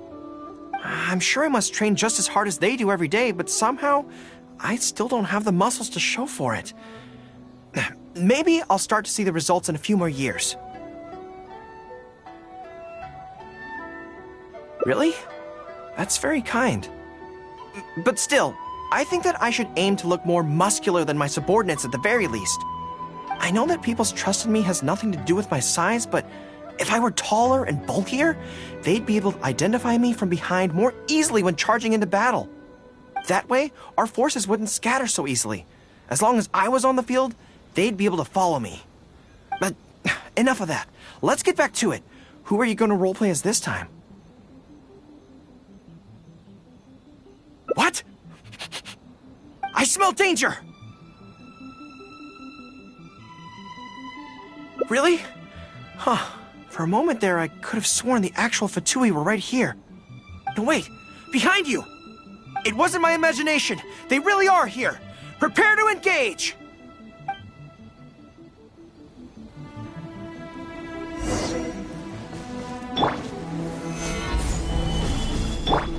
Right now. There you are, Emerge. eavesdropper. Let me amuse myself.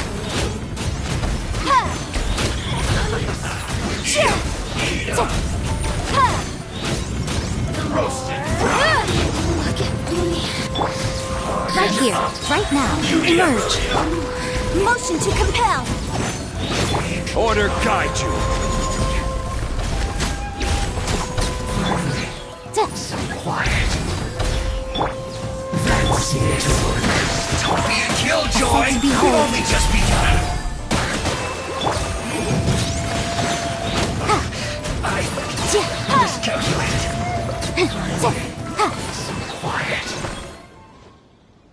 Huh. It's all fun and games until the real Fatui show up, huh? That little interruption has really ruined the mood for me. Let's not do any more Fatui impressions for today. It seems in poor taste after the trouble they caused in Watatsumi Island anyway. Do we have any other options?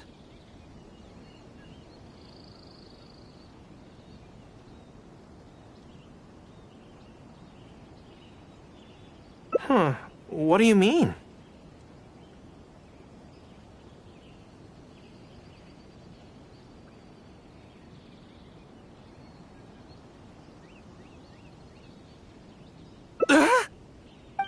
Isn't this moving a little too fast? Her Excellency advocates slow and steady progress in all things, and cautions against trying to advance too quickly. To clarify, it's not that I'm scared. It's just that I don't know if the time is right. I guess you're right. Thanks for your encouragement. It's not like me to shy away from a challenge like this.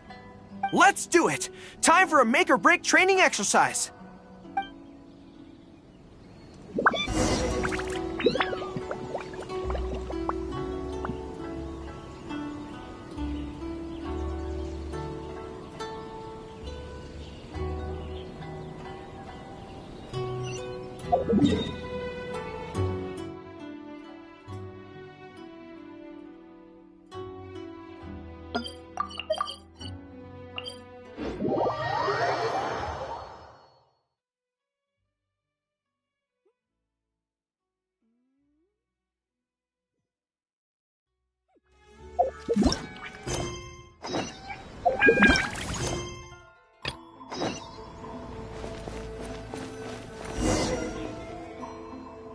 And we're back.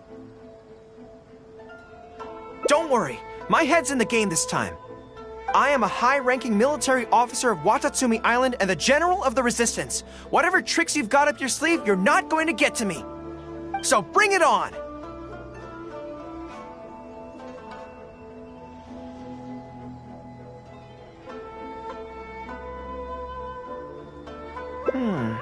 This feels like...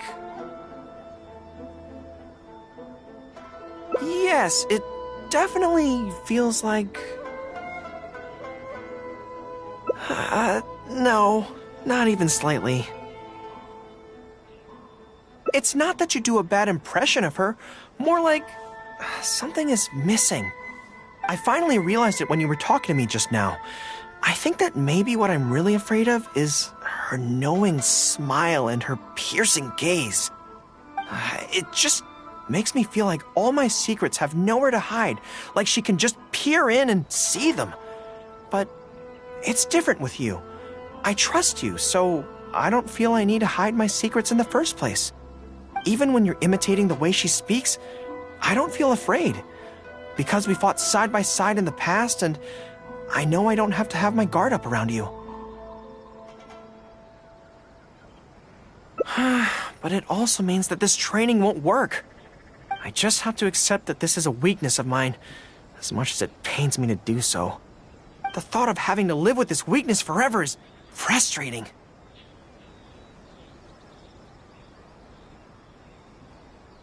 Are you serious? I'd love that. I haven't eaten anything sweet in a long time. Off we go. Let's go buy some cake.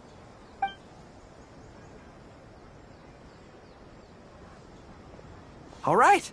The next step is to find somewhere nice and quiet.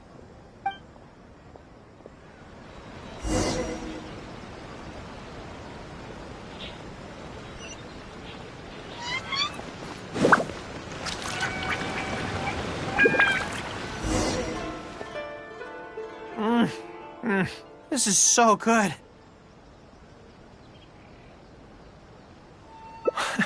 It's certainly a rarity in the camp. It's seen as a luxury item in the ranks of the Resistance. We have special meals on occasion, but even then it usually means meat and wine, not dessert. So, thank you for treating me to some cake. The only downside with Narukami Island's pastries is that they're such exquisite things, you can't just chow down on them. But, as Her Excellency says, a general needs to show patience and restraint.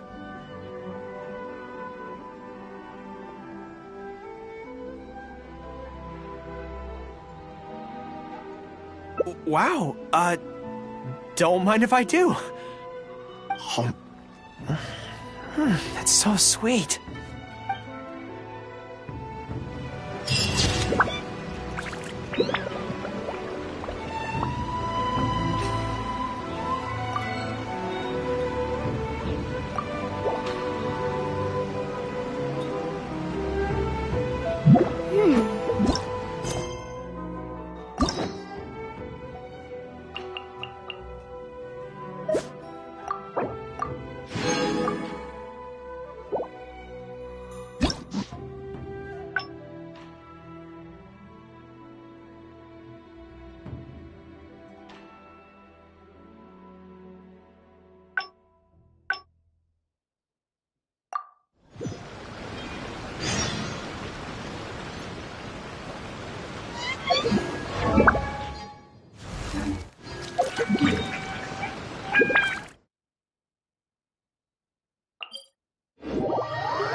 There was definitely something strange about the way she looked at me in the end there.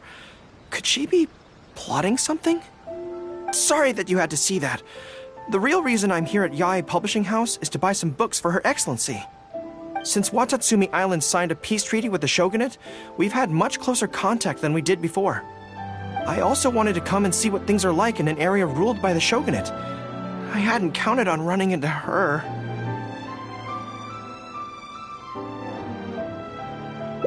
I've interacted with her a few times before, but I can't say I've ever gotten used to it. I've never been good at dealing with people like her. The way she towers over me and speaks so cryptically.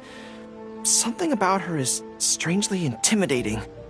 I could probably deal with her in battle, but I don't know where to start when I run into her in normal life. I guess this is a weakness of mine.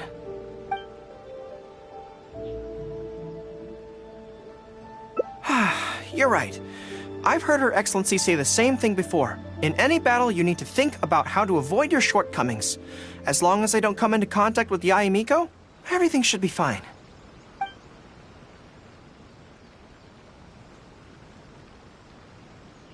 Really? Well, it's a relief to hear that. In that case, I still have some business to take care of with the Yae Publishing House.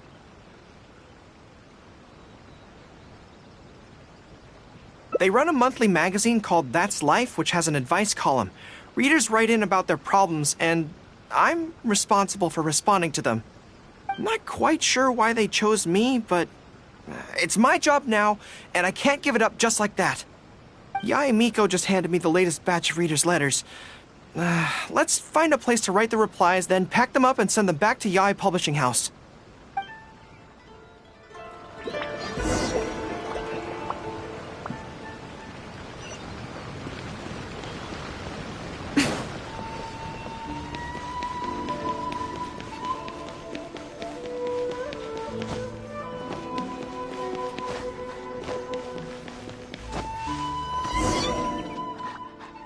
Huh.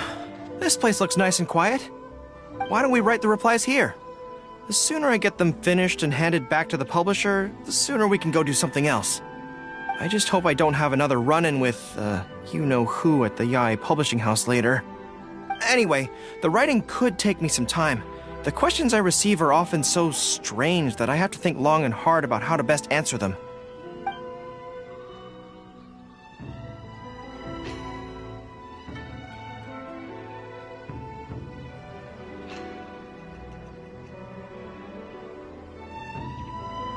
Great. Let's write the replies together. I'm actually interested to hear your perspective. Let me see here. Let's start with this one. Today, a new guy came to our village. He was good-looking and had a lovely voice. When I peeked at him from behind the door, I felt my cheeks getting hotter, and my heart started beating faster and faster. See, I can tell right away that this is exactly the kind of question I'm no good at dealing with. The letter seems to be from a young lady, which is not a demographic where I can offer much expertise. What's your take?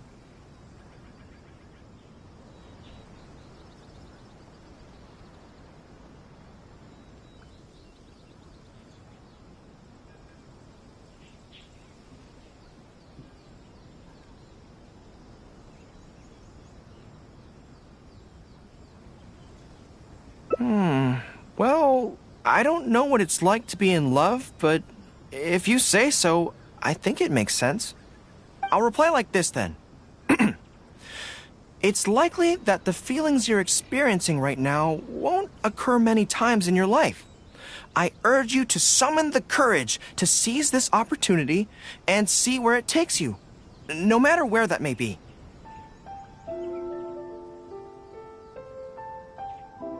What? Really? But that's how it is in battle, too. Opportunities to seize victory are fleeting. When they arise, you have to capitalize on them right away. I imagine it's the same in love. That's my suggestion, anyway. Come on, let's read the next letter. My neighbor is always borrowing money from me, but never seems to be able to pay me back on time. I have tried subtly raising the issue in conversation several times, but he always finds a way to dodge my questions. He was kind to me when I was young. I don't want to make things ugly, but the money issue bothers me a lot. Please help me. If this is a dispute between neighbors, it must be settled as soon as possible. It's like when conflict arises between generals in the army. The proper policy is to resolve it without delay. The most important thing in military regulations is fairness. It is only right to pay back a debt. I want to suggest that the writer demands their money back in no uncertain terms. Do you think that makes sense?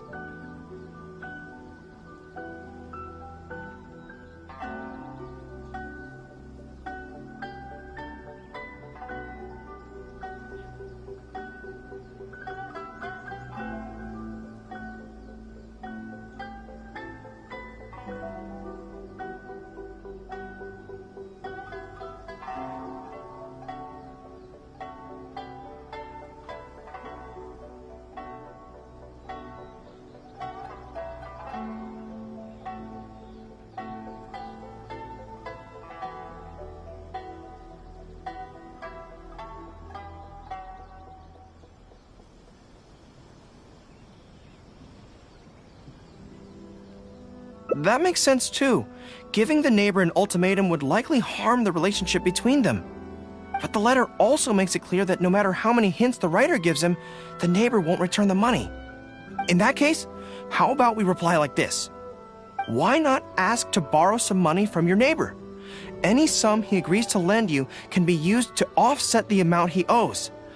Even if he refuses to lend to you, At least by asking to borrow from him, you are sending him the message that your own financial position is far from optimal, and he will be unlikely to ask you for money again in the near future.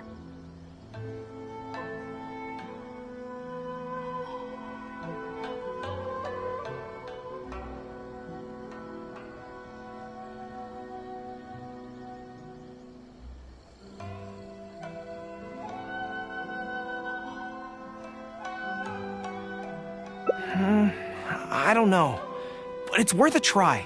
The most important thing is to muster the courage to resist and not give the other person the impression that you're someone they can take advantage of. And we're done with that letter. The next one seems longer. Let me see. Hello, I was born on Narukami Island and now I'm a soldier in the Resistance. So, this is from one of my troops?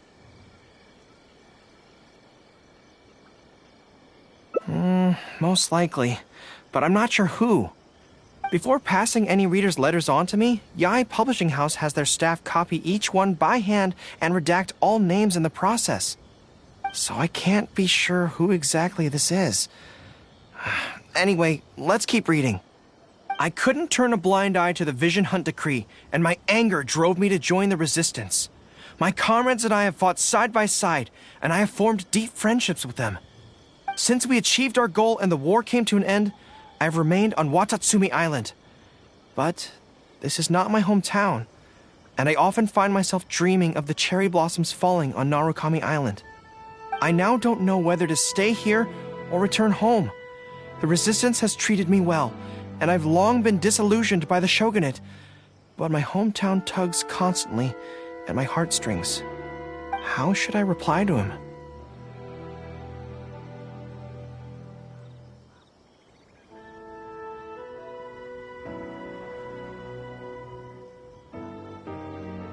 Let me think about it.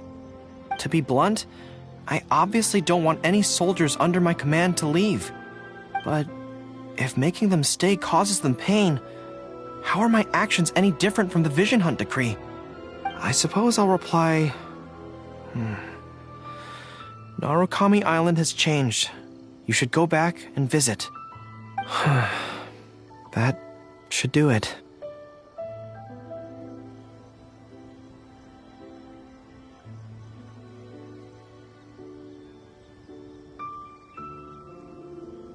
I'll be okay.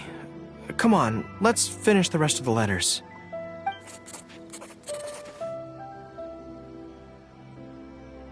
Thanks to you, writing the responses went very smoothly this time. Let's go and deliver them to the Yai Publishing House, shall we?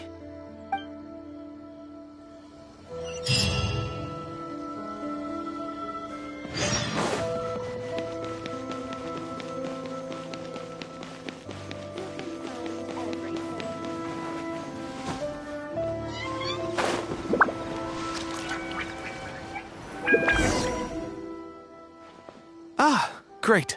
That's all the replies for this round accounted for. Thank you for all your hard work, Mr. Goro. Think nothing of it. I agreed to help, so it's only right that I do the best I can. Could I trouble you to come back to Watatsumi Island with me? I want to find that soldier. Not to persuade them to stay, I don't want them to leave without saying goodbye. Kazuha once told me that the bonds between people whose paths have crossed can never be broken, even after they part ways. But maybe I'm scared he might be wrong. People can change quickly, and I worry that the next time I meet my comrade, who fought so bravely alongside me, there will already be some distance between us.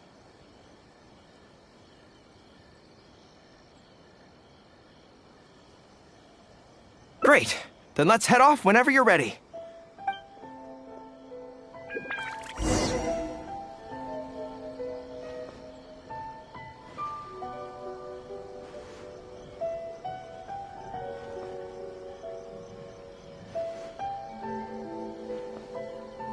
Everything is going smoothly, just as I planned.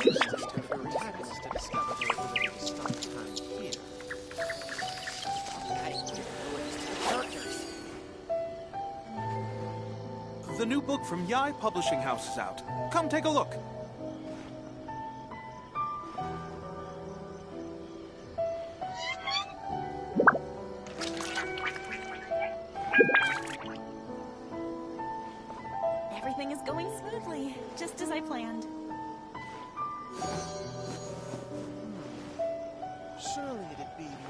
interesting for the protagonist to discover their abilities. The characters. The new book from Yai Publishing House is out. Come take a look.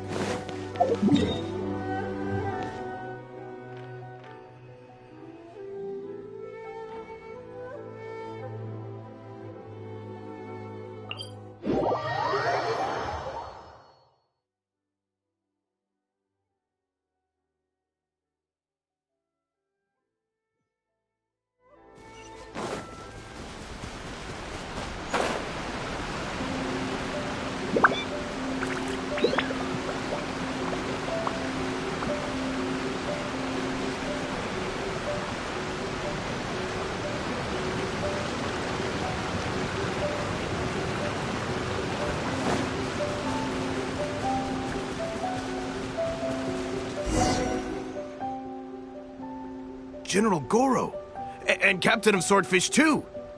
General Captain, are you here to inspect the camp? Not this time. I just thought I'd come by to catch up while everyone has some downtime. Certainly, General Goro. Anything you want to discuss, we'll share whatever we know. But we haven't been out of the camp lately, so we don't have a whole lot of interesting stories. Actually, I've had something on my mind and wanted to ask everyone's thoughts on the matter.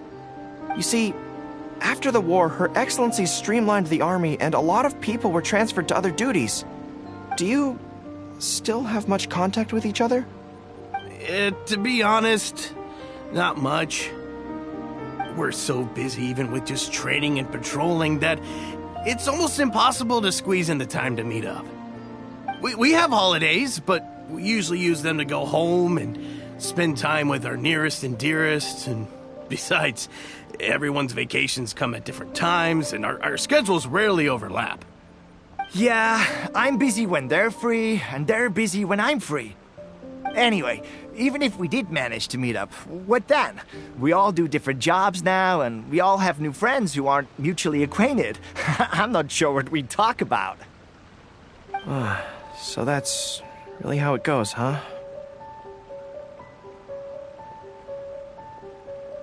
I know. It's okay. It just seems a pity, that's all. You know, having said all that, there's something else that I've always felt about this. Really? Yes. I feel that no matter how long we're apart, and no matter what we might go through in the meantime, all of us will be straight back here if Watatsumi Island is ever in danger. Even if we've all changed beyond recognition, we can always trust that we've got each other's backs. And that's one thing that's never gonna change. We're your troops, General Goro. You trained us, you took us into battle, and led the way as we charged against the enemy. Even if we seldom keep in contact now, we are still brothers in arms. If you say the word, we will all pick up our weapons again at a moment's notice. Long live the resistance! Yes, that's the way it should be. Long live the resistance!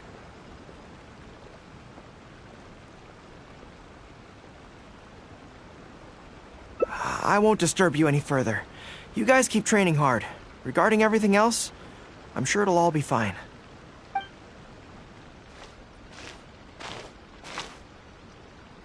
Ah, General Goro, you're here. I believe Hiroaki's been hoping to catch you. He's been waiting at the camp for a long time, but never saw you return. Are you planning to head back to camp later? If you're busy, I can go and let him know so he's not waiting there in vain. Tell him I'll be right over. I know what I have to do now. Come with me. Let's head to the camp.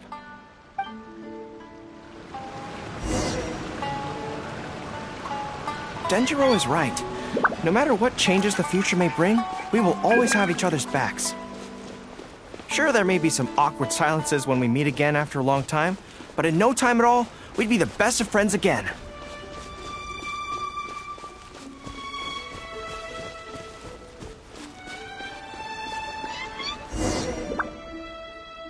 General Goro, I would like to request permission to leave the Resistance, sir. I know this may seem very abrupt, and in fact, I've only just made the decision. It's all right. Back then, I had so much hatred for the Vision Hunt decree, and so much disappointment in Narukami Island for supporting it. But after the war ended, I wanted to go back and visit, but I still couldn't make up my mind. Thanks to Miss Hina's encouragement, I was finally able to find the courage to talk to you about it. Of course, if you disapprove, I'll obey your orders. I am your subordinate, after all. Miss Hina? Who's that? It's a long story. Forget it. Never mind her. I approve your application to leave the Resistance. General Goro, Come on, don't look so down. It's not like we're never going to see each other again. If you ever have the time, you should come back and visit Watatsumi Island. There's no need to limit yourself to a specific place. Just do what you want to do. No matter where we are, we will always be comrades. Yes, General.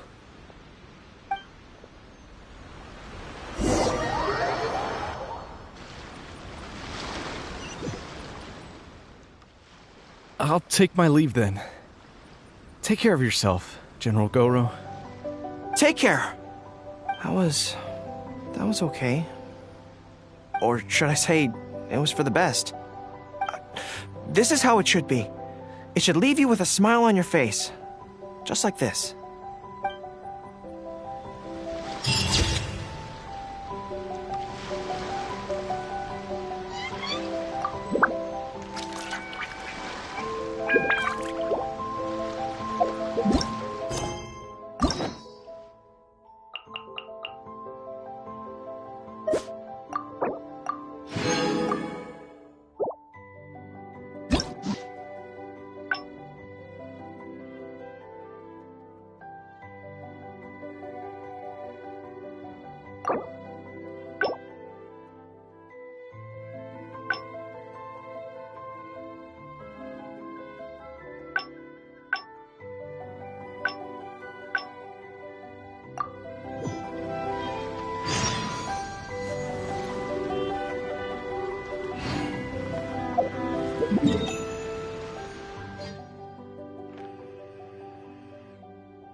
Huh. This place looks nice and quiet. Why don't we write the replies here? The sooner I get them finished and handed back to the publisher, the sooner we can go do something else. I just hope I don't have another run-in with, you-know-who at the Yae Publishing House later. Anyway, the writing could take me some time. The questions I receive are often so strange that I have to think long and hard about how to best answer them.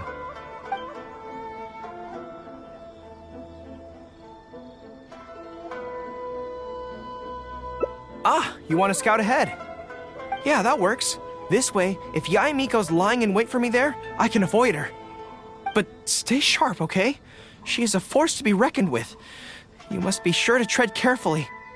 If you spot her, get yourselves back here right away, and we'll run for our lives. I mean, we'll make a strategic retreat. Anyway, I'm counting on you.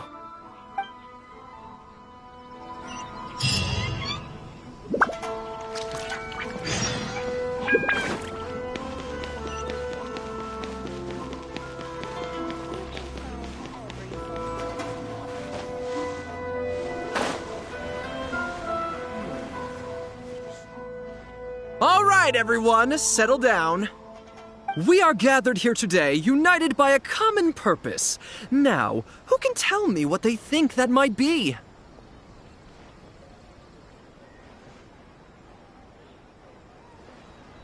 Well, of course, it's to tell the whole world about how wonderful Miss Hina is!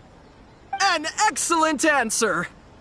How gentle she is, how understanding she is, how delightfully mischievous she can be, on occasion.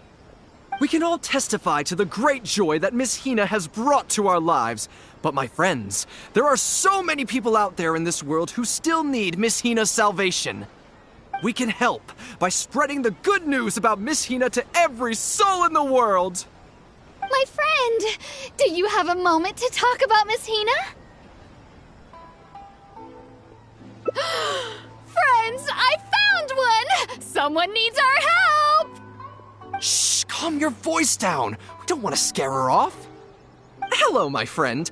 On this joyous day, we would like to open our hearts to you and tell you about the existence of a perfect being. She is gentle, kind, understanding. She is the brightest star in our sky. Here, have this pamphlet. So, what do you think?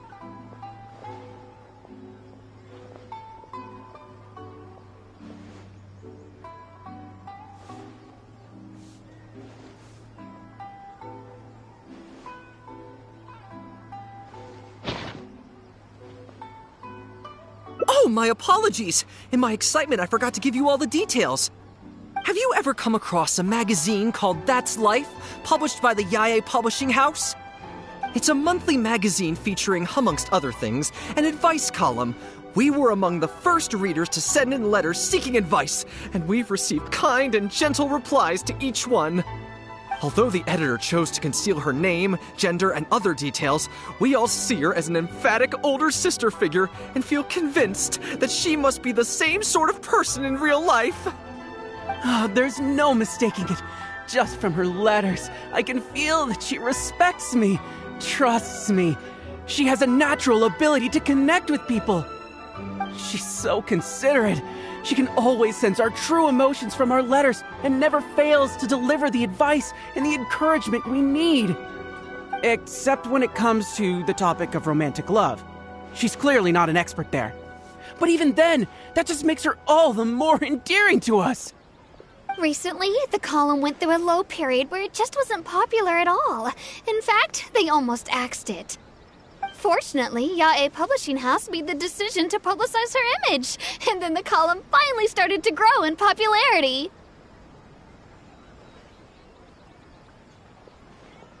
That's right! Miss Hina is the person in charge of That's Life magazine's advice column. She is the one we all admire and adore so greatly. And so, when we heard that Yae Publishing House would be revealing the official likeness of Miss Hina today, we immediately came here from wherever we were, all over the nation, to gather together and to witness this grand moment in history!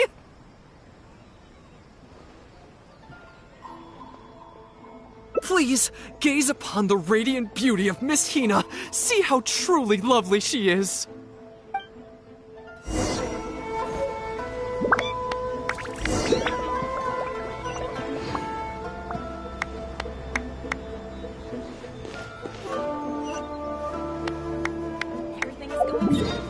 Just as I planned.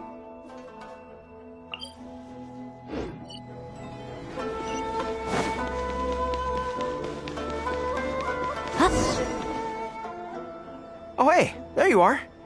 Is, you know who at Yae Publishing House? Whew, that's good.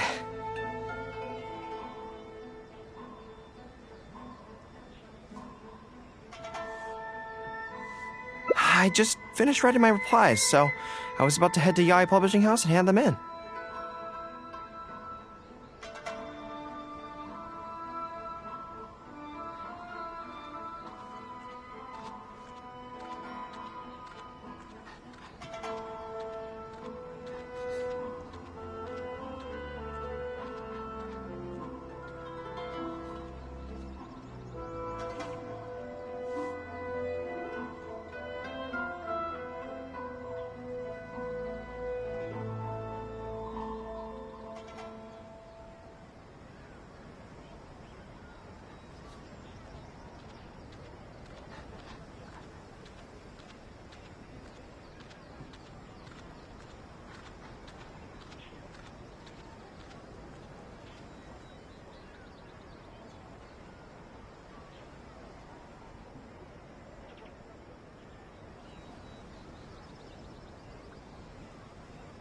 Why I guess it's because I can help people this way. Also, the editor said to me, this is something that only you are capable of. They made quite a solemn request when they first approached me, so I felt like I couldn't refuse it. But once I'd settled into it, I found myself really enjoying it. Before I knew it, I had written hundreds of replies, and sometimes they'd respond again just to thank me. It made me so happy whenever they'd compliment me. Every time I think about that terrifying woman, I feel like I want nothing to do with Yaoi Publishing House. But then, whenever I think about how my replies can help so many people, I feel a sense of responsibility. By this point, I'm so used to it that I'd probably find it hard to adjust if I ever gave it up.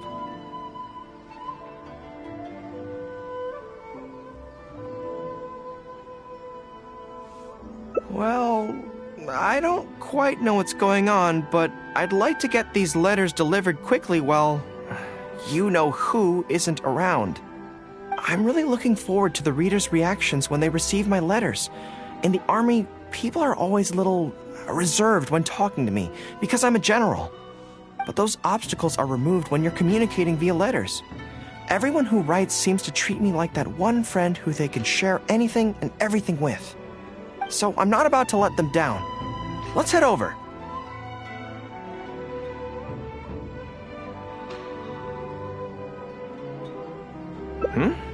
But Yaoi Publishing House isn't far from here, if I remember correctly. Let's just head there together. Besides, this way, if you-know-who does show up, we can look out for each other. Let's go!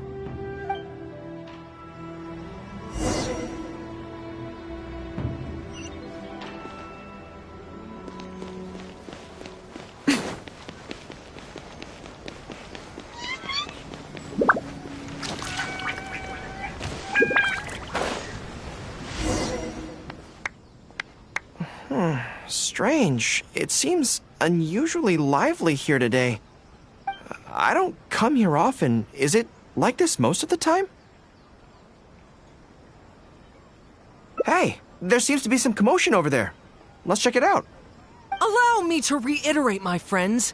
We in the Miss Hina fan club must abide by the club rules. Firstly, we mustn't try and probe into Miss Hina's true identity. We of all people cannot cause her any trouble. Secondly, fans of Miss Hina are not to make any controversial statements when representing the fan club. We must exercise self-discipline and present a good image in front of other people.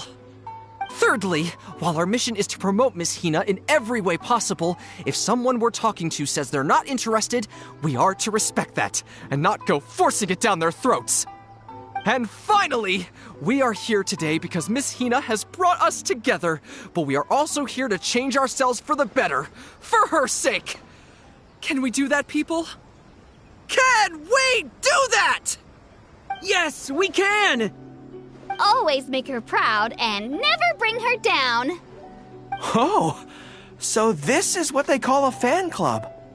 I don't know whose fan club it is, but they are raring to go. Reminds me of the rallying speeches we used to give before going into battle.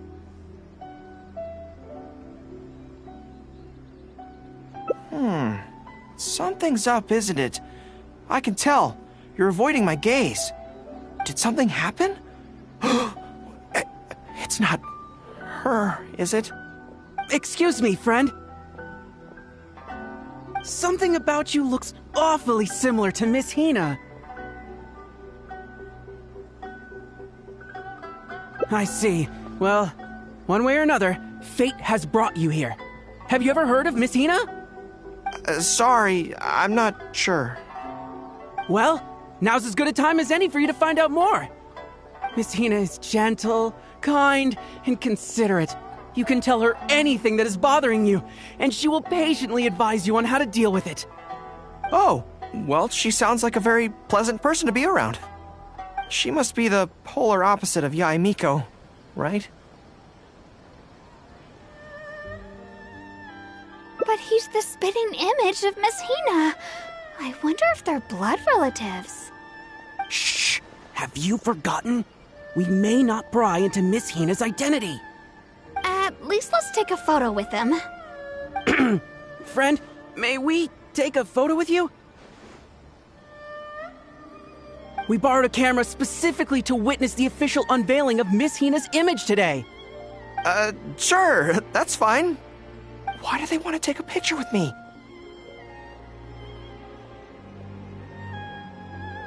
All right, sure.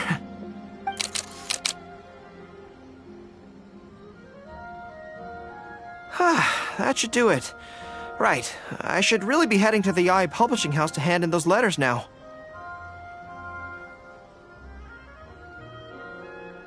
Make way, everyone! Make way! The Miss Hina billboard is here! Please, make some space. Coming through. Hey, everybody! It's the real Miss Hina! Miss Hina! Miss Hina! Now I'm curious too. Let's go over and take a look.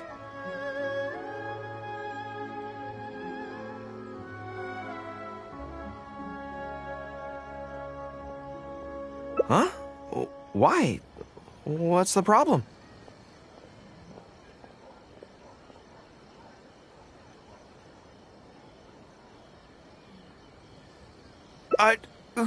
Really?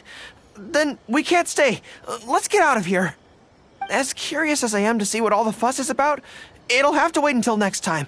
So please join me again the next time I'm delivering letters.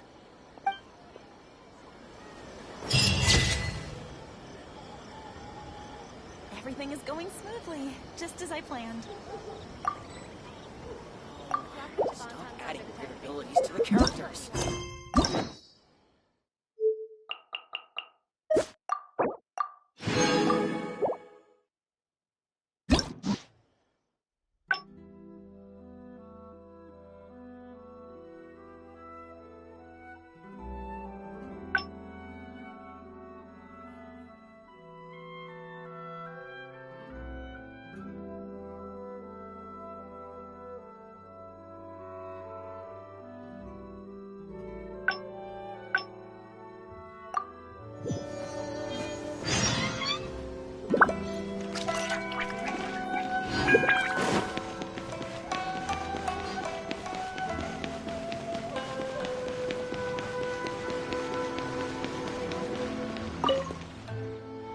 There was definitely something strange about the way she looked at me in the end there. Could she be plotting something?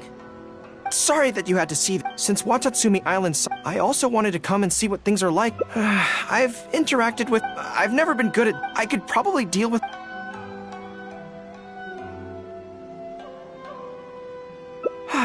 You're right.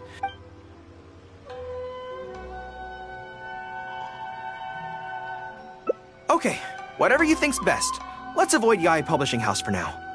Actually, there's something else I have to sort out while I'm on Narukami Island.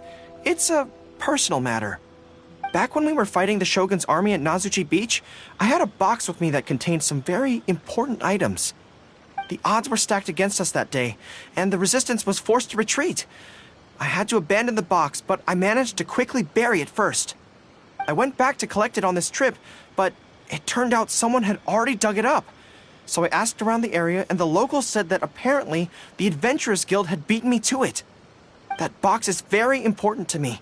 I have to get it back from the Adventurers Guild. Would you mind coming along?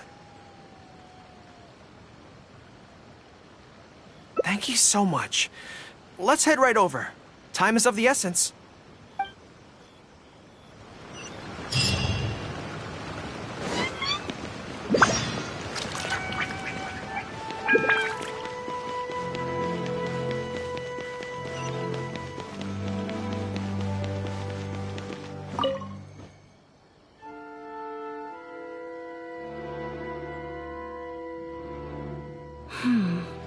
I'm afraid that will be a little difficult.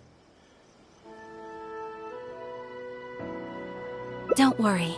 The item you are looking for is safe and sound. However, I'm unable to return it to you at present. The reason being, it is connected to a case involving the treasure hoarders, which is still under investigation. That's strange. I buried that box there. What does it have to do with the treasure hoarders? Allow me to explain. Not long ago, we received a commission concerning a theft by treasure hoarders at Komore Tea House.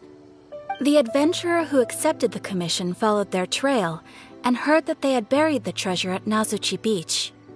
But when we went to dig up the stolen items, we found many other things buried there along with them. As such, we cannot ascertain which of the items have to do with the treasure hoarders at this stage. For now, all we can do is hold all related items at the Adventurers Guild until such a time as we have caught the group of treasure hoarders in question. Then, we will see that all items are returned to their rightful owners. I see.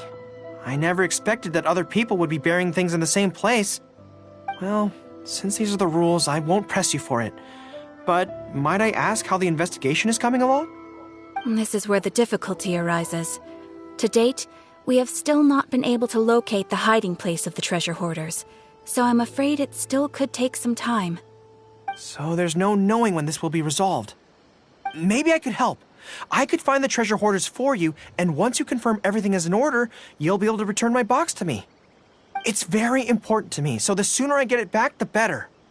That is perfectly acceptable. However, many adventurers have investigated this case recently. They have searched far and wide, but their efforts have been fruitless. If the two of you are still interested in taking the case, you may have to devise an original approach.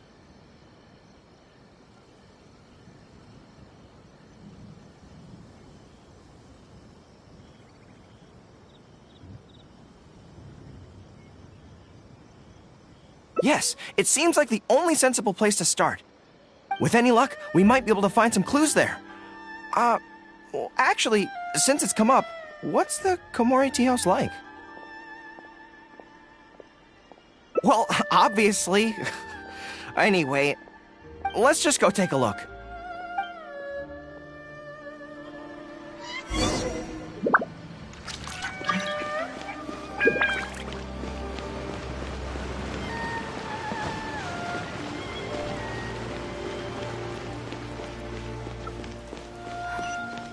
What other monumental changes could we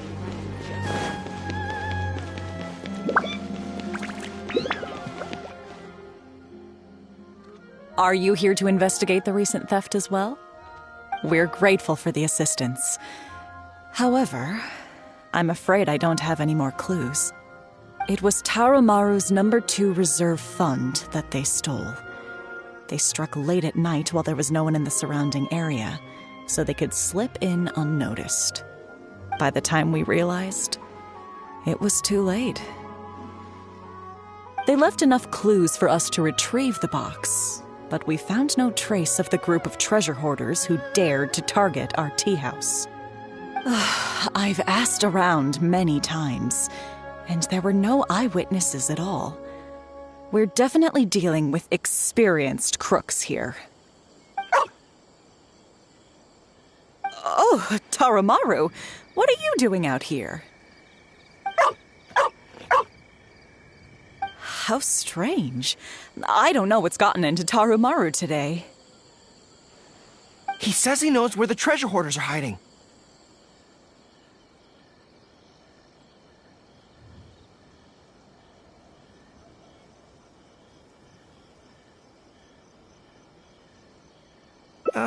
How can I describe it? It's like listening to a regional dialect. A lot of it goes over my head, but I can still get the general gist. Anyway, he says he was there at the scene of the crime. The treasure hoarders didn't see Tarumaru as a threat, so he stayed and listened in on their whole conversation. Since there were so many of them and they were armed, Tarumaru didn't dare to bark loudly, so he just had to let them go. Oh, no wonder. Poor boy. He's been acting more anxious than usual lately and is always looking outside. And I thought he just wanted someone to take him for a walk.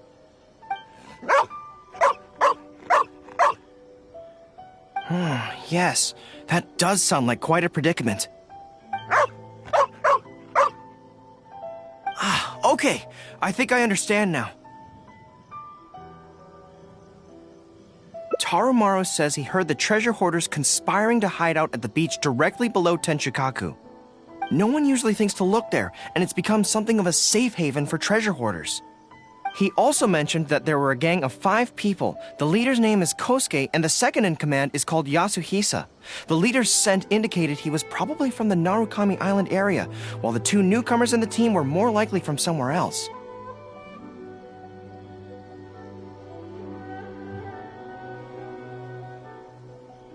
Thank you, Tarumaru. It must have been hard for you, knowing the details of the crime but not being able to communicate them.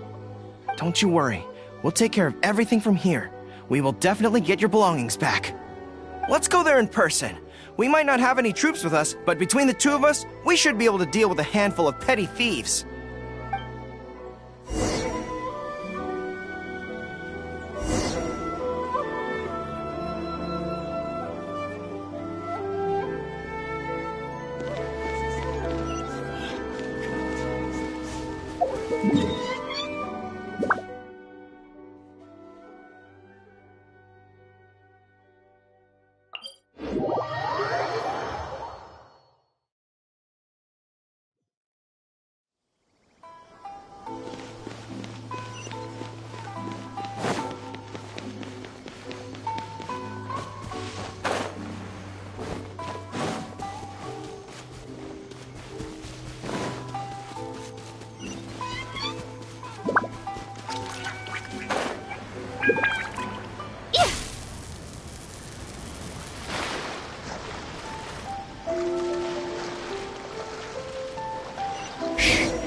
We're getting close. There's danger in the air. And something doesn't smell right. Be careful. Another test subject. Solidify! Incinerate!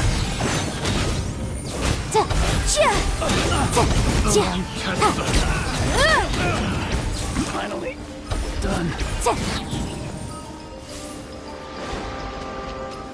Right now. Emerge. Right here.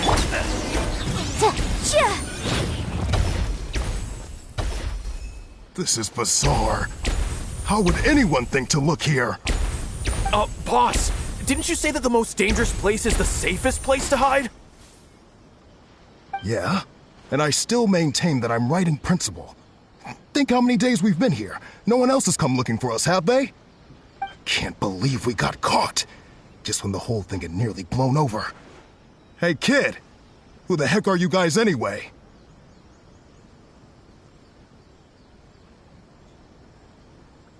We shouldn't waste any more time on these people. Life is tough in the Resistance, but none of our troops would ever think about laying a hand on the innocent civilians under their rule. You have things so much better here, and this is how you choose to live your life? It's pure selfishness. We should turn them over to the Adventurers Guild right away. Once their identities are confirmed, they'll get the punishment they deserve. Please, show a little mercy. We'll give you half of everything we've saved up over the years. If you're willing to turn a blind eye on this, anything's up for negotiation. That's enough! Tie them up and take them away. Oh, come to think of it, this is not a military camp, so there's no need for me to be so heavy-handed. But thieves still have to be punished. Let's escort them back.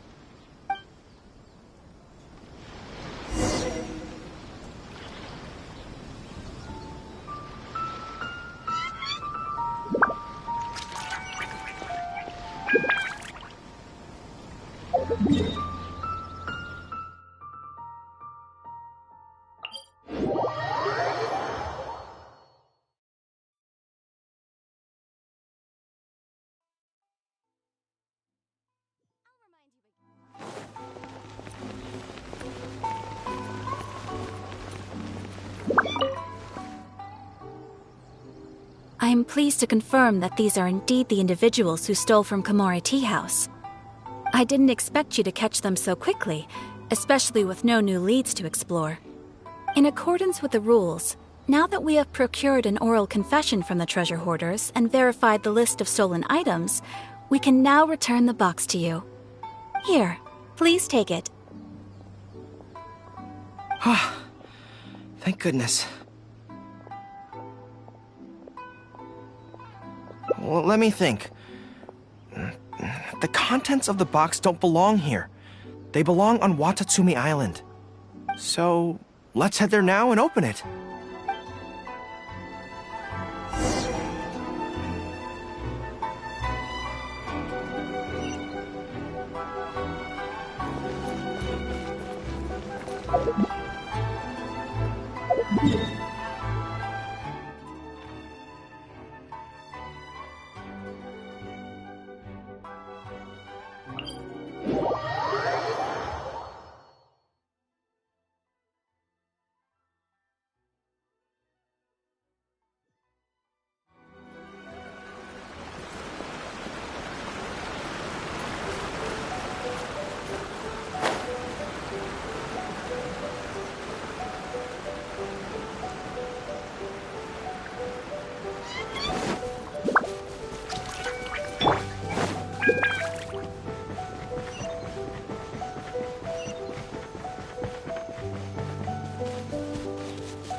1, 2, 3.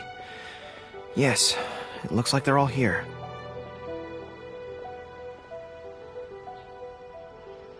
Some personal items that once belonged to the troops under my command. Water bottles, towels, knee guards. Just everyday items, but each one bears the handwritten name of its former owner.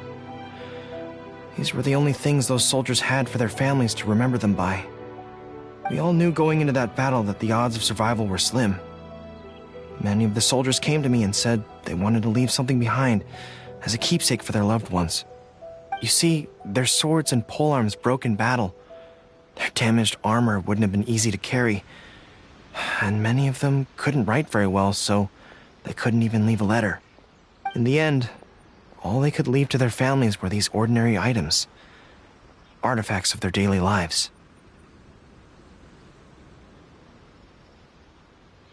My soldiers trusted me, but I failed to lead them to victory that day. Then they trusted me with these, and instead of honoring their last wishes right away, I had to hastily bury them in the sand. Every time something like this happens, I tell myself that by the next time I'm faced with the same situation, I have to be stronger.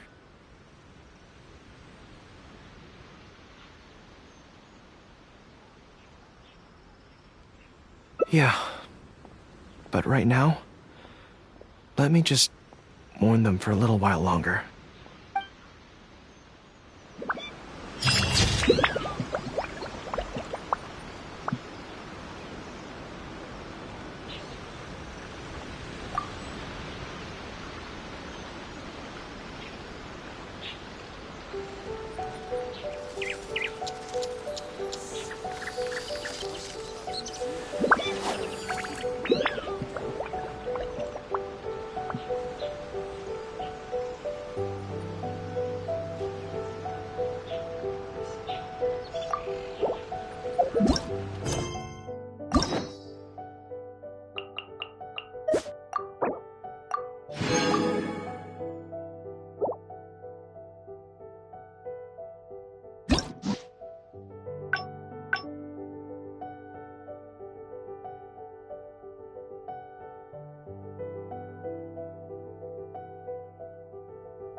Personally, I think the idea of things staying the same forever is quite beautiful. But alas, that is simply not the way the world works.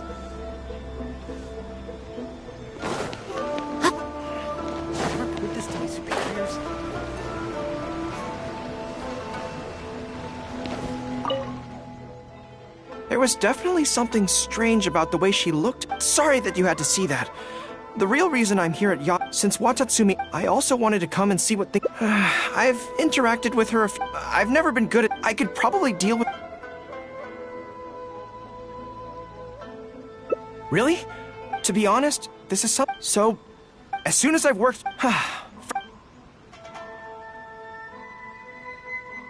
Good plan. Start by studying some theory, address the fear at its root, and then I'll have nothing to be afraid of. But where would I go to learn about this?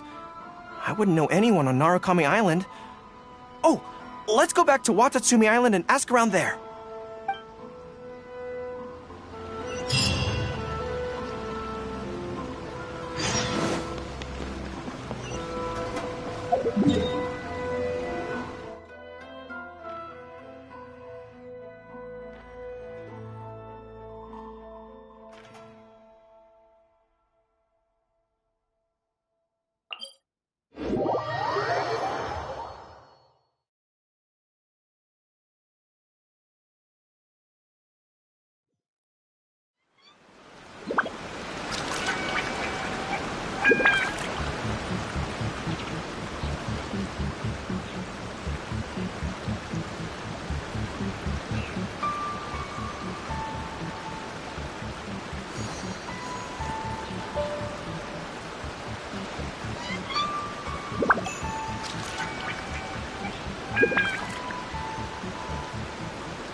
Traveling to other worlds is all that anyone seems to be writing about these days. Goodness knows what they find so disappointing about their own world.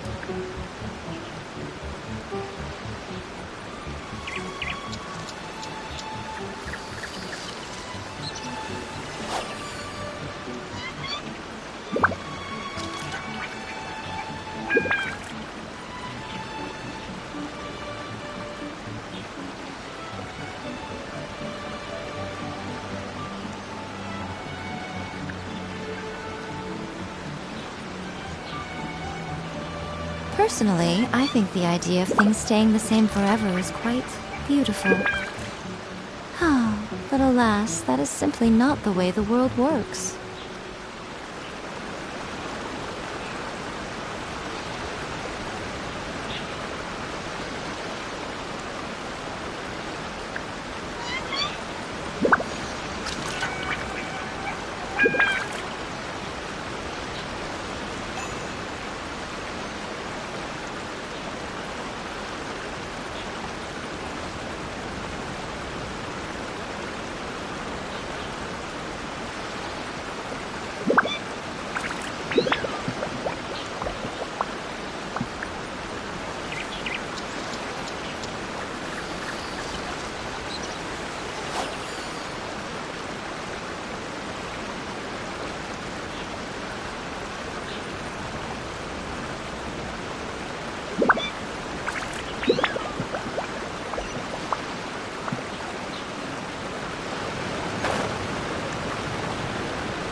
I feel more at ease on Watatsumi Island.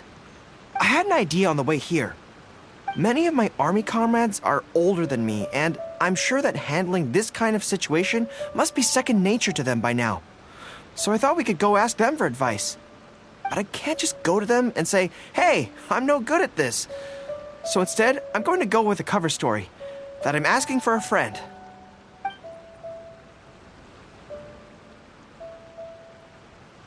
I see. So, you're saying that your friend, is having some trouble with a certain someone who has an intense personality?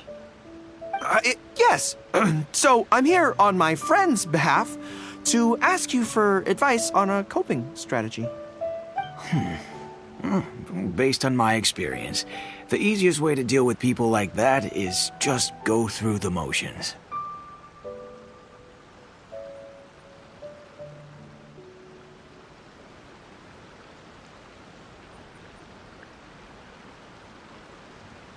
Well, you see, General Goro, General Goro's friend, always listens intently when other people are talking, and takes them very seriously.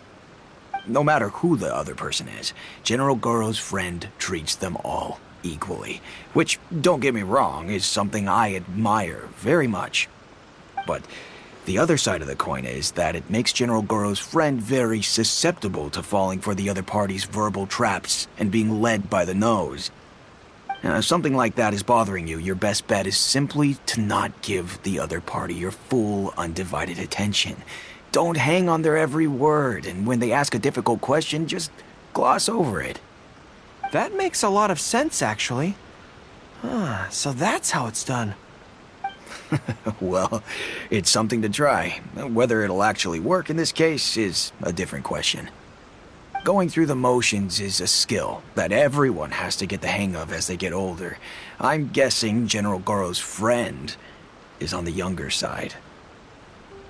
Well, on my friend's behalf, thank you for your advice.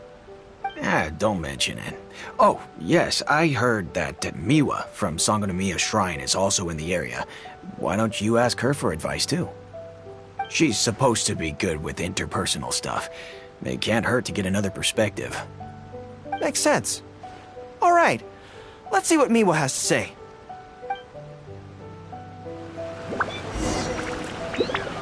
Most people who wish to have an audience with Her Excellency usually start by presenting their name cards and official documents to Miwa, who then passes them along. So I'm sure Miwa has lots of experience dealing with all kinds of people. Hopefully, she'll have some good ideas. General Goro, and the captain of Swordfish too. What are you doing here? We wanted to ask you about something.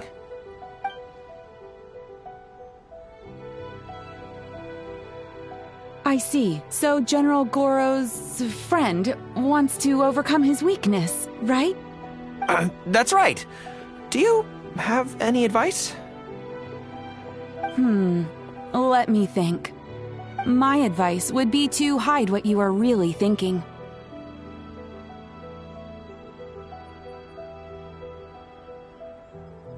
Cast your minds back. Why do you think Yae Miko was able to tease General Goro's friend, and not the other way around? It's because she always has that same smile on her face, so no one ever knows what she's really thinking. She's already won the battle right from the start. If General Goro's friend wants to go head-on with her, he must at least learn to do as she does, to conceal the workings of his mind. You make so much sense. So what you're saying is, my friend just needs to keep his cool, and she won't have the chance to take advantage of him. Exactly. Many things look complicated on the surface, but often, all it comes down to is who loses their cool first. Wonderful! You have my gratitude. I'm sure with your approach, that friend of mine will be able to overcome his weakness. Then I wish General Goro's friend a great victory. Well, I'm slowly starting to gain confidence. Oh, I suddenly remembered. Her Excellency updated her general operational directives recently. Who knows? There may be some useful suggestions in there too. Let's go take a look, just to be thorough.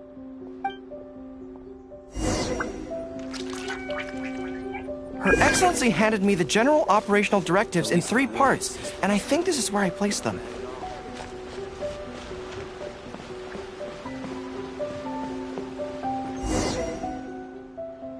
Let's see. Deployment and mobilization, logistics, conflict resolution, dealing with Outlander merchants. Aha! Got it! How to avoid awkward social situations. Well, that's Her Excellency for you. She thinks of everything, doesn't she? Socializing is as important as a decisive battle. Know yourself and your enemy to succeed. Boy, if even Her Excellency treats this so seriously, then we'd really better be careful. What I take from this is it's not enough just to learn some general countermeasures. We need specific knowledge of Yae Miko's individual weaknesses to achieve ultimate victory. But how do we figure her out? Yae Publishing House. Makes sense. Since she goes there often, perhaps we can find some telling details about her there. Let's go and investigate.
Emerge! Right here!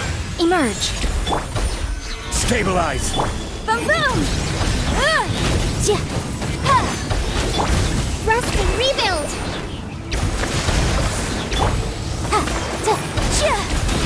Incinerate! Right here! Right now! Emerge! Motion to compel!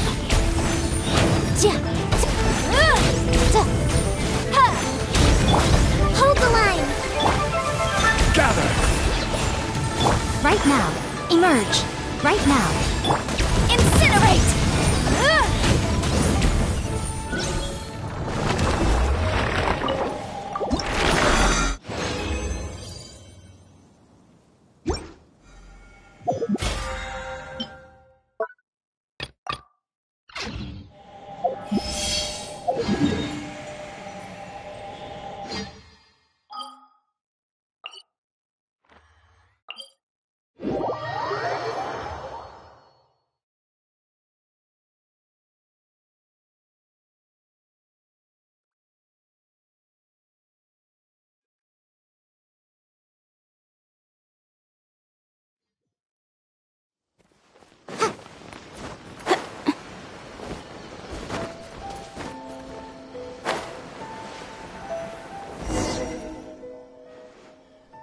Ah, greetings.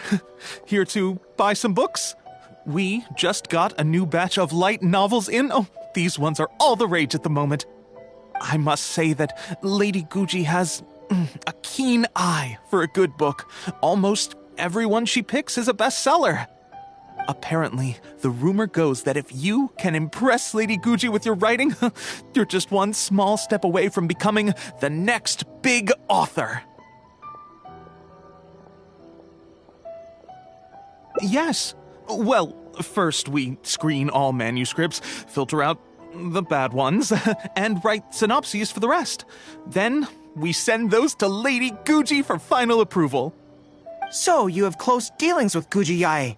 What sort of person is she? Well, for starters, she's a very busy person. Whenever she visits the Yae publishing house, she never stays for long. So, actually, we don't know a whole lot about her. Still, she seems very invested in Yae Publishing House. And on occasion, she'll share some of her promotional strategies with us. Take That's Life magazine, for example. When we first started running it, sales were very poor. The return was barely covering costs, and for a while, it was on the verge of being axed. But the fans weren't happy about the prospect of their favorite magazine being discontinued. They kept writing in, begging us to keep it going. So in the end, Lady Guji stepped in and drew up a new marketing plan. Next thing you know, sales are through the roof. That's Life? Wait, isn't that... Nothing. It just reminded me of something unrelated. I didn't realize Yae Miko personally handled the marketing for Yae Publishing House. Yet more proof of her unparalleled skill in reading people's minds. Anyway, thank you very much. Is there anything more you can tell me about Guji Yae? No, that's all. Look, I'm not sure what your plan is here, but I caution you against trying to second-guess Lady Guji. Just my opinion, but she's the most mysterious person I've ever met. You think she's mysterious too? I guess we can forget about getting any insights this way then. Actually, you said that this batch of light novels was hand-picked by her, right? Maybe we could take a brief look. Perhaps we can get some inspiration from them. Sure. If you're interested, I recommend this book. I've been to other worlds, but I've never tasted defeat. The The protagonist doesn't have any particularly exciting abilities, but never fails to defeat strong opponents. It's all thanks to their wealth of experience and cunning strategies. Cunning strategies. In that sense, it sounds similar to Her Excellency Sangonomiya. Oh, there's an iconic line in this book that people quite like. One who relinquishes nothing also gains nothing. If you want to win when you're at a disadvantage, a little sacrifice is probably going to be necessary. Thank you for the valuable advice. Well, one more string to our strategic bow. Although I didn't learn much about my enemy, I've still learned a lot from everyone. It's time to put these theories to the test. Let's go to Yae Miko's lair, the Grand Narukami Shrine.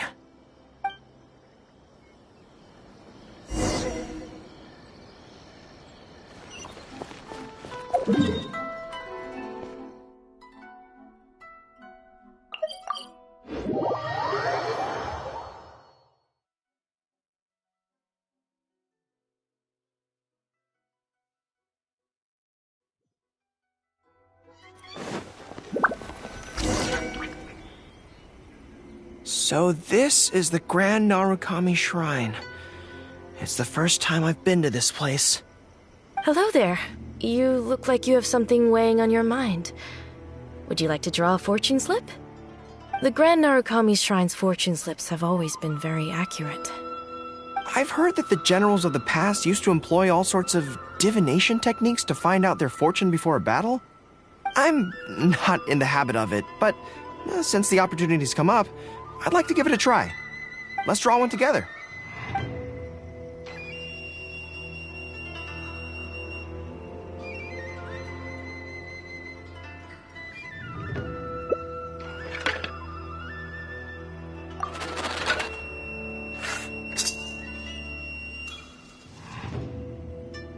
Let's see what we've drawn.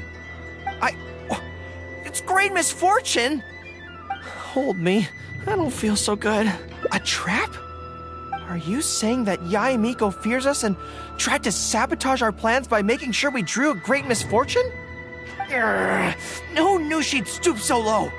Well, I will not be intimidated.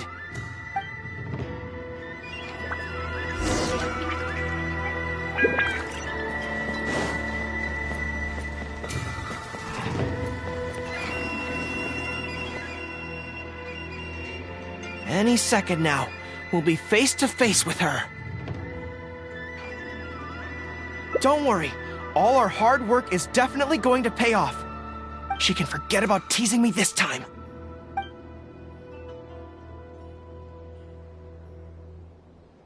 Oh? You arrived a little later than expected. Did you run into some trouble along the way? But of course. That's why I'm here waiting for you. So what if you knew we were coming? This time, we won't get caught off guard. We're here to... Slow down. No need to rush. Let me guess. In the past, I used to have many believers coming to see me at the shrine every day, and most of them came for the same reason. Especially those who came in pairs. 9 times out of 10, they were here seeking to know their future fate, hoping that it would be a lifetime together. If you're interested, I'd be quite happy to do a reading for you two. Together for a lifetime?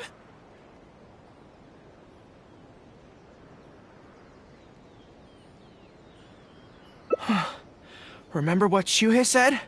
We mustn't pay too much attention to what she says. Otherwise, we may be fooled by her cunning words. Now that I think about it, perhaps I never needed to recommend that store to you in the first place. You can just leave all your fur grooming to your little friend here. Imagine her holding your tail in one hand, combing it gently with the other. Uh-oh, not good. My mind is already full of mental images.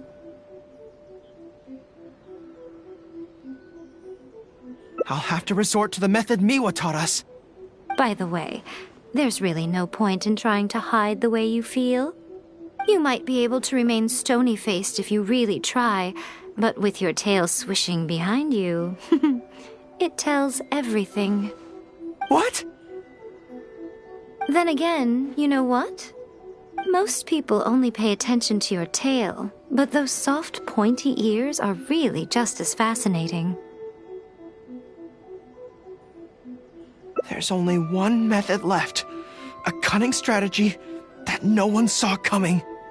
This is going to hurt me almost as much as it hurts my opponent. But there's no other way.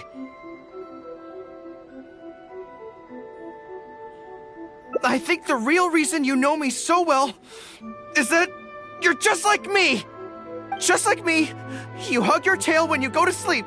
And just like me, you daydream about someone else grooming your tail for you. I see. You decided to admit your feelings in an effort to bring me down with you. Not bad. I suppose this is a step forward for you. But I'm afraid I don't have a tail at all. No! Retreat! Retreat!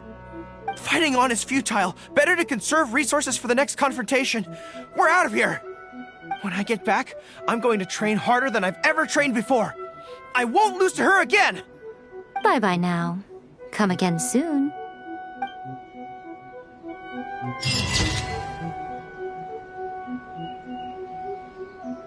Talk to the Electro Archon whenever you are troubled.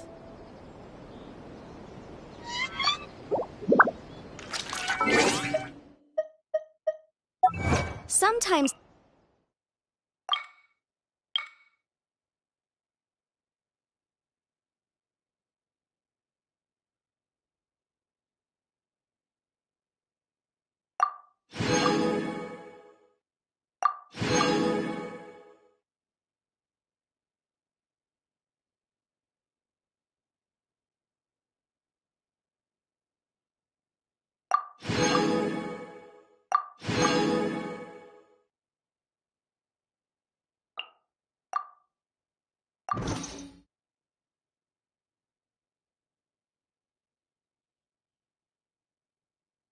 laws compatible with human nature, but sometimes the two conflict.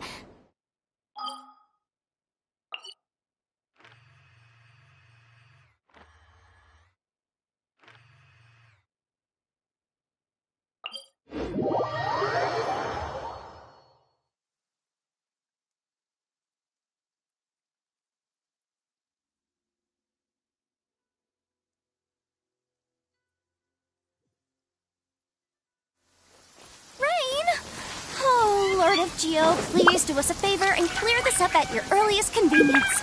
I submit that we cannot afford for the codices to get damp.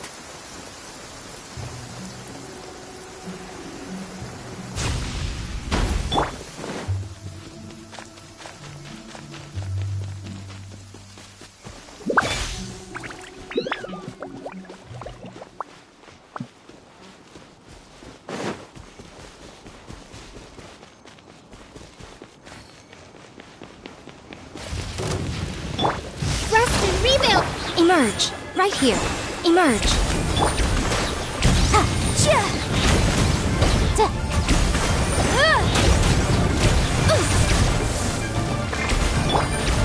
Solidify. This is order. Nothing lasts forever. Allow me. Boom boom.